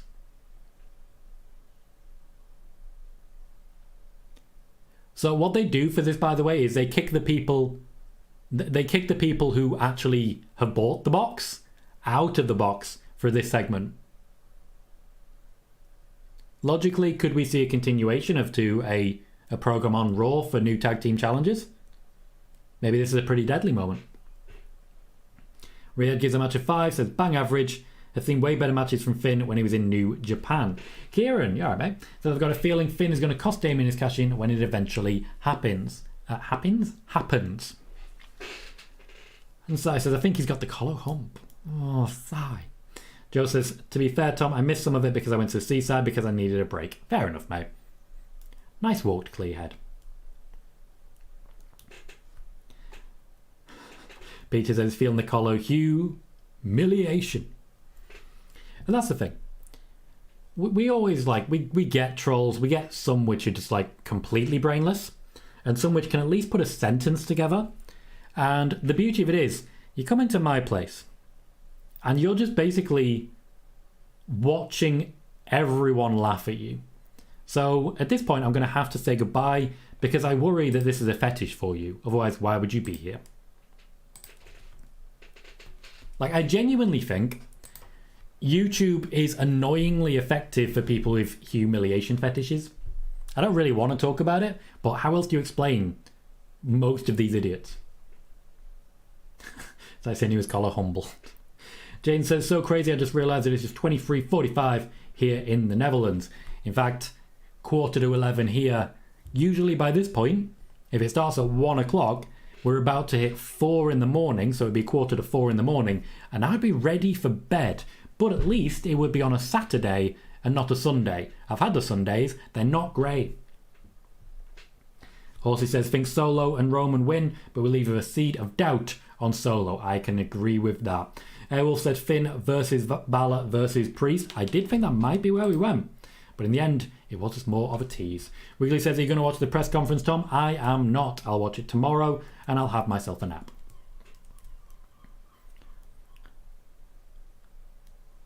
Riyadh says, I don't get these trolls. All he's doing is boosting your engagement. Yeah, he's not clever. The thing is, what I do when I block them, I don't actually block them. They can still come and watch, but everything they say is completely hidden from you. No one can see it. And what this means is they're still boosting my engagement. They're just raging at themselves. Nobody cares. Like, genuinely, nobody cares. And, you know, that must be how they live their life anyway. Just shouting at themselves. Bless. We saw a brief ad there for Raw where we'll see Rhea Ripley versus Natalya. It was a match that could have happened on this show, but they decided against it. Venom says, looks more like an ad for Fastlane. Joe says, tomorrow I have a football tournament to raise money for, disabled people. Fair enough, mate. Hope you have a good show. RS says, I live in the US and it's only 5:45 for me. That is early. What's the press conference on? The press conference is indeed on the network right after the show. My intention, by the way, after this show is to send a raid to our good friends at OLE. So I don't know how quickly they go live after the show, but I'll do a quick recap. You know I end pretty quickly after the show finishes because I got stuff to do and your boy hungry. Also, I really need to pee. And I'm not taking a break. I can do it. But I do need to pee. So I'm planning to basically do the same raid system we did yesterday, but to go over to OLE. In fact, this is the perfect time to actually start sorting that out because they should be live and sorted for that. So redirect. We won't be doing this now, obviously. Our local establishment paper reviews. That's upcoming. Starts at 20 past 11. So yeah, that should be perfect. Should be perfect. So once we finish, we'll automatically head that way. Bayley says, WWE advertising Rhea versus Natalya title match on Raw. Why? Because people are annoyed that Rhea Ripley isn't defending the championship very much. And they don't have anyone else ready. Kieran said they're going to let them wrestle. This will be the third time. And the first one was just a squash. And I don't think Rhea even let the bell ring before she attacked Natty. Yeah, hopefully it's a bit more competitive. But also they're building Rhea as a badass. Sai says they need to let the Judgment Day story breathe a bit. They just tease some heat. They don't need to hotshot it. Bloodline has been so great partly because they've taken their time with it. I agree that small motions, small changes, small improvements is exactly what we did with the Bloodline. They're still big moments, but because they built so heavily to them. Callie says Saturday pay-per-views are much better, especially with school runs. Horsey says trolls don't realise they help with engagement. Yeah, they don't. Some of them actively do. There was one I had in TikTok where we got like 20 comments from the guy. I genuinely had some fun banter with him. He stopped now because he realised how much engagement he's actually giving me. And he was genuinely helping grow the channel. It's good stuff. Joe says, Tom, are you going to interview Triple H? Already done it twice. Already done it twice. In fact, there is a video on Sportskeeda featuring myself talking to Triple H. I suggest it might be worth checking out. Horsey says they've searched for you or come on suggestions, meaning they have researched you or wrestling, but says it's fake. Caught out. Yeah, they're just... The intention of a troll is just to try and derail the conversation, but trolls help the channel, so I'm alright talking about it. I'm not afraid. Eric, I have no idea what show you're watching. Literally no idea what show you're watching. Callie says, I think Natalya will retire soon. Quite possibly. She's done everything she can possibly do. Horsey says, breaking news. Tom needs a bathroom. Don't we all? I've been hosting this show for... We started at 7 p.m. So it is now... Yeah, so we've been on 3 hours and 50 minutes. Eventually, someone's going to need a bathroom. James says, do you see someone coming out during the match? No. Nope. I think this will be a straight tag team match. Kieran says, Eric's accidentally watched Backlash instead. Well, Io Sky still had a big moment. Elle says, nip off before the match starts. No, I don't need it that badly. I don't need it that bad. We're all good. We're all good.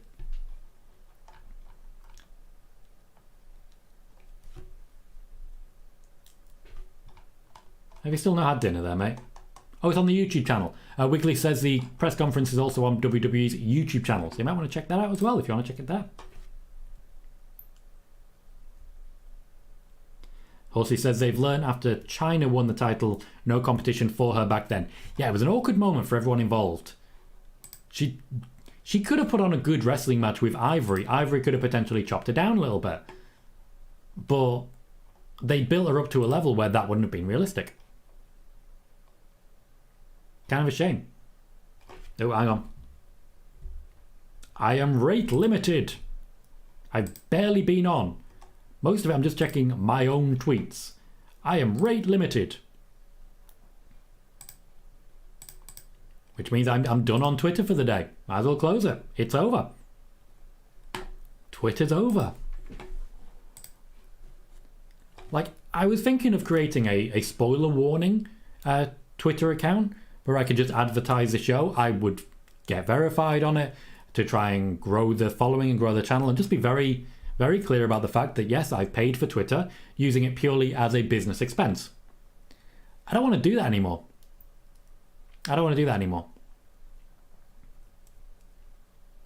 Kieran says there isn't even anyone to interfere in this match, really. That's true. Outside of maybe Sami Zayn, but why would he? He'd potentially come down to protect the Usos if it's a serious beatdown. That's all I can really think.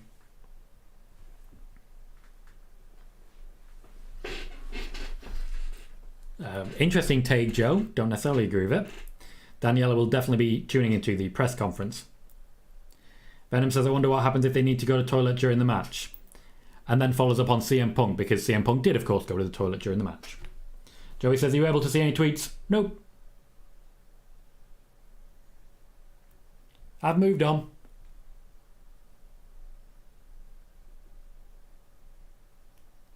The funny thing is, the WWE are advertising Twitter, encouraging people to get into the conversation. And people can't get part of the conversation. They can't. Because Twitter is refusing to let them do it. So WWE are going to stop using that whole hashtag thing. Thomas says, this will be the first press conference I'd actually watch live. It's usually way too late. Way too late. Horsey says, accidents have genuinely happened in matches. Yep, absolutely. Daniela says, welcome to the Uso Penitentiary, Solo and Roman. The Usos getting a solid pop. I'd expect them to get a hell of a lot of O's. Like booty O's, but rounder. Like bagels cut in the shape of a C. For Charles. The crowd are starting the serenade. It's just lovely to hear, you know.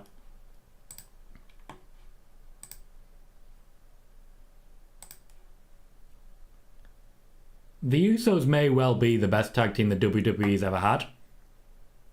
I think they're definitely up there. I may have to do that in the video, just rank the best tag teams that WWE's ever had. We have just hit 700 views, a substantial average view duration. We have 60 likes. Pretty happy overall with this show, I've got to say. Also says Elon Musk and his wonderful ideas. Danielle says, I hope Usos win. What do you see happening? I hope Roman gets pinned. It'll get a big pop. I think Roman pins Jay. Sai says, sound of the night for me. Shut up, you tart. Speaking of, I really need to finish watching Ted Lasso.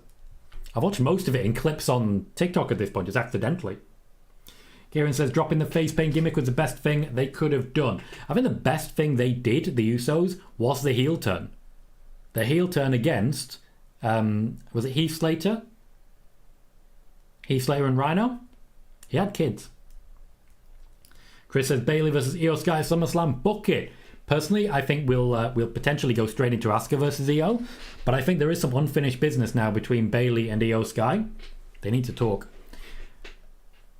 23 Fresh said, did Drew sign an extension? To my knowledge, no. 23 Fresh, if you were in the chat 3 weeks ago, when I reported on Drew McIntyre's return, this was the plan regardless of contract extension. Joey says, I'd love to see where the Usos are now. I remember a couple of years ago they struggled to get on the Mania card. They did. They were not being taken seriously.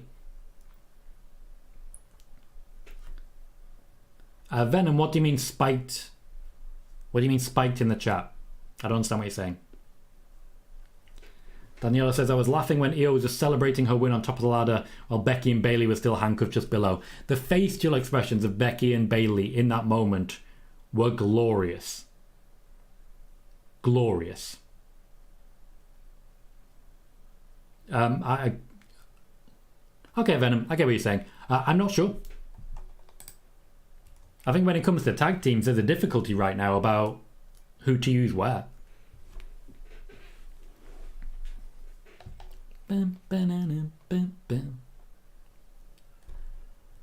So I definitely need to do quick fire predictions again, because the short is on average percentage viewed of 127.1%. It's pretty good. So I am going to pop to the bathroom for a minute while Roman's making his entrance. Having thought about it, I've realised that, yeah, I do need to go. So I'll be back in just a moment. Please don't go anywhere. I will see you in just 1 second.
How is he not even in the ring yet?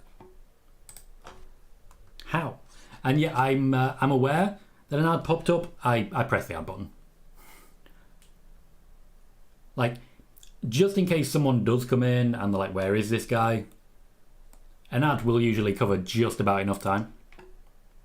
I pressed it intentionally.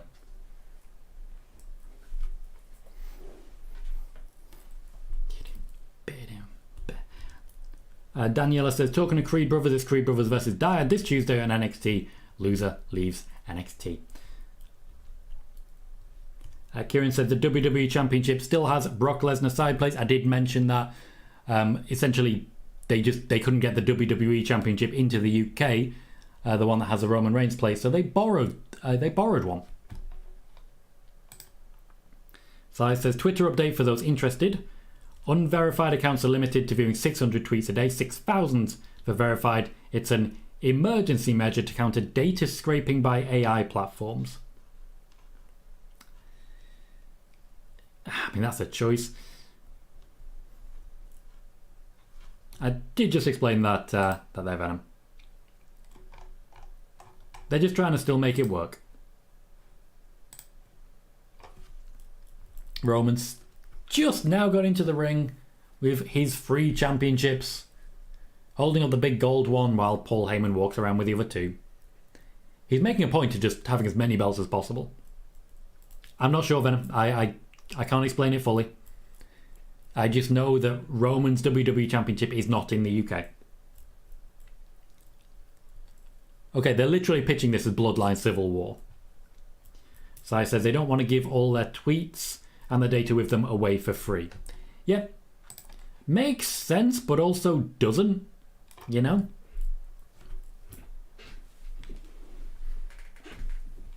Wiggly says, Roman's treble of championships not as good as mine.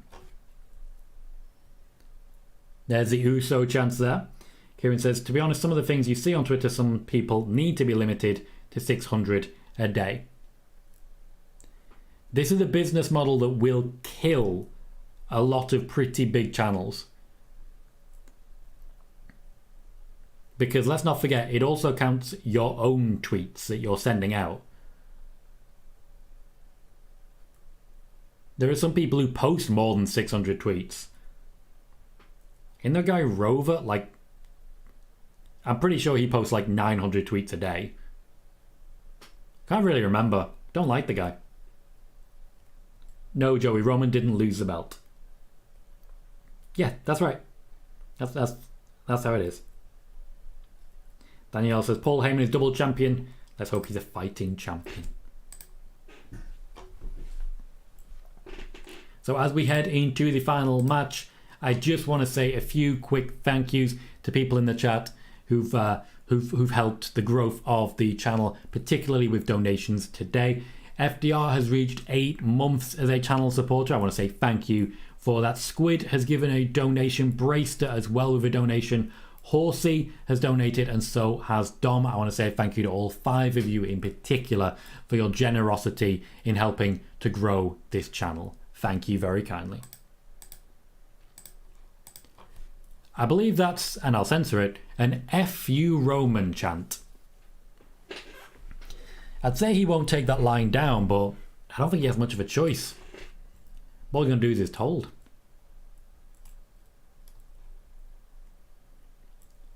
And we are away.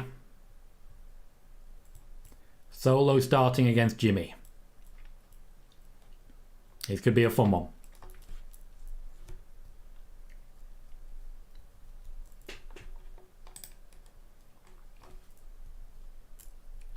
There's a solo chant coming. Roman does not seem happy about it. I don't think I would be either in his position. Stoic Sikoa, that's a line. Oh, Stoic Sikoa. I can get behind it.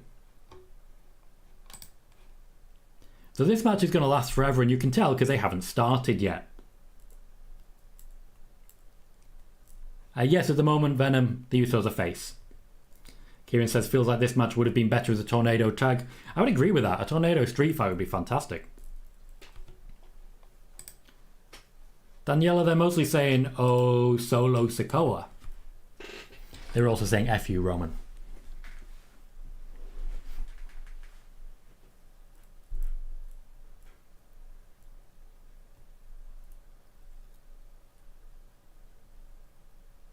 Are they calling him the final wanker?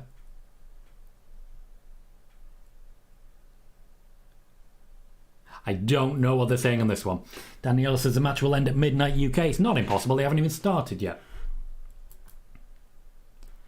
Hell said, did you see the sign Solo eat my lunch? Sigh, thank you very kindly. Says, been a while. Catch this. There's been a particularly good stream chat today. Thanks all. Thank you, Sai. Not only for the donation, but for the design. You have given me so much, mate, and I don't think I'll... Tribal wanker, of course it is, Kieran. Thank you. Like bus wanker, but for tribes. You've given me more than I can possibly ever repay.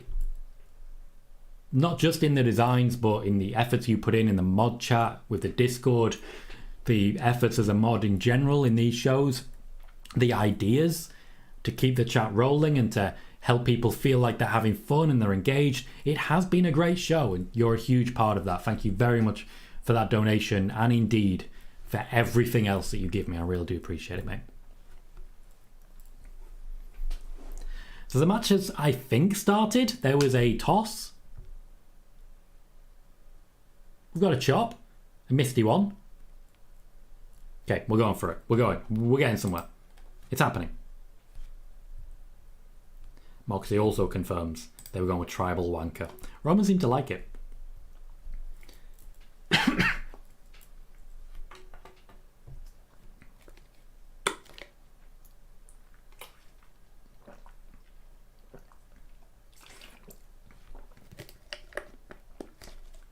Danielle says they were calling Grayson Waller a wanker when he was in the ring. I thought that's a bit extreme. Well, I mean, he openly said he doesn't need to. Calling Dominic a wanker, that's the confusing one. Jordan says, well said, Si. Great stream, Tom. Thank you, Jordan. I appreciate that, mate.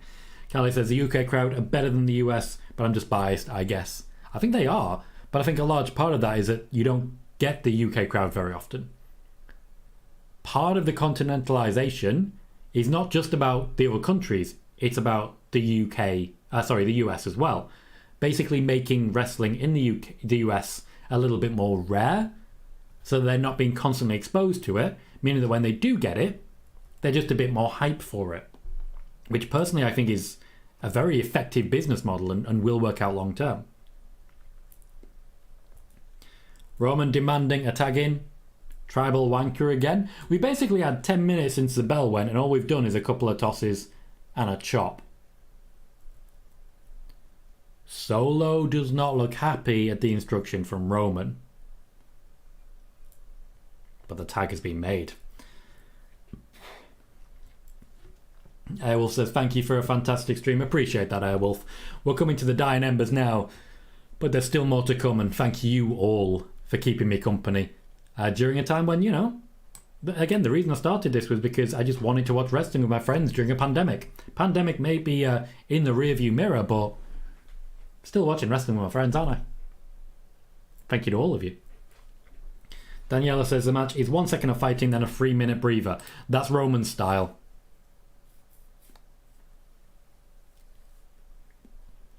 Jay has tagged in as well. Jay versus Roman. They will tease this for a while because I do feel this is a match incoming. So they won't give us too much of it now. If anything, I feel they are testing the waters for this feud. Just seeing if this is something that people are really into. Because of the tattoos and the black and red, it feels kind of like we're watching a man fight himself.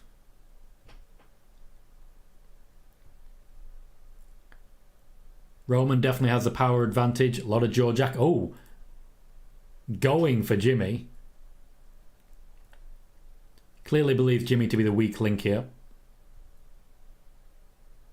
Crowd are popping for the punches. I expected a bit more for the first punch from Jay. But Roman's killing the crowd at this point. He's very effectively killing the crowd. Keeping them from being too loud, too invested, and getting Jay too much infused, shall we say. Too infused.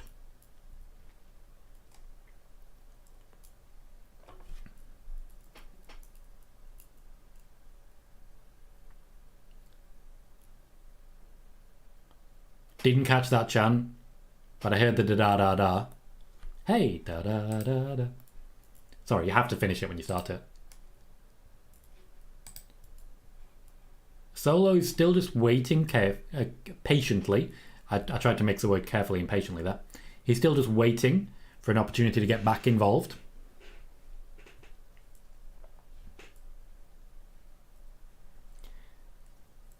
He's so slow in these matches.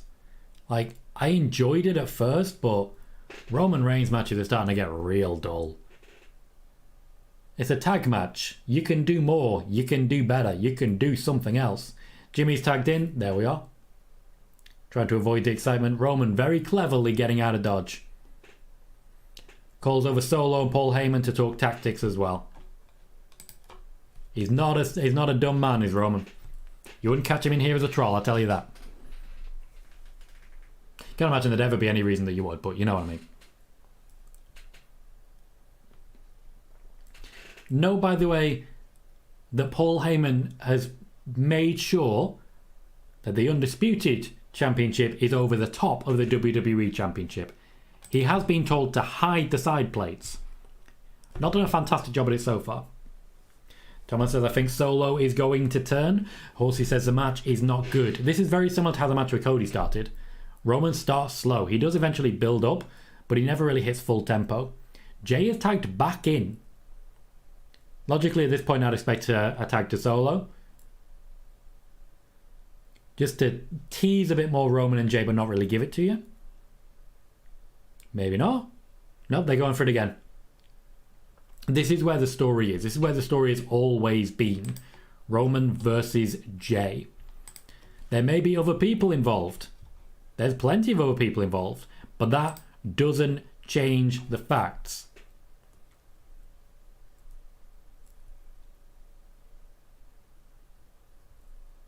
Tribal bitch is where we're going.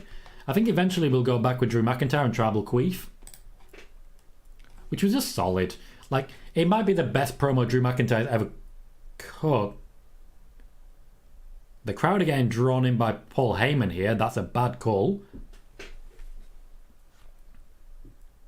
Jay in a good spot, but Solo providing the distraction. And we'll slow back down again. Roman likes to kill the crowd off. It gets them popping later. You can see him playing that role very carefully. Man knows what he's doing.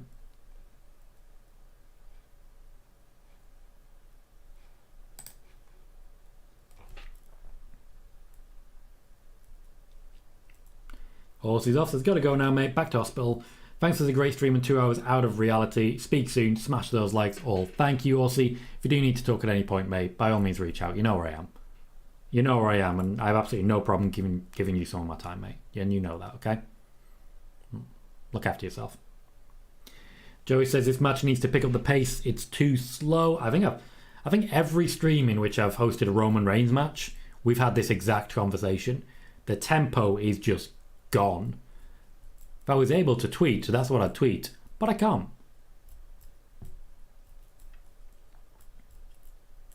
Cheers, Horsey. Have a good one. And it's difficult as a watch party. At no point have I run out of things to say until about now. The chat is slowing down a little bit because there's not much exciting happening. And I can't really commentate on this too strongly because there's not much exciting happening. I mean, we're in a rest hold right now. I feel like I'm watching a Randy Orton match. Kieran said I don't mind as long as it does eventually pick up the pace. Typically that's true of Roman matches. Just when they're about to hit the crescendo, they end though. So they hit a crescendo. Crescendo? I don't know. Callie says the crowd are more entertaining. If they kept the energy levels up, that would certainly work for me. Joey says I feel like Roman has gotten lazy in the ring since his Tribal Chief match. Yeah, I wouldn't go that far. I think he's a little more careful with himself, but he's getting a bit older. He's on a limited date contract. He's looking after himself. As a heel, this style does work. Ooh. Brutality from Solo there. That was a hit. That was a big hit.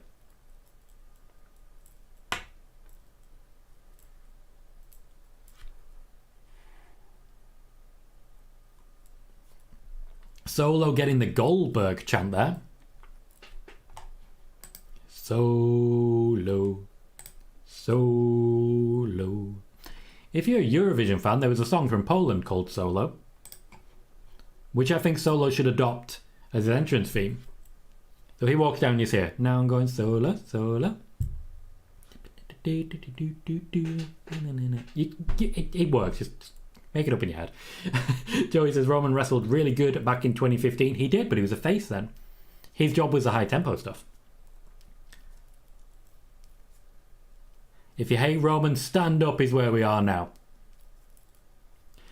Kieran says it's smart. He's not even 14, going to pretty much be done with wrestling with no injuries, I believe. He's had a couple. Relatively minor. Certainly nothing recently. Danielle says they're chanting, if you hate Roman, stand up. Yes, indeed they are.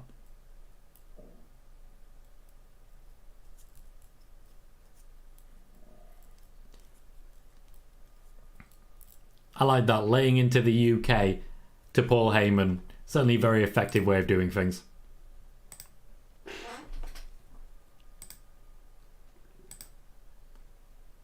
And now it's if you hate Roman, sit down. It's just the UK all over. We can't make our mind up. Stuart says, haven't resulted in shoes off chant just yet like they used to for Zach Gibson. When I saw if you hate Roman, stand up, when I heard that, I thought maybe that is where we're headed. Ultimately, the fans are bored. This is the main event. The fans are bored. Which tells me everything you need to know. They need to up the pace. They need to do it now. Otherwise, we are going to be taking our shoes off. That's the threat that you get from UK audiences. We will take our shoes off.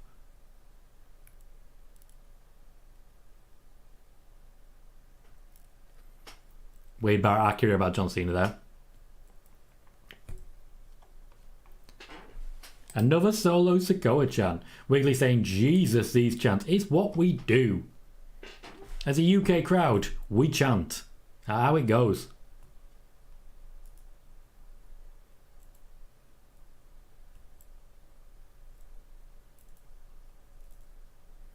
Roman looking for the tag to work against Jimmy. Jay's been isolated on the outside for a little while now. Roman mugging for the camera, ready for the drive-by.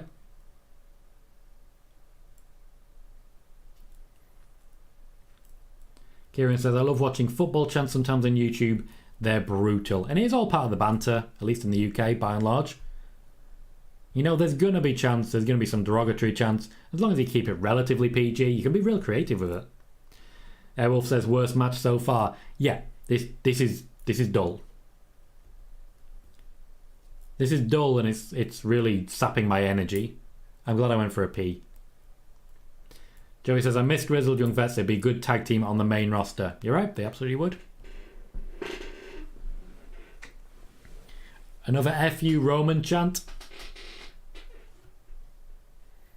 I was just leave. I always felt with something like this, if it's that boring, I would just leave.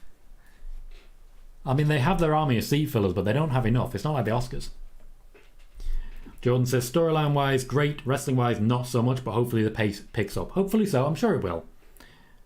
Dom says, this is very slow from the previous matches. It feels like we're watching a different show. Like we've just started watching something else. Like in the middle of the show, we had a Raw segment. James says, how long do we think is left? As long as Roman wants. Just as long as Roman wants. Officially, I believe it's advertised for 3 more minutes.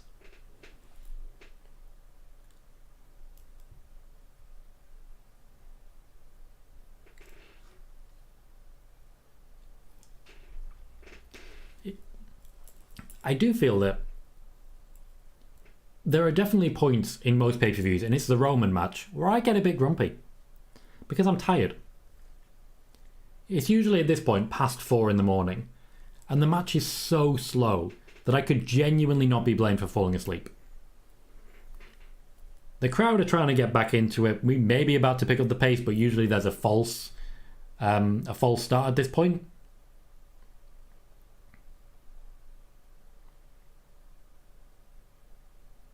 Maybe, maybe not. The false tag always really annoys me. Callie says, all the pace of an AOP. Sai says, been a great show and a bit puzzling. Every match I had no expectations for has over-delivered, but the ones I was hyped for haven't quite hit the mark this time. Joey says, have you ever fallen asleep before on stream? No. No, I have not. Though I have been a little bit sick and decided to cancel a stream. Kieran said, if this was a 4 AM PLE, I would have just turned it off and went to sleep like I have before. Yeah, you can literally see the point, and it's usually the Roman match where my viewership starts to drop pretty significantly because people are tired. People do want to go to bed. People do have other stuff to do. And this doesn't exactly convince you to keep watching.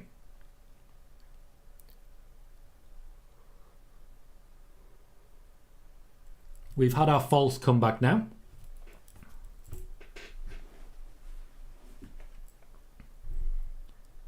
Joey says, would you ever do a 24-hour stream? I would, though I don't think I have the content ready for it.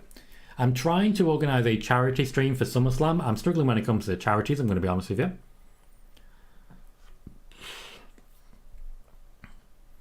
So we'll see if that actually does go ahead, and that will be a 12-hour. The longest I've done is 10.5, where we played the entirety of the game The Last of Us. And I learned I can stealth. I just don't. Later I tried to play Last of Us 2 on stream, and I realised that I can't stealth. I was wrong. Turns out I can't stealth after all. Like it's a small world after all, but with shotguns. Kieran says you need gaming for a 24-hour stream and like a WrestleMania Sunday with Raw the next day. Yeah, it would be difficult for me to come up with topics and so on for a 24-hour, whatever that may be. I'd like to do it. I think it'd be good overall for the growth of the channel, but I can't guarantee that. 2 hours is a peak for a live stream. After that, you do start to dip, and it's just YouTube stops advertising you, so you can't do much with it. For a live stream, 2 hours is the peak, as it were. That's the good mark. Bayley says we're at 20 minutes for the match so far, and this is slow. It's boring. Kieran says I love stealth games. Splinter Cell's one of my favourite games and wanted another one for a long time. I try to stealth and then I get caught and then I go all shotgun. Like all shotgun. Joey says you're going to need a lot of caffeine to get you through a stream. Need caffeine to get me through this one, to be honest. Been awake since 4 a.m. My body's just used to it. Jey Uso with a bit of a Rock tribute there. Which Dom spotted too.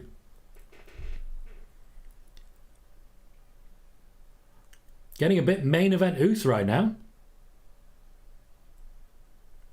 Tempo is starting to get going. Hopefully this next 10 minutes will be at least something a bit more. Do something, Jay. I get mugging for the crowd and all that, but can you do something? More kicks. No sign of Roman or Jimmy at the moment. I like how Solo kicks out. He literally just throws you off him. Wiggly says maybe starting the event earlier wouldn't have been a bad idea. It's a Saturday. Like say starting at 6 p.m. Possibly.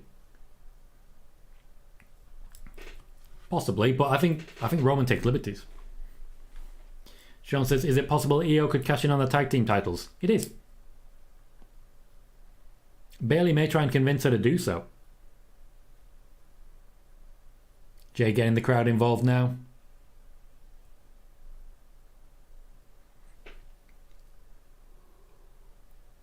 Declaring himself the one. And then there's Solo.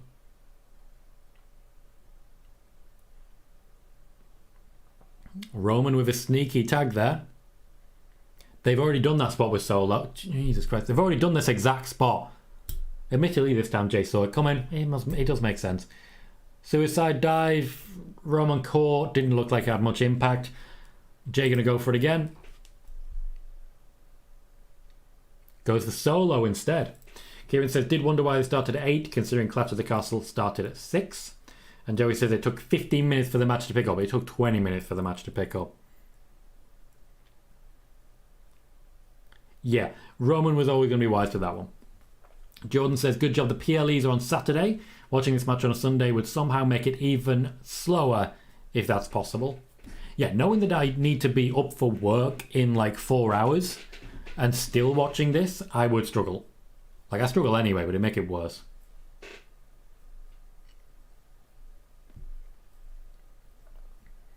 Okay, Roman feeling it. I think we're heading towards the finish now. The Usos like to add a bit more after the comeback, but Roman not the biggest fan. A double spear by the Usos. I don't think this will be enough. Solo stops it anyway. They are putting the Usos on a par with Roman here. Not many people get to actually have this much offense against Roman Reigns. Usually it's just, this is too much. Roman will kick him out at this point. Just draw the line.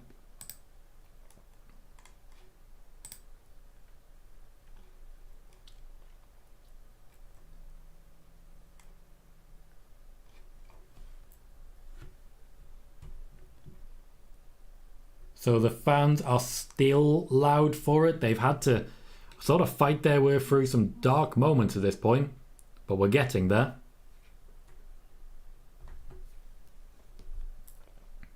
I know they've given it the branding of the Civil War. I'm not there for it.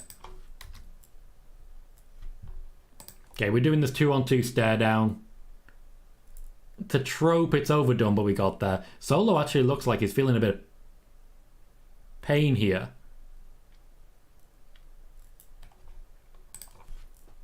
Roman typically likes to aim for the finish at this point, but the Usos like to go longer. We'll see who gets their way. It'll probably be Roman. They split Jay and Roman here. I think it's noteworthy. Jay's gone with Solo. Jimmy has gone with Roman. No, Sean, All In is not tomorrow. All In's at the end of August, isn't it?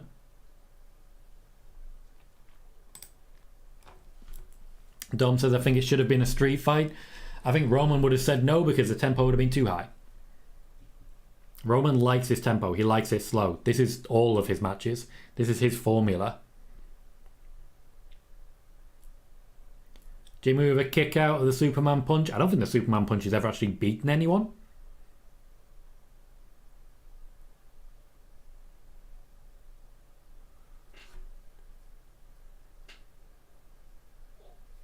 So I said, so glad I'm not struggling through this at 4 a.m. It's a very different vibe. Money in the Bank was fantastic up until this point. I'm struggling. I'm yawning. You guys can see that. Jordan says, fair play to the crowd. They're still really into this. They are, but the electricity is not what it was. There's still chance, but it's sporadic. They're trying to get Tribal Wanker going. It's not happening. Double super kick from Jimmy. Is he going for a cover? Nope, he's trying to go up. The fact that it's Jimmy in the ring with Roman does not feel... Knees up. Did you see the knee come up? That'll be it. That'll be it. Guillotine locked in. There's history there. That goes back to the IQ at Hell in a Cell. Jay needs to get in. Jay has to get in. He hasn't used the guillotine in a while.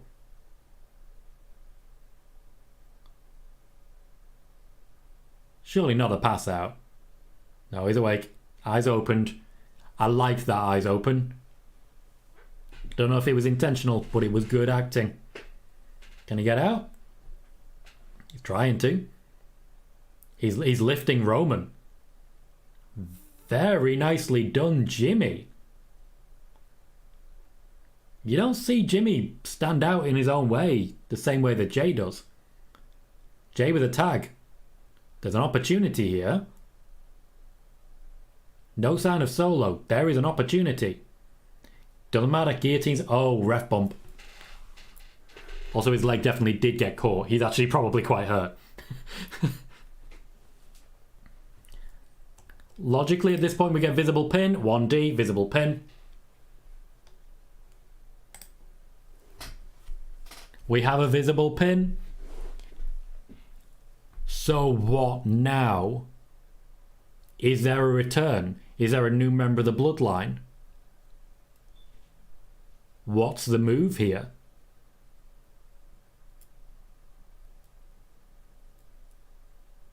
Are we going to see a Randy Orton or Bray Wyatt? What's going to happen, guys? Is this maybe where Brock comes in? Or nothing? Or does nothing happen? Is it just for the visible pin? The ref definitely got hurt there.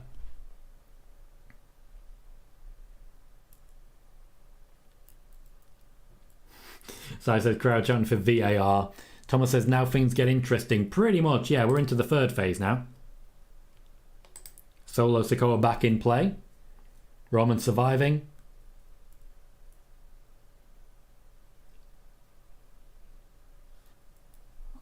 That was a firm delivery of the Uranagi. I actually preferred Solo's.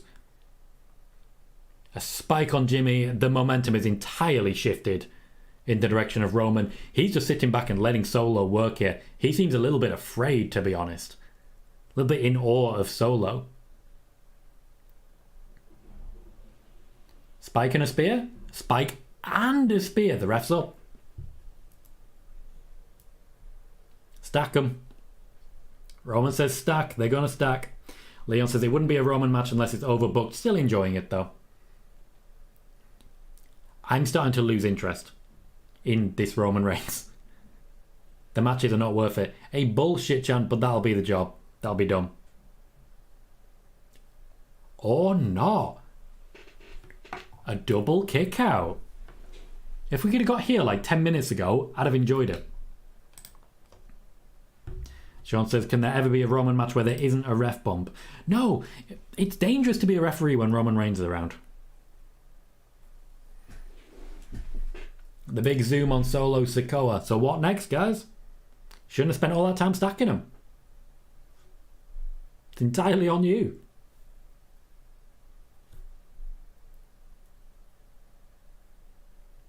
Roman actually looks shaken here. Heyman trying to get him back in play. Thomas says, I'm actually enjoying this. Now we're here, I'm enjoying it. It just took too long to get here. Solo just looks confused. Hang on. Solo confused by Roman here. But Solo's not done. If Solo needs to do it himself, he will. He's got Roman back in play. Dom says the ref looks like he's been in the fight now. He seems to be struggling to stand up. Yeah, his leg is genuinely hurt. Like, credit to him for carrying on, but that's got to hurt.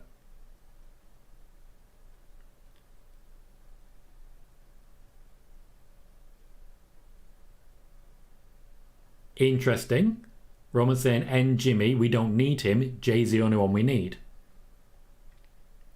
Should we go tables? If Jimmy can fight out of this, because we are not close to being finished yet. Could we potentially have a visible pin as a red herring? Just lay down, mate. Just lay down. Good boy.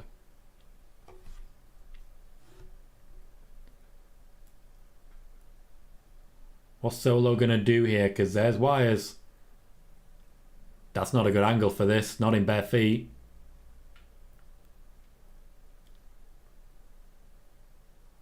He's sizing him up. I don't think he's hitting this. He's taking too long. He's getting Roman to G him up. I don't think he's hitting this. Finally, someone goes through something.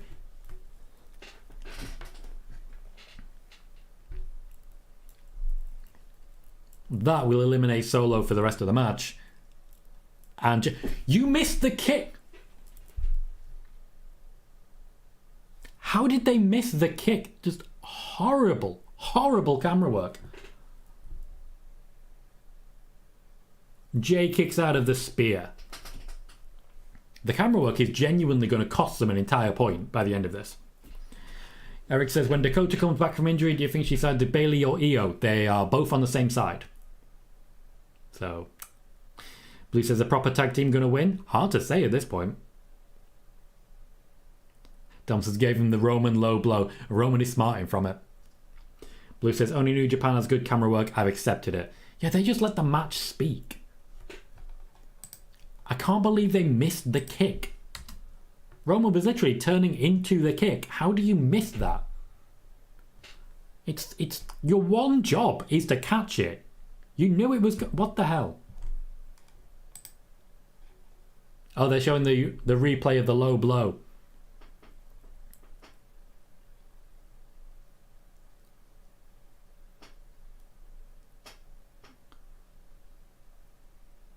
It looks like I may have been wrong in my prediction here. Solo's back up. Not for long. Just a lot of kicks. A lot of kicks right now. Jay's going for the splash. If Jay gets the pin. Could it be? Yes, it can.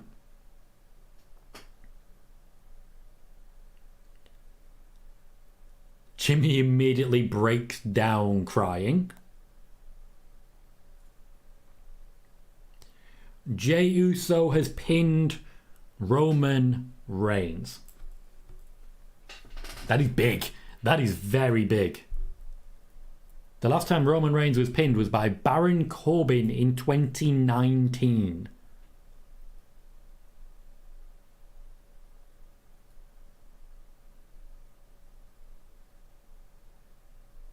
Which Michael Cole is now mentioning. Dom says, wow. Blue says he actually pinned Roman. Tyler saying wow as well. James saying, holy shit, Roman got pinned. Blue says this sets up a title match at SummerSlam, which is not an unfair proposition. Dom gives the match an 8 because of the ending. Now it's time for main event J. Thomas says, wow, I'm giving the match a 6. A 6. I think the ending was good. The finish was very good. But there was 20 minutes of pointless garbage. Just wasted time. Kieran says, holy shit, he got pinned. Jordan says Roman's been pinned finally. Callie's celebrating. Sai says it really did have to be Jay. Thomas says Jay versus Roman at SummerSlam for the title. I want it. I absolutely want it. Jordan gives the match a 7. Virginia says way to go, Jay. Joey says they really had Roman get pinned. Wow, it is big. It is big. Megan says nice callback with a low blow kick out. And Wiggly saying Roman Reigns has been pinned. Callie says 7, as it was a slow build. And Andy Barr gives the match an 8 as well. Sai says a 7.5, slow start but they pulled most of it back. Thomas gives it a 6.5. Bayley, less of a fan, gives it a 4, saying too much wasted time. Eric says they should have pinned Solo again, and they should have saved Roman getting pinned for him losing the titles. I think in many ways having him pinned now helps to guarantee that he won't lose the titles. That says 8, well done Usos. Jaden saying I'll give the ending an 8. Joe gives it a 9. Leon gives the match a 7, says I'm really losing interest in this storyline, which I think is fair. This is okay. Virginia gives it an 8. Shadow Ron gives it an 8. Alright, mate. John says who's Roman going to blame now? Solo? Kieran says it's getting weaker and weaker every match though. Joe says what about Cody? I don't know if you've watched the match, but that should probably tell you. Dom says Roman lost both of his tag matches, just shows why he's a solo competitor. Chris gives the match a 9 out of 10. And Moxie gives the match a 10.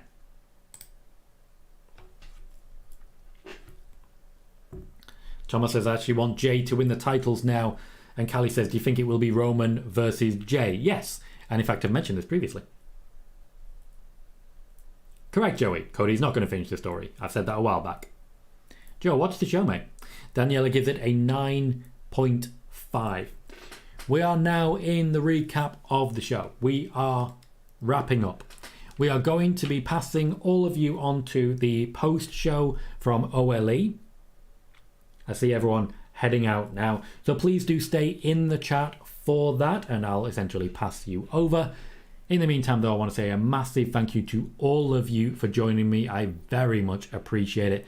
It's been a great show, apart from a bit of a slow finish, but I'm very grateful to all of you for keeping me company and having a great old time. As usual at this point, I will say, I've been Tom Colohue. You have been fantastic, and I will see you all very soon.